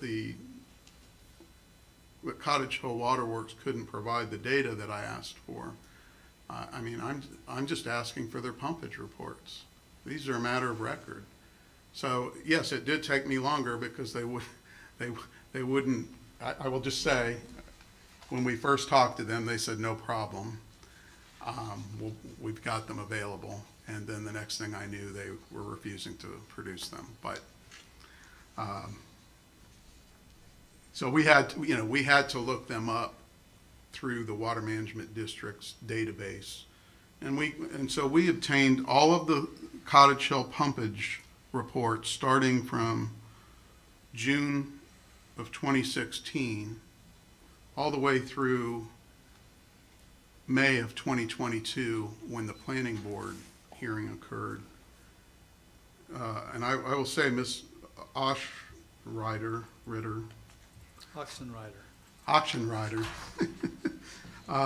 she testified at that planning board hearing that there were 1,530 connections. And that's not the case. In May of 2022, their own pumpage report says there were 1,500 connections, not 1,530.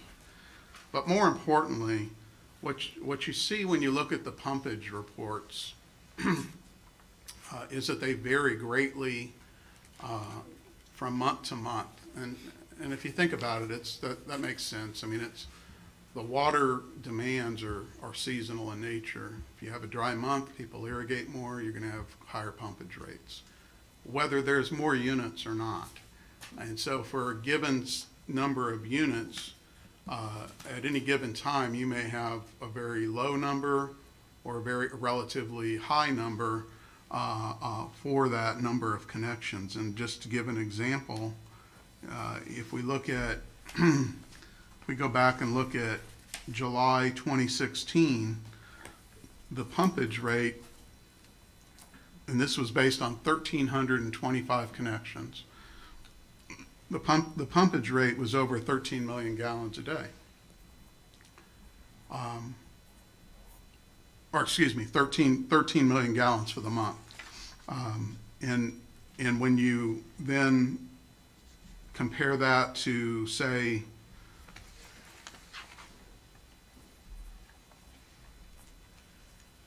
March of 2022, where you had more connections, you had 1,500 connections by that point, or let's even use May of 22. It's an even better example.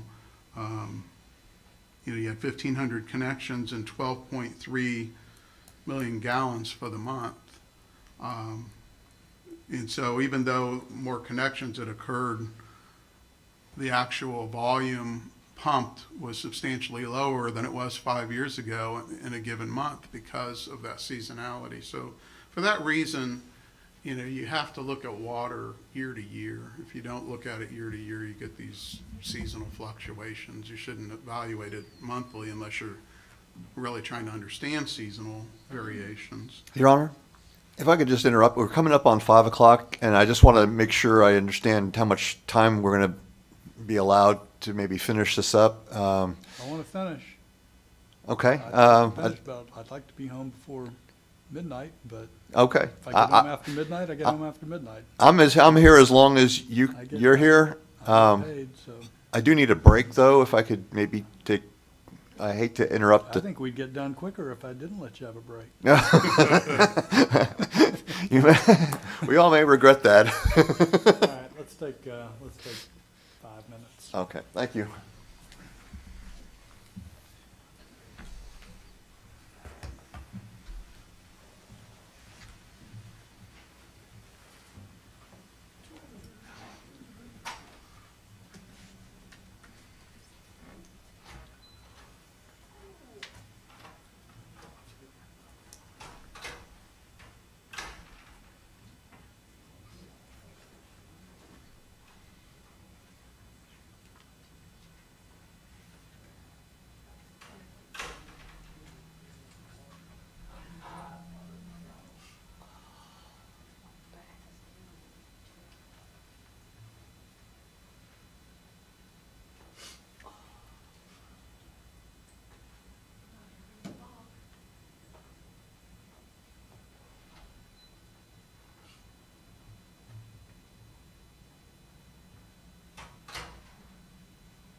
Every time you speak, I just learn so much. I really do.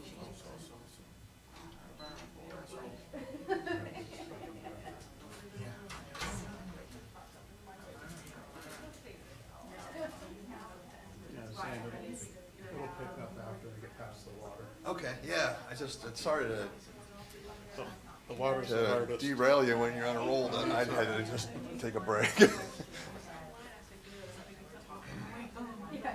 I'm sorry?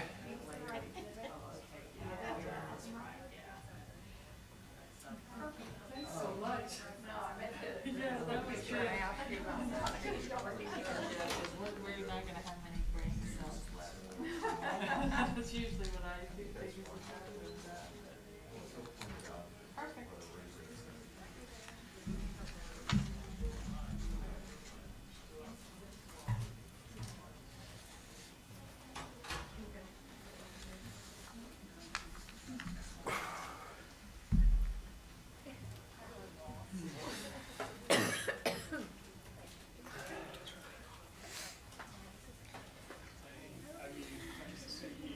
Oh, sorry.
Thank you, Your Honor. Ready? Ms. Odom, are you good? Yeah, I never really asked you about what your schedule is. Are you okay? All right. Your Honor, can I talk about the schedule? Sure. I have a commitment, at 6:30, Okay. and then probably Well, about, let's fly, and let me kind of see if I can short circuit a few things here, because you've gone pretty deep into the weeds and some of this stuff, and as I understand, the issue of data and analysis, it's what was available to the commission at the time it made its decision. So I'm really interested in what the commission had before it, and some of the finer parts of the analysis So- may or may not be as important. So maybe we can kind of speed through some of this. Yes, sir, and You kind of got a little professorial. I know you said you taught classes at FSU, so I was getting ready to call you the professor. But, and I'll just say that I think it will speed up from once I get past water. Okay. Because water most was of the an other issue, findings so- are summary in and I want to nature. make sure that Ms. Rogers has enough time to give you some cross as well. I Sure. would like to finish today, but if we don't, we'll figure out a way to finish it, so. Okay, all right. All right, so can I just pick up where I was? Yes, sir. Thank you. So what I've done is just like for traffic, like I said, I projected out water demand, but just using the water management district's projections, we see that there's plenty of capacity through 2030 for this amendment. And I'm not going to go through any more details. I do want to make clear, particularly given your last admonishment there, that that all of the data I'm presenting would have been available. It's public data available Well, it as may have of the been date available, of it the may have hearing. existed.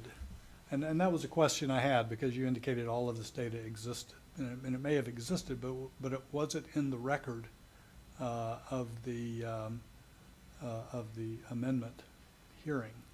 That's true. I mean, the water analysis, the projection from the district is something that we obtained. The report was available, but you're right. I mean, it wasn't presented in the record. Okay. Because So I'm I interested. do Anything understand the Anything that was requirement. in the record, if you can identify that, let me know. And if it wasn't in the record, but there was something comparable, that's fine. I just need to know what's in. And it may or may not, I don't know how much weight it'll have, given some of the other testimony I've heard. But I think what was in the hearing record, or the record before the planning board or the commission, either one. I'll probably try was- to distinguish as I go forward. Okay. We've always approached this when we supplement for a de novo hearing to make sure that we don't use any data that occurred after the hearing. That was so that, but sometimes we do generate additional analysis. Okay. All right. So I think we covered water well enough. I'll say the ECUA, again, that same Water Management District report confirms that their 2030 projected demand would be around 33 million gallons per day. Their system is permitted for 42.7 million gallons per day.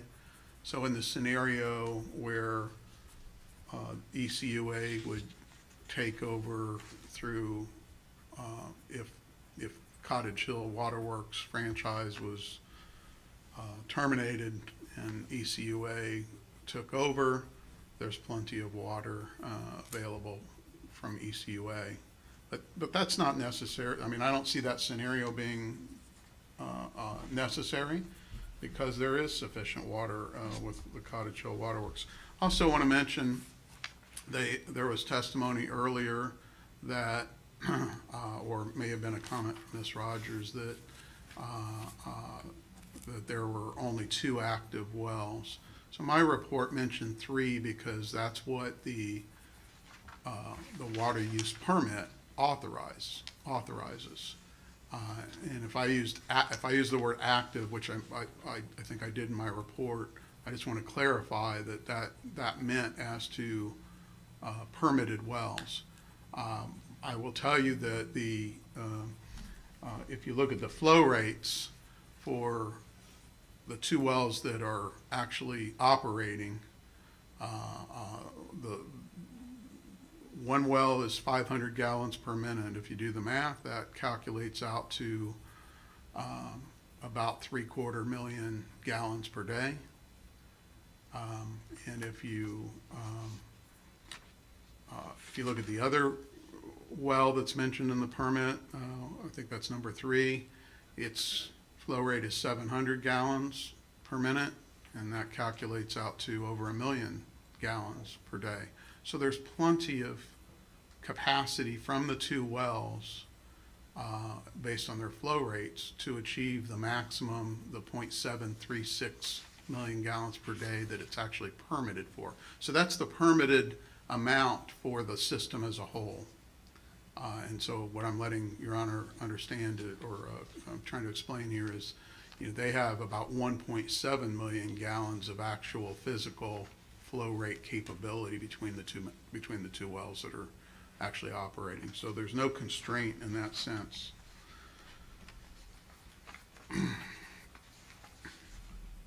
On wastewater, the Marcus Bayou wastewater plant has a capacity of 8.2 million gallons per day, and their flow is at about 6.1, so there's plenty of capacity at the wastewater plant. So we've covered water, we've covered wastewater. The county's solid waste facility, they had done an analysis in 2010 that actually projected it had 40 years of life. So I mean, it's good for decades.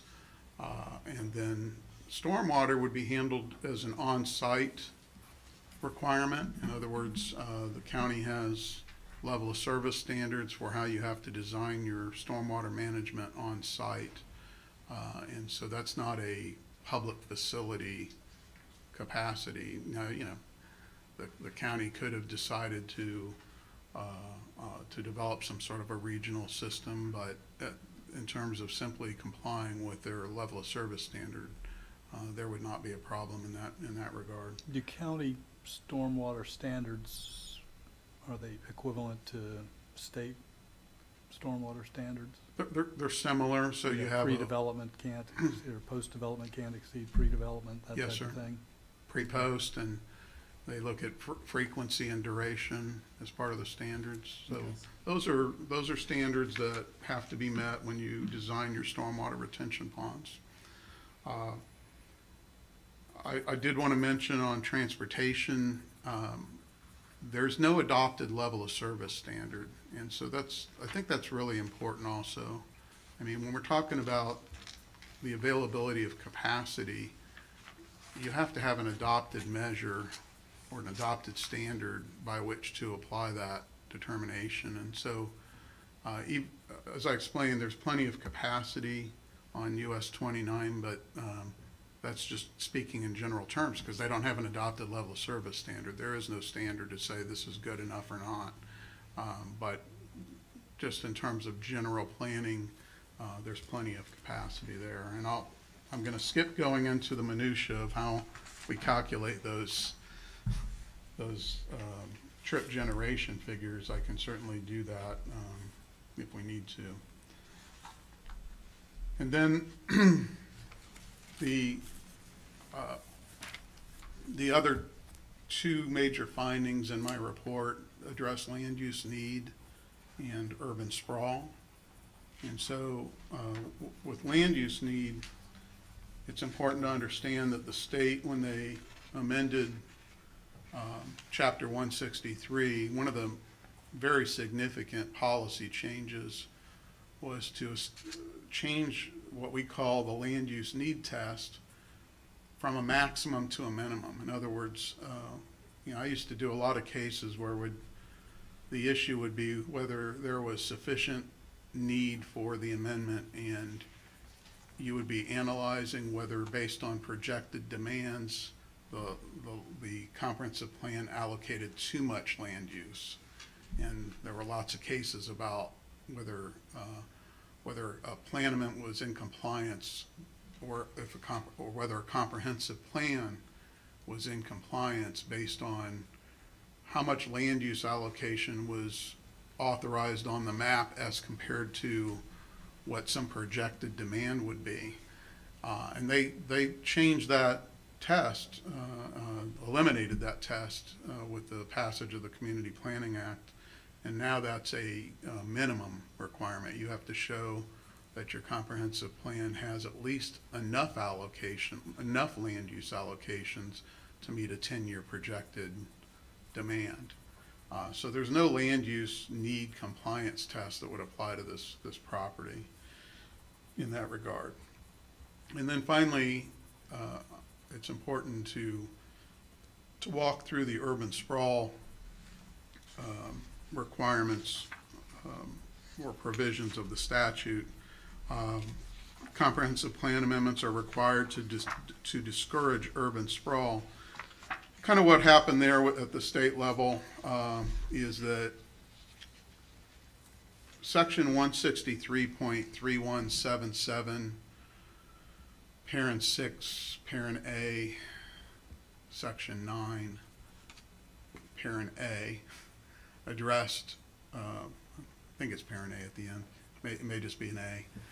Anyway, Section 9A set out 13 indicators of urban sprawl. And we used to have a lot of cases when I was at the department and even after in private practice where we were evaluating plan amendments against those 13 criteria. And I will say the petitioner has picked out one or two here and there and said, oh, this amendment just fails to discourage urban sprawl because she was of the opinion that maybe it didn't meet one or two of the 13 criteria, or she called out, one or two of the 13 criteria, but that's not how that test has ever been applied. That test with the 13 criteria are to apply them all and to provide an aggregate analysis overall whether the amendment discouraged urban sprawl based on how many of those indicators are triggered or not. And Rule 9J5 that previously implemented that had a very detailed, very robust test that you had to go through. So people got frankly tired of that, and the department was getting tired of having to deal with a test that was rather nebulous in the statute. And so when they adopted the Community Planning Act, they made very clear, for better or worse, here are 8 criteria, and if you meet 4 of the 8, you discourage urban sprawl. If your plan amendment meets 4 of the 8, it discourages urban sprawl. I've done an analysis. In my professional opinion, this amendment triggers 6 of the 8, and so it discourages urban sprawl. And then the last item I wanted to talk about is land use compatibility. And again, I go back to this important map that's actually part of the comprehensive plan. And I know you're taking notes, so I'm going to slow down a little. Nope, you're good. Go ahead. We're good? I'm at Okay. the end. So, the concern has been, well, what if this developed at 25 units per acre? How would that be compatible with surrounding properties?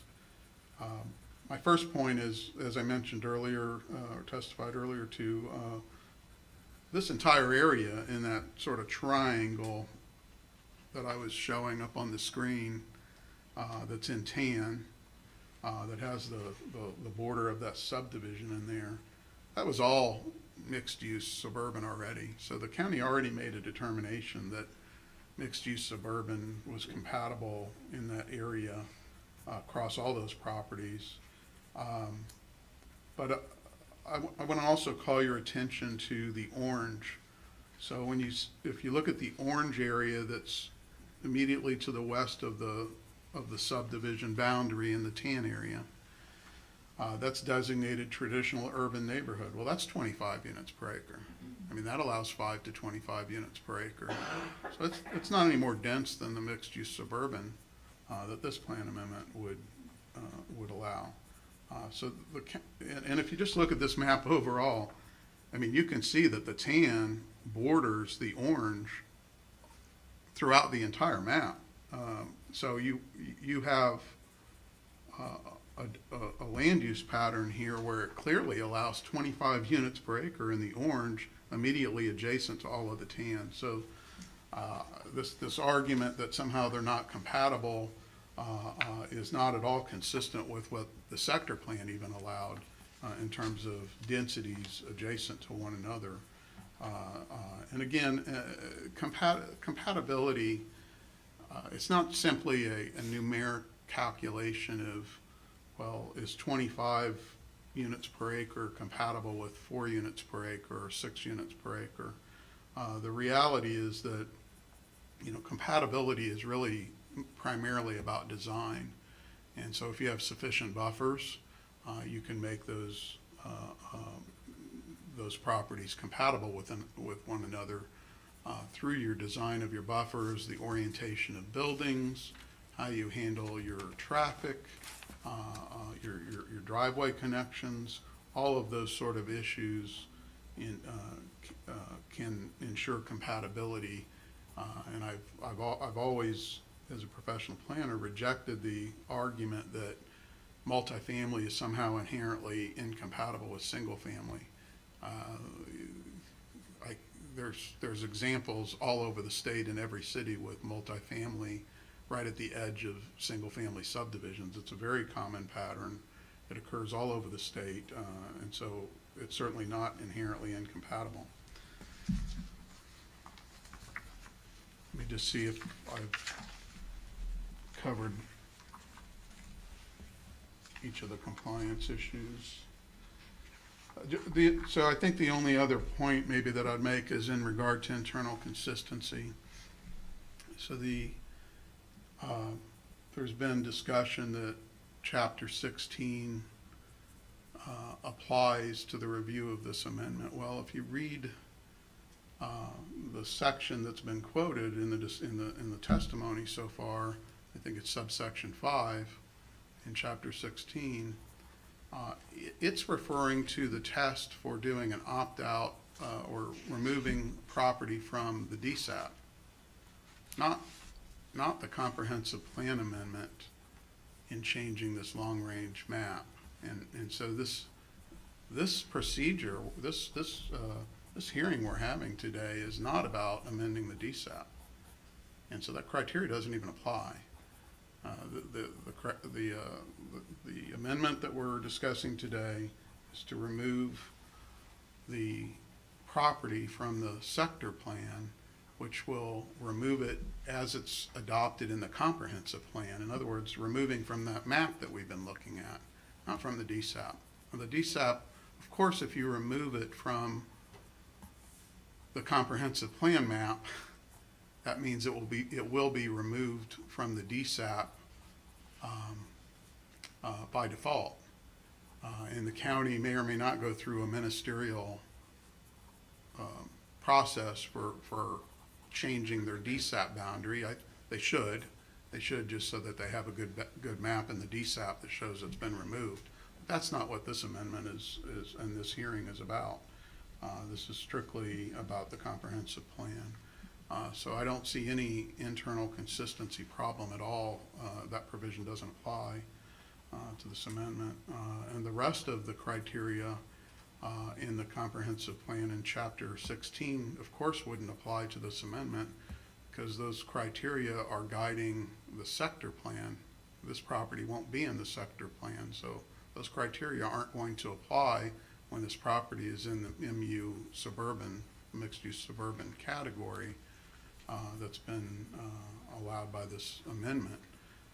Now, I will say that where that criteria I think comes into play is in evaluating whether the sector plan,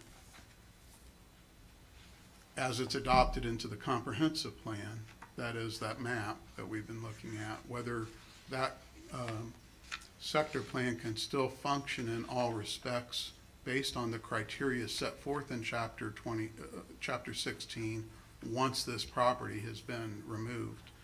And in that regard, this, as you've heard in the previous testimony, this property is located at the edge. It's at the periphery.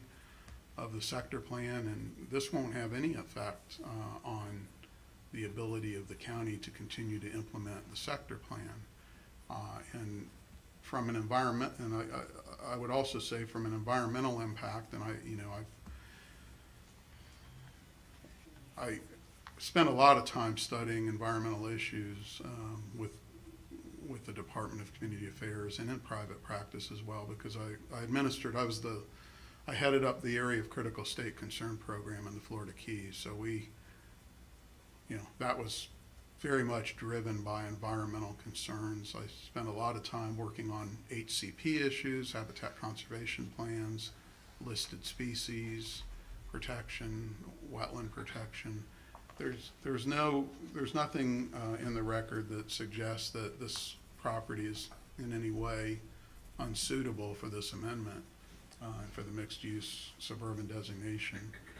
They already made that determination in 2010, and it was found in compliance before they ultimately designated the sector plan.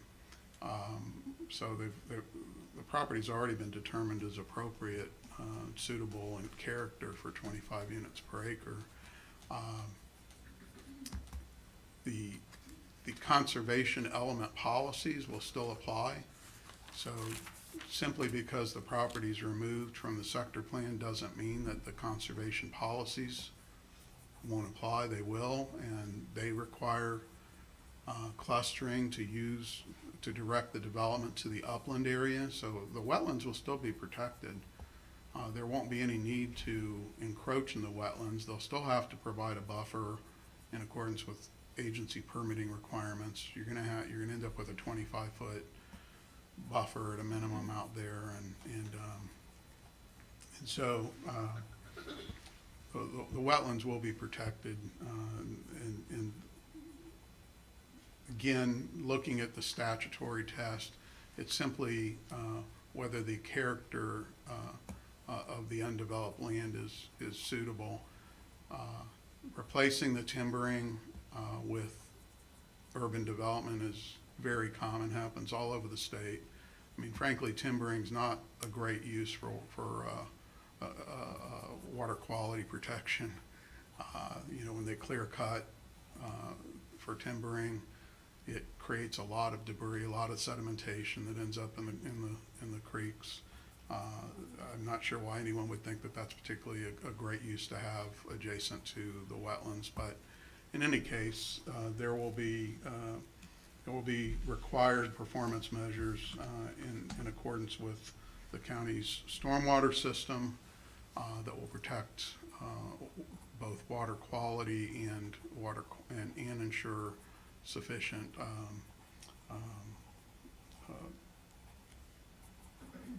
drainage retention from stormwater runoff from the development of the property.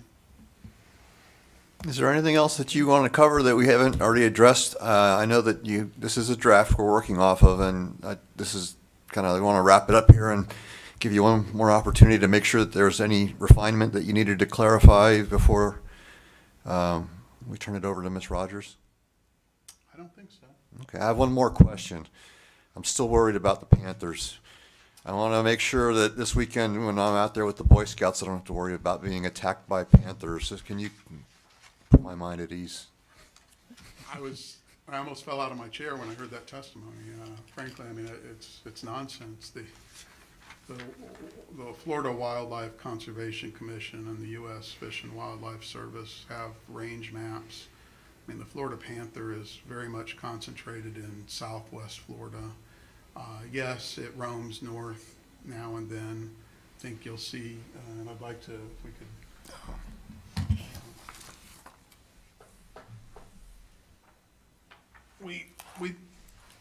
We printed this map out when we heard that testimony today, Well, which is. this would be a non-disclosed document. I'm not that- gonna make. that's any- not necessary. I'm not gonna make any findings on Panthers. I don't think. I don't know that Okay. it's been pled. We didn't know if we needed to have a rebuttal document. I just. Nah.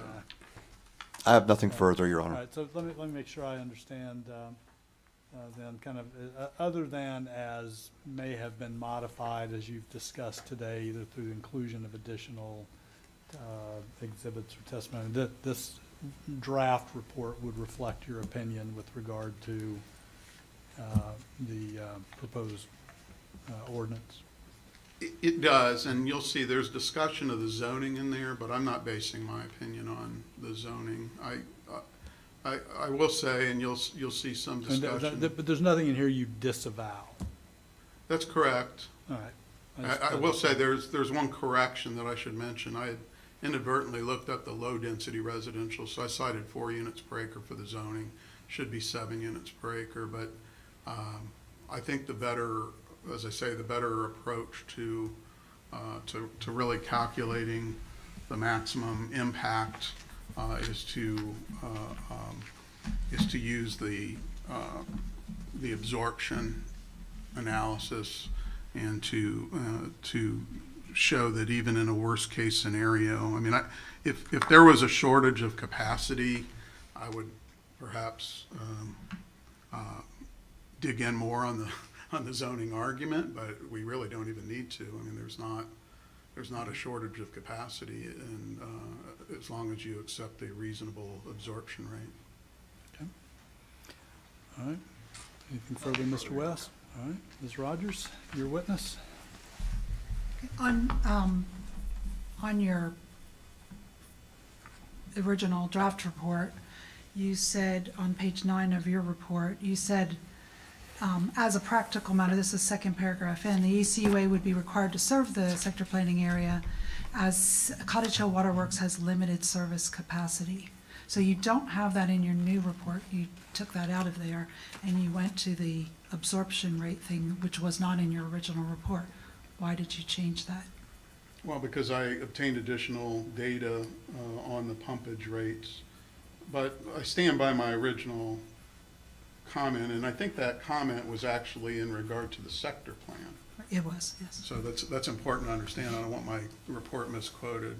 So the finding that I made was that as a practical matter, the ECUA would have to take over providing water service if they had actually tried to develop the sector plan with 23,000 dwelling units and 12 million square feet of non-residential. I mean, I think that's beyond Cottage Hill Waterworks capability. But well, Cottage Hill Waterworks is not the only water provider that serves the sector plan, is that correct? That's true. Right, so the Cottage Hill Waterworks has the same service area, and that hasn't changed, and it probably won't change. So if in your first report you said they had limited service capability and ECUA was going to take it over, why do you say in your second report that they don't have limited service capacity, that they have plenty of capacity? I think, again, you're misquoting my report. So the purpose of my statement in the first report was to make the point that ECUA is eventually, if they were to develop the sector plan, ECUA is eventually going to have to provide service out there. Have you talked to anyone? If I can just finish my answer. I'm sorry. So the service, the Cottage Hill service area serves an area both outside of the sector plan and within the sector plan. It doesn't serve the entire sector plan. But my point there was that eventually the ECUA would have to serve it, and if they do, they would take over that part of the system, and they would provide water lines, water mains to the property, or they'd pick up and absorb, which would probably be the more likely scenario, where they'd pick up and absorb some of the existing Cottage Hill system. But that didn't have anything to do with whether Cottage Hill has capacity for the amendment. Okay, have you talked to anyone in Cottage Hill, in ECUA, that says, that they want to, or they have the willingness to take over Cottage Hill Waterworks? The discussion I had with ECUA was, I wanted to understand, and I've had this discussion a number of times with the authority, whether they were proactively planning to extend their network and their service area for water and wastewater to serve the sector plan.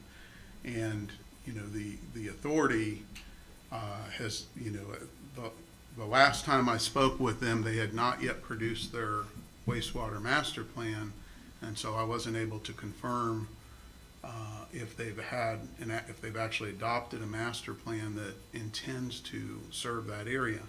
They themselves said to me, before I'd even studied the franchise issues, that they knew that they would have to extend service out there if that sector plan were ever able to develop.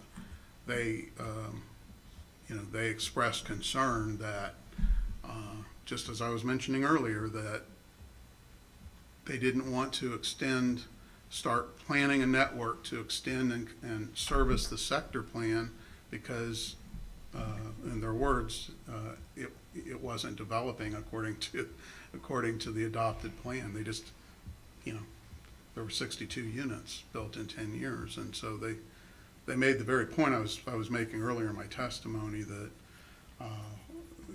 agencies are reluctant to just assume that the development's going to occur, and that's the reason they look at absorption rates. So you mentioned that it wouldn't be prudent to plan roads, for instance, in the sector plan, because then we wouldn't have had development. But when the sector plan was developed, there was memorandum of understanding for a road network, and that was never completed. In your opinion, could that be the reason why there has been limited development, because the transportation infrastructure couldn't support development? Well, certainly that's part of it. I mean, you have to have the market, you have to have roads, you have to have infrastructure in order for development to proceed. And as Mr. Homer testified to, this plan's unusual in that it centralized the most intense areas. So rather than planning the regional town center out on the periphery, it provided it in the center. And there was the notion that, well, more than a notion. I mean, they were planning to have, you know, a major. You can see it on the screen, that black dashed arrow showing a major road bisecting the sector plan.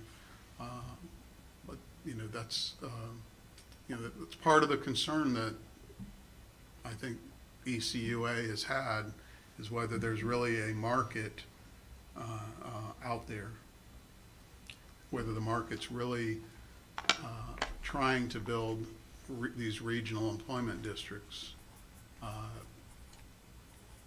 You know, particularly this amendment's up in the Jacks Branch DSAP area, but you know, if you look at the Southern Regional Employment Center, it's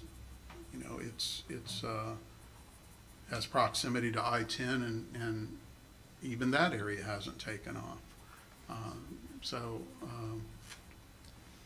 You know, there are a lot of factors that affect whether development will proceed.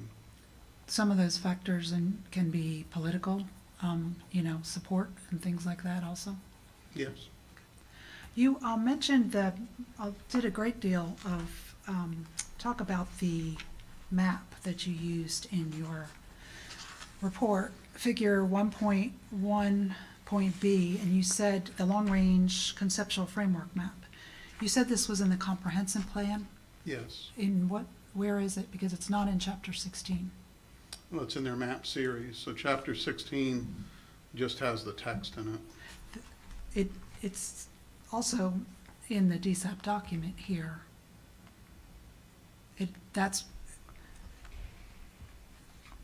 You realize that it's in this is the DSAP document. Yes, my testimony about that is it's included in the DSAP document because it's making reference to the comprehensive plan, master plan that was adopted, because that has to guide the DSAP. So because it was adopted with the master plan, it is considered part of the comprehensive plan? Well, it is the master plan. It's also known as the long-range conceptual framework map. But that's the map that the statute makes very clear has to be adopted as part of the comprehensive plan. And then the statute also makes clear that the DSAP is adopted by ordinance and is not part of the comprehensive plan.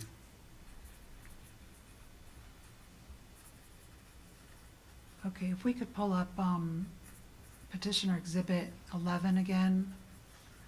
This is the ORC report, the objection, recommendation, comments from the DCA at the time. On the bottom of page 11, they talk about the long-term overlay. And they say that it was not supported by the land use needs analysis. And then throughout this document, it talks about how they have uses that are not suitable for, here, I think I have it in this one, page 18, I think it is. The Northwest Florida Water Management District commented that the sector plan conceptual overlay has located land uses of varying apparent intensities adjacent to the Northwest Florida Water Management District. These lands have been publicly acquired. And so the recommendation was for them to revise that overlay. So this was not the final, this land use map that you're saying is the master plan. That was not the final. That's why there are those uses there, but later on it was revised to what the county is using in their analysis and what they're including. So it sounds like you're testifying to me, but what's your question? Would you agree with her statement? Do you agree with it? Yeah. No, I don't agree. Okay. So let me get back to some other questions that I had before. What percentage of your clients are private development interests? I've never run the calculation. I mean,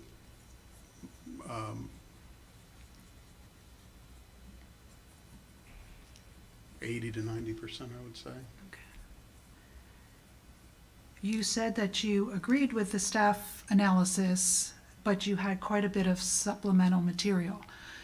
Do you think without your work that the staff analysis was adequate?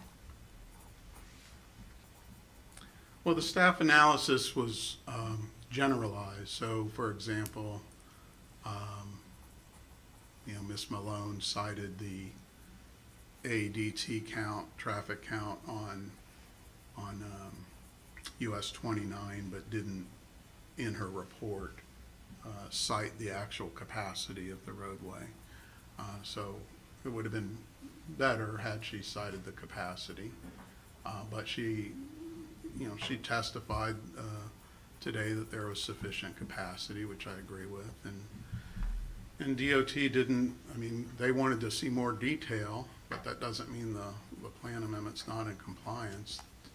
I want to make an important point since we're talking about the adequacy of the staff review. Part of what staff relies on, that all local governments rely on, are the agency review comments. And those are part of the data and analysis. Those are available before adoption. And I want to clarify something that I don't think was made clear during the previous testimony. The DOT comment was not an objection or a comment suggesting that there wasn't sufficient capacity. DOT's comment in their letter was simply asking for more detailed traffic analysis, but they never stated that there was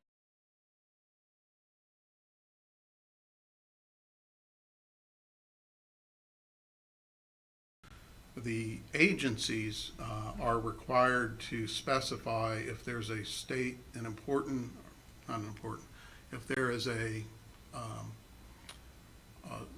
state resource or a state facility, a significant state resource or state facility that would cause them to identify concerns with an amendment.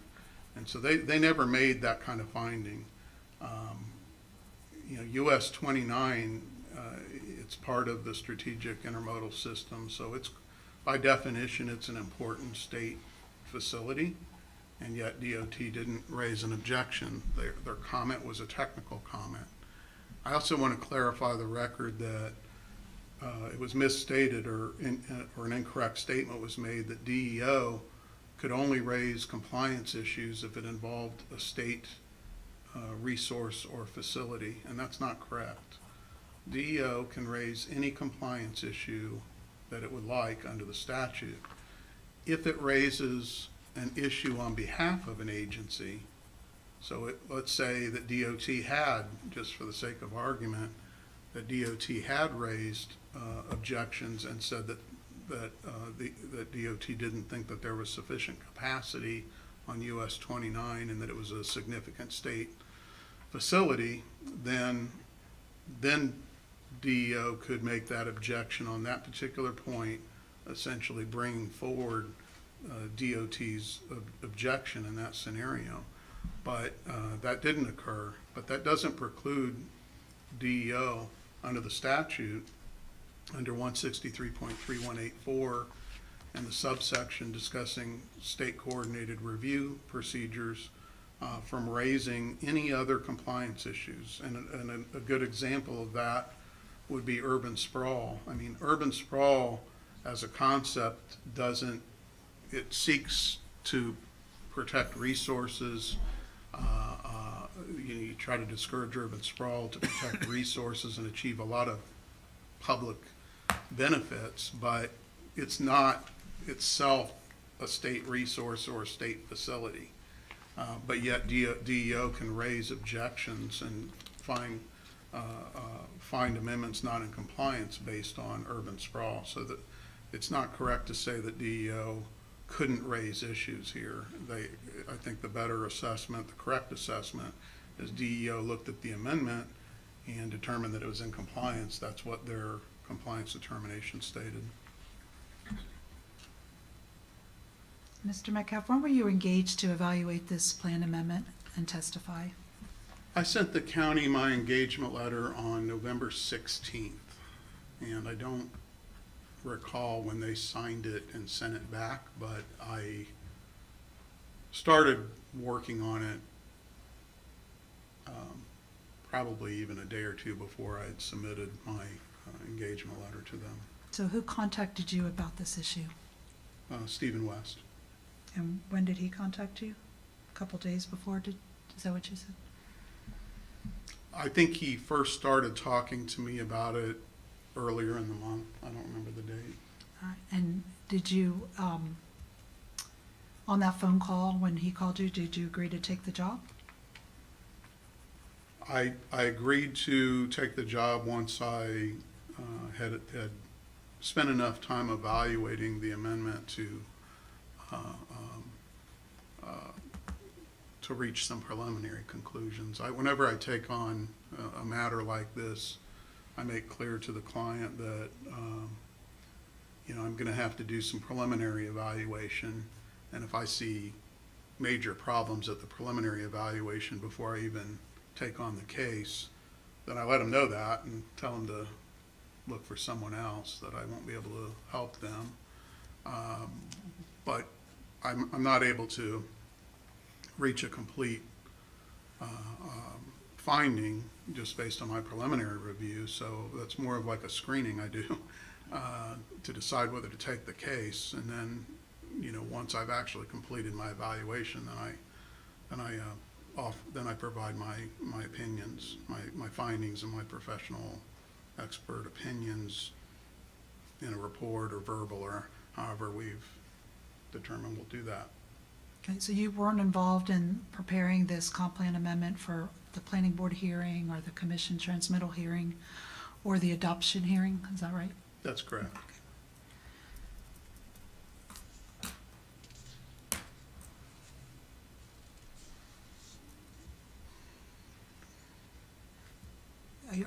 You've not been qualified as an environmental expert, have you? The tender was environmental planning Environmental planning, okay. and development impacts.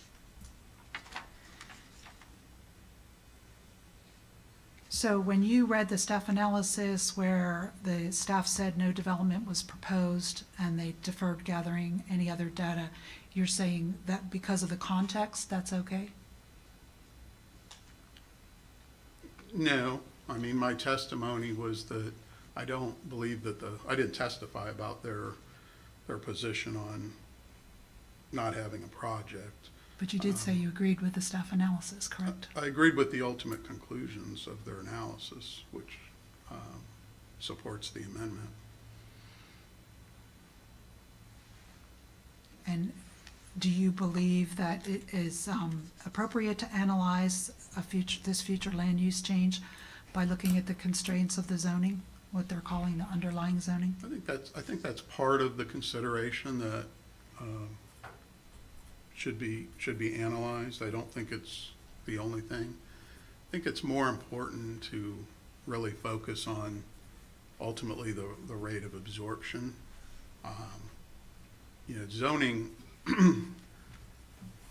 there's a long history, set of cases and case precedents that support the idea that a local government can adopt more restrictive zoning compared to the future land use map. And oftentimes local governments do that so that they can stage infrastructure improvements. And so you may be limited, to in this example, LM, your low mixed use zoning category.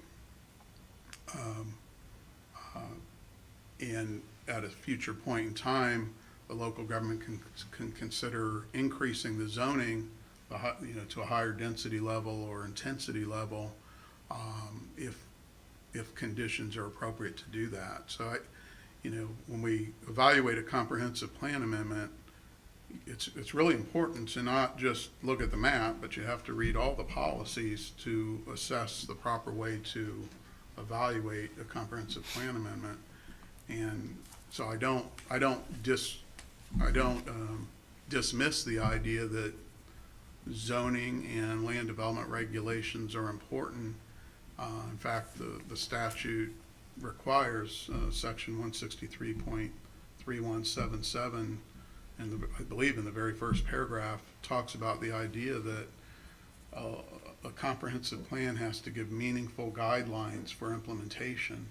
So I think it's improper to suggest that even though a comprehensive plan is required to have a set of policies to direct zoning and to direct land development regulations, that will then turn around and ignore the implementation side of the process. That's there for a reason. So the comprehensive plan is a policy document, but the zoning and the regulations provide more detail in terms of the way development can occur. But I don't want to make it sound as though I think it's acceptable to rely on zoning without considering the relationship between the zoning and the land use category, as well as the rate of development, the prevailing rate of development that's occurring in the area. So I think sometimes people try to, I think, overly simplify and kind of compartmentalize analysis in a way that shouldn't occur. And so I don't agree with the idea that zoning can't be considered. I also don't agree that it should be the only factor that's considered. Okay, so a rezoning though, if someone had a change of their future land use, they could easily rezone at the local level without having to go through another plan amendment, correct?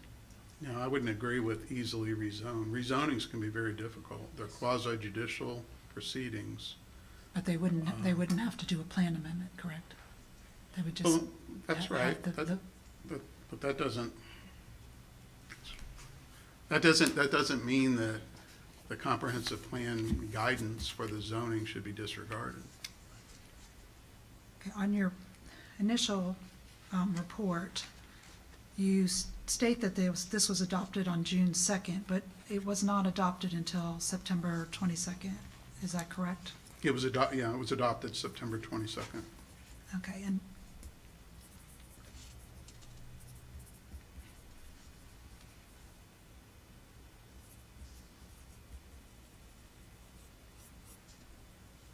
So you were talking about the State Land Planning Agency from, section 163.3184. The quote actually from that statute says, "A state land planning agency shall limit its comments to important state resources and facilities." And then it talks about, it can only concern itself with, the quote is, "adverse impacts to important state resources and facilities." So that is right from the statute 3184. What paragraph are you reading I from? don't have the paragraph in front of me. I have it in here. Well, we can pull up the statute Yeah, and I'll it's a go through legal the language. determination for the judge anyway. Yeah, I but- think that's something Mr. West can, So, and Ms. Rogers can advise me of. In the beginning of your report, you say that, you made legal conclusions. Who wrote those? No, Or if they can be. I did not state that. I'm sorry.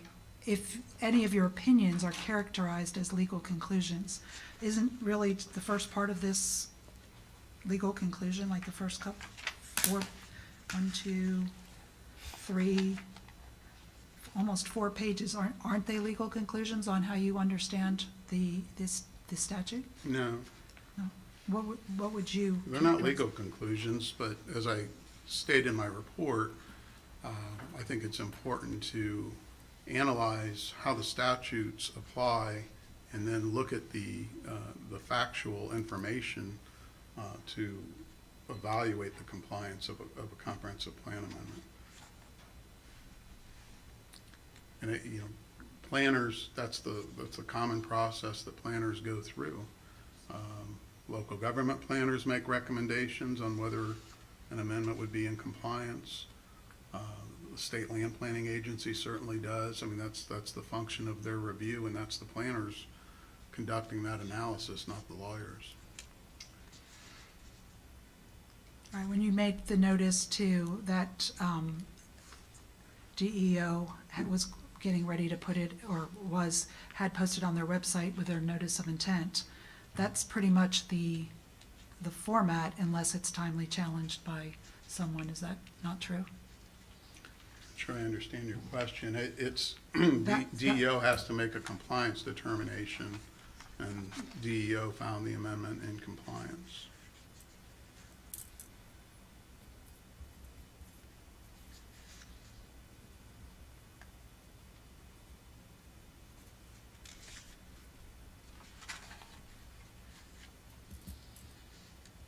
Okay, it's your position that when the staff, in the staff report, use this section for comprehensive plan requirements for changes to an existing DSEP, even though that is in the ordinance for opting out, that this is an erroneous process, they shouldn't be doing that for a sector plan opt-out? Was that what you said?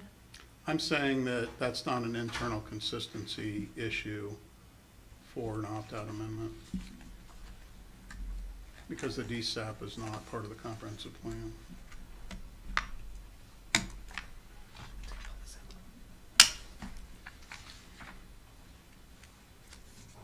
Local governments can adopt other criteria that they want to use as they evaluate plan amendments. And if they want, in this case, if they want to evaluate the effect on, potentially the effect on the DSAP, they can do that. That doesn't make it an internal consistency evaluation.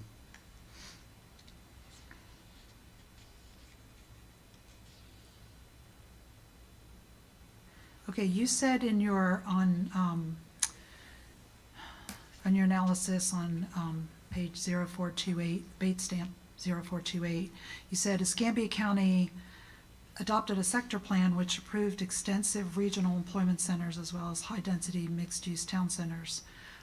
The plan amendment, this one that we're going over now, similarly situated and comparable to those designations in terms of environmental suitability, land use compatibility, and in regard to the strategies for providing supporting infrastructure, transportation, and education facilities to support the long-term development of the sector plan. So my question to you is, do you have any data to back up that conclusion that they're similarly situated in terms of environmental suitability? So Is there, yeah, Is is that there, your question? Yeah, I mean, the map itself demonstrates that. which map, the long range? You're The just, conceptual long-range framework map. That was the point I was making earlier, that if you look at these land use categories, and take the Southern Regional Employment Center, that's just a tremendous amount of intensity that's been planned in the wettest part of the property, of the whole sector plan. I mean, you've got corridors running through that regional employment center. I mean, personally, I would have never recommended that designation for that area. is that the final DSAT map, or is that your conceptual one? This is the conceptual map that's part of the Okay. comprehensive Okay, I plan. was just verifying. And just to continuing the point about comparing the sector plan, I will say, the real statutory question, I think, is the character of the land appropriate for the designation that's allowed by the amendment, not necessarily how does it compare to the sector plan. It's not that important that there be a comparison, but again, I do that just for context, because it's important to recognize, you can see these wetland corridors throughout the map, and you can see where they've squeezed in, the regional town center that's bordered on the north side and on its west side with one of the major riverine corridors there, wetland corridors. So the idea that somehow it's environmentally unacceptable to have urban density next to a wetland corridor is completely belied by the map itself. The map itself shows it everywhere.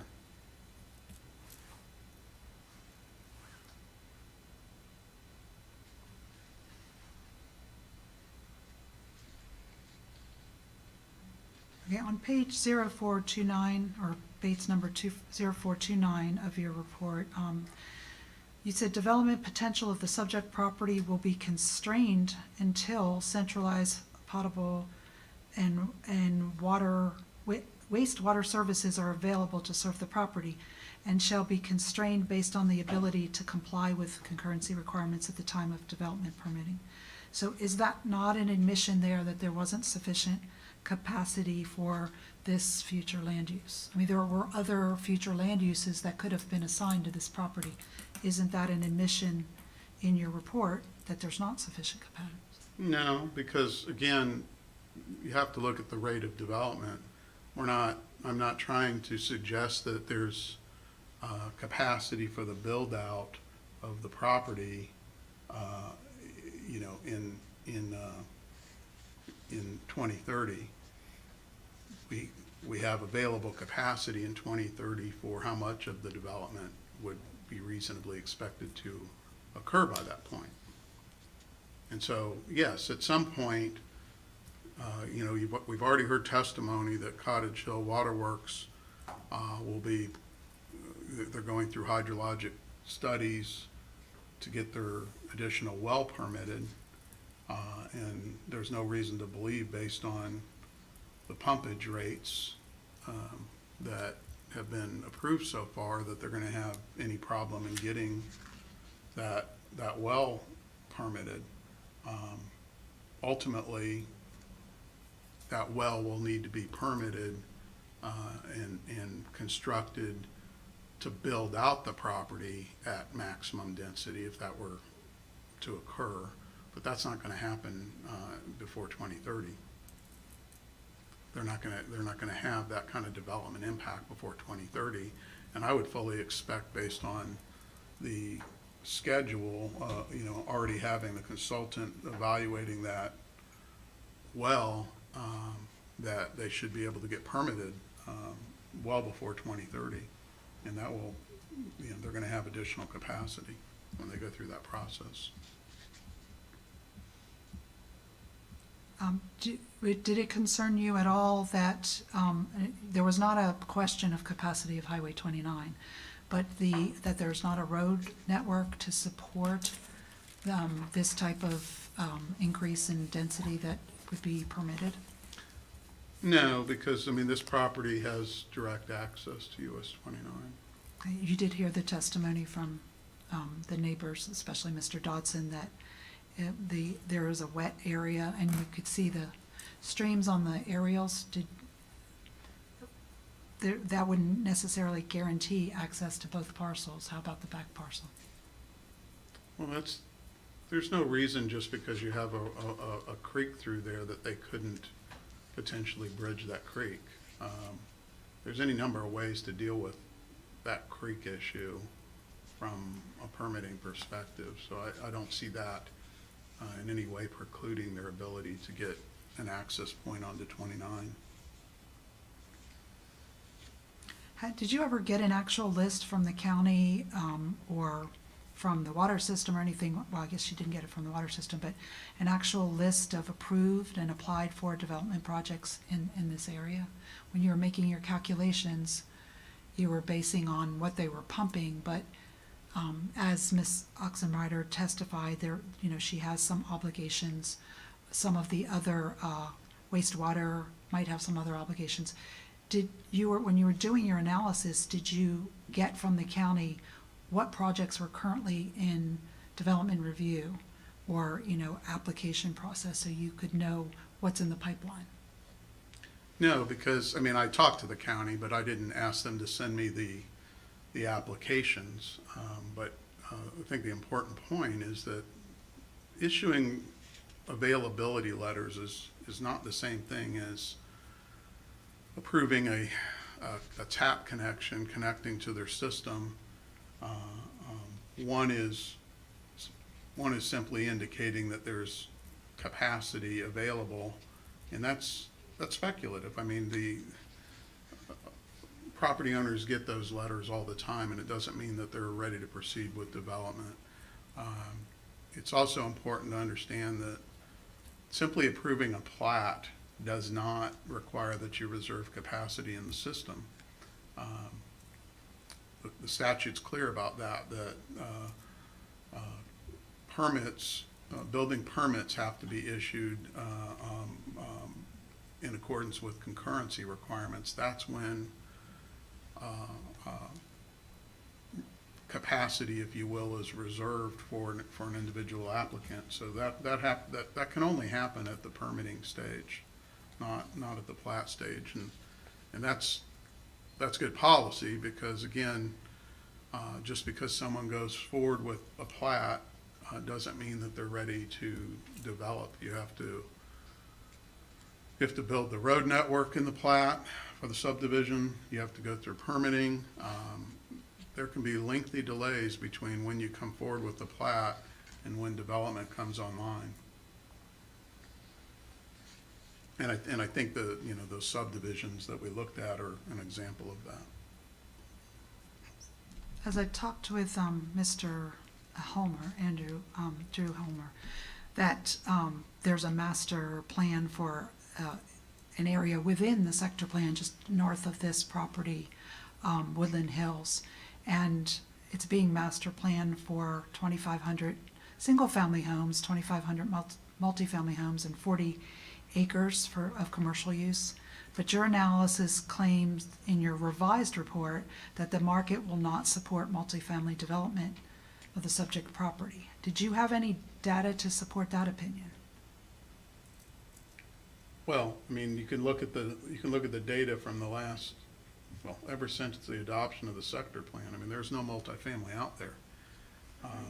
Whether, and I don't think my statement was that there wouldn't be any multifamily. You said the market, I have in quotes, the market will not support multifamily development of the subject property. Well, I'm talking about the kind of level of development that the maximum would allow for, and I stand by that statement.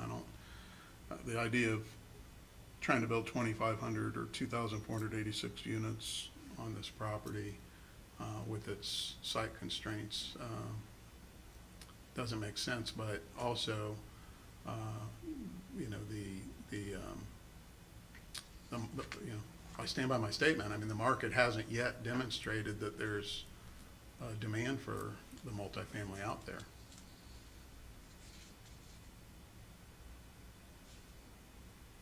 So you said on page 10 of your newer report, I know that's not in evidence, but I just want to know if you still feel this way.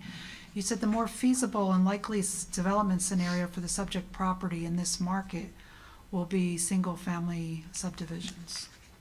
You said that in your new report. I didn't see that in your draft report. So is that your opinion, that the more feasible and likely development scenario for that subject property in this market will be single-family subdivisions? It is. Okay. Do you have any data to base that off of, or where are you getting that from? Well, it's my professional assessment after, you know, working on these sort of amendments over the years. I mean, you know, the main analysis that we do to evaluate market conditions is to look at established trends. Now, obviously, you know, you can have a new project that starts a trend. I'm not denying that that couldn't happen. I'm just saying it hasn't happened so far. The sector plan's been in place, you know, for over a decade, and, you know, we haven't had one single multifamily project come forward. So. Until now, yeah. That's right. And so we'll see. I mean, I'm not saying, you know, it's. I know it's planning, it's not. Market analysis is not Right. it's not a hard science. Okay, in both your first and second report, you talked about you were calculating low-density mixed-use LDMU as 4 units per acre. So doesn't that really throw all your calculations off, since you were calculating it instead of 7 dwelling units per acre? Well, again, as I mentioned, my analysis really focused on the rate of development, and without regard to the zoning, but the correction of that zoning density would really only affect table 2, where I did the school analysis. But table 1 is really the controlling analysis, and table 1 of the school analysis was based on the maximum. I mean, that's based on 2,486 units in table 1, and shows the student generation. If you look at the work plan that was adopted, and I'm glad you brought this up because I don't think I mentioned it in my direct, but today, district-wide, the 5-year work plan shows that I believe high school was at about 82% capacity, the overall total number of high schools. Middle school was, I want to say, at about 76%, and elementary was maybe a little lower than that. Point being is, today, district-wide, you have plenty of capacity for the amendment, and that 5-year work plan also projects the COFD student enrollment out 10 years and shows similar capacity will be available in 10 years. And that's because they run what's called a cohort analysis. So they're aging the students, essentially matriculating them through the system. So, you know, a kindergartner today is a second grader 2 years from now. And so that's how they forecast their enrollments. The tricky part is they have to always forecast kindergartners coming into the system because they're new. But all the other students get matriculated essentially, and then they look at birth and mortality rates to try to also further refine their COFD projection. Point being is the state does those projections. The state requires this work plan for the purpose of showing how the enrollments compare to the capacity. And so I want to make sure it's clear on the record that Escambia County has not adopted a school level of service standard in the comprehensive plan. And so it's the same issue as for US 29. There's no standard to say it's adequate or not adequate, but certainly as a practical matter, they've demonstrated through the work plan that there's plenty of capacity district-wide and today, and there will be in 10 years. And you know what happens when you might have a shortage, or when you have limited capacity at a particular school in the area, is they make school zone adjustments if they have to. So they're spreading out that demand across more than one school zone, and that's one of the reasons why the state has discouraged, frankly, and local governments from trying to adopt school concurrency with individual school zones, because they realize that the school districts have to maintain the flexibility to adjust school boundaries operationally year to year, and especially if you've got a choice program, which I think they have here as well. So just because an amendment may be in one school zone doesn't mean that that's going to be the choice where those parents send their kids, and it doesn't mean that someone outside of that school zone won't send their kids to that school. So it becomes very problematic to try to analyze school capacity on a zonal basis.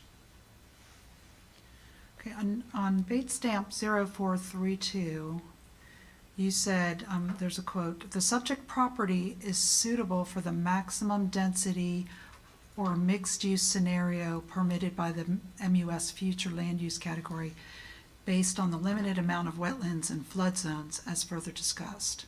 So on that page on 0432 of your draft, you're saying the subject property is suitable for maximum density or mixed-use scenario. But on page 10 of your new report, you changed it to say the more feasible and likely development scenario for the subject property in this market will be single-family subdivisions. Can you explain that discrepancy? It's not a discrepancy. Both statements are true. I don't know if in my report, I included in my new report, if I included a similar statement, but I think I did, because I think I reached a conclusion about environmental suitability in the updated report. I mean, it says it right on in the first paragraph. The subject property is suitable for the maximum density or mixed use scenario. That's in the new report. You state that the property is not conducive to other types of agricultural uses, given its limited acreage, direct access to US 29, and proximity to residential homes. What do you base that on? Because Escambia County does have many farming areas of this size along the highway. Is there any data that backs up that statement, or what do you base that opinion on? Well, so agriculture is typically larger scale than 100 acres. Crop production, I mean, 100 acres is almost getting down to more like a hobby farm type of scale, but so large agricultural production involves a lot more acreage than that, but also just the use of the property. I mean, it's been timbered. That's what it's been used for. It's never been used for crop production that I'm aware of.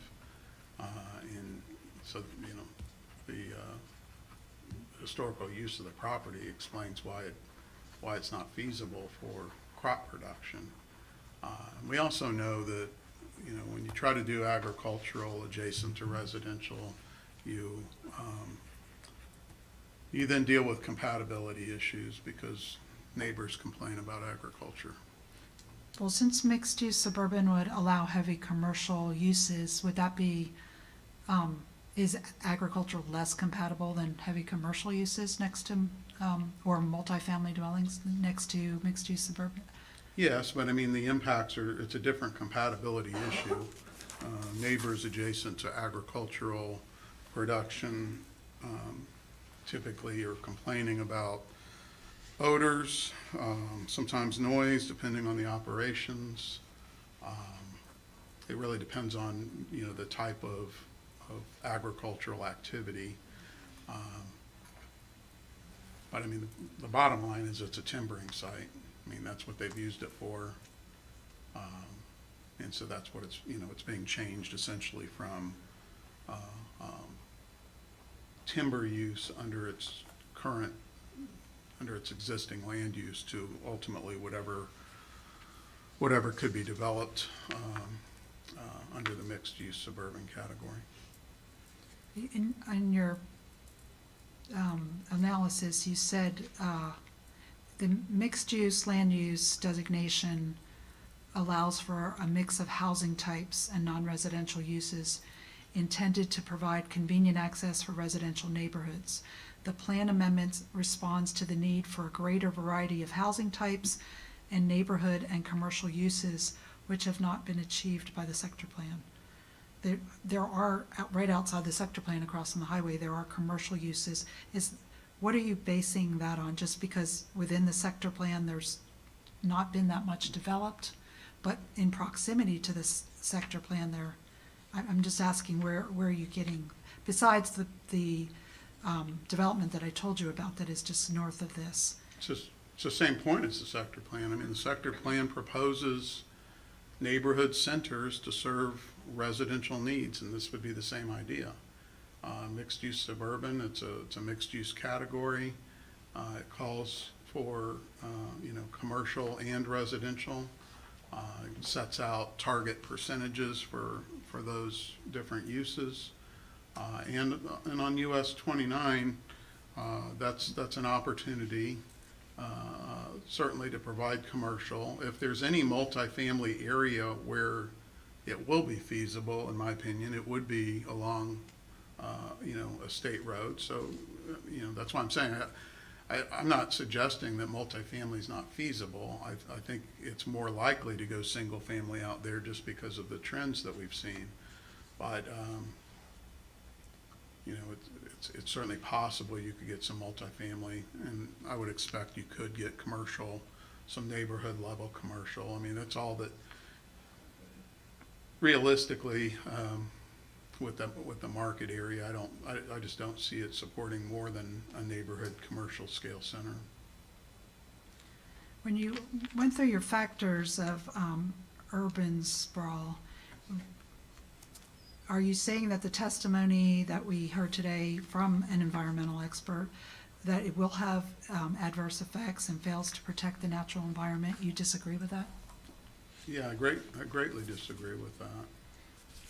This property, it's no different than any of the other properties that are adjacent to those corridors. You can see that on the map.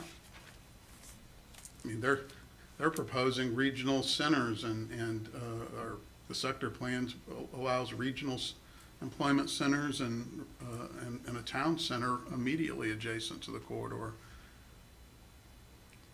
I mean, you look at the regional center, it's if you tried to develop industrial in those little pockets in the purple, I mean, they got tiny little pockets in there in between. Can you imagine the amount of wetland crossings you'd have to do to try to access some of those little spots of purple in there? That purple on the top is already built. No, I'm talking about the south one. Okay. Well, My point is this plan,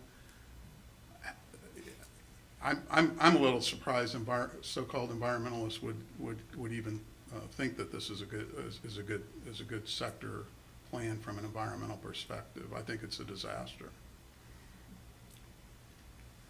Okay, there's a lot of other things. I think I'm just gonna end my questions there.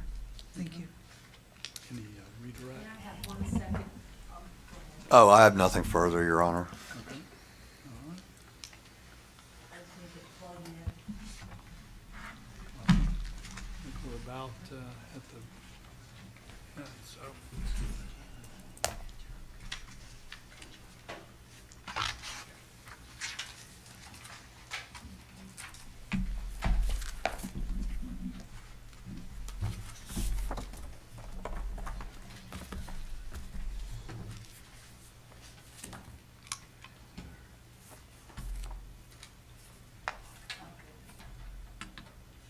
Ready? Okay.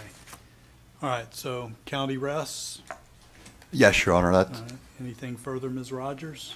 No, Your Honor. All right. Well, we have then come to the conclusion of the evidentiary portion of this proceeding. Before we get into timing, not trying to waste time here or anything, but let me go through what I have as the admitted exhibits. I have petitioners exhibits 1 through 7, 9 through 12, 14 through 29, and 31 through 37. I don't recall what I did on 38. I know we discussed it. Do y'all recall? 38 was just the email with regard to the date of his being retained by Escambia County, but I think you got that through pretty effectively on No, your yeah. examination. It was about the exhibits, Yeah. the draft report, so it's not needed. Yeah, okay. All right, and so then 31 through 37 have all been received in evidence. 8 was offered and denied. 13 was offered and denied but proffered.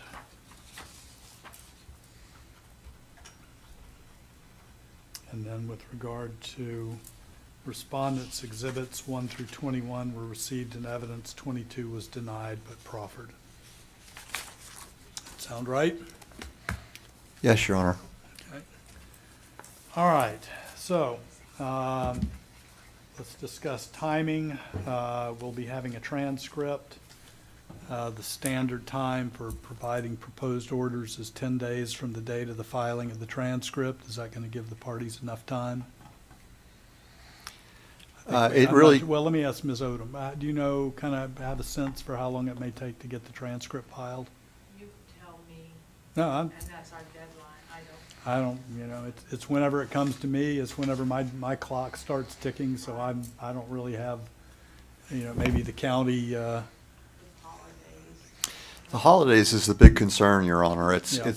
There's probably gonna get kind of tight here with time between now and the end of the year. So I would request maybe sometime mid-January, if that's acceptable. for the filing of the transcript. No, for the proposed orders. Oh, sure, I mean, we can just set a date, and then if the transcript gets filed in plenty of time and y'all have enough time, then that'll be the deadline. If you feel like you need more time or the transcript gets filed later, then just file a motion and we'll do it. But what I'll do is I'll enter an order that will establish the post-hearing schedule. That'd be fine. And if we can agree on a date, I actually brought my calendar so we can make sure we don't set a date that's in the middle of a holiday or a weekend. How about, so you want sometime middle of January, how about the 23rd, just to pull a date out of the air? That's a Monday. I always figured if you have some last things to wrap up, it gives you the weekend to polish and get things filed. Does that work for you? So that Ms.? would be when the proposed recommended orders to, Yes, ma'am. I don't know when Martin Luther King Day falls. 16th. 16th. Okay, good. So I think that would be fine. All right, so PROs then, unless I receive a motion to extend the time, PROs in 22-3224 GM. Let's think of PR. All right. Standard page count is 40. Is that going to give you all enough room? That would be fine, sure. Ms. Rogers, 40 pages enough? probably, Okay. I guess we could ask if You it, can ask. I'll try and keep it to 40, under 40 pages. If you get to, you know, if you start putting things to paper and you kind of figure out you may need some more space, I'm more than happy to grant a motion to that effect, but 40 pages will be what we're dealing with now. Anything further that we need to take up today? No, sir.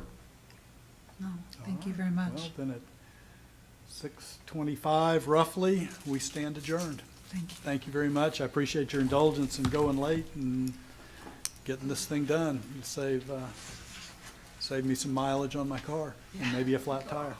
Thank you as well, sir. Thank you.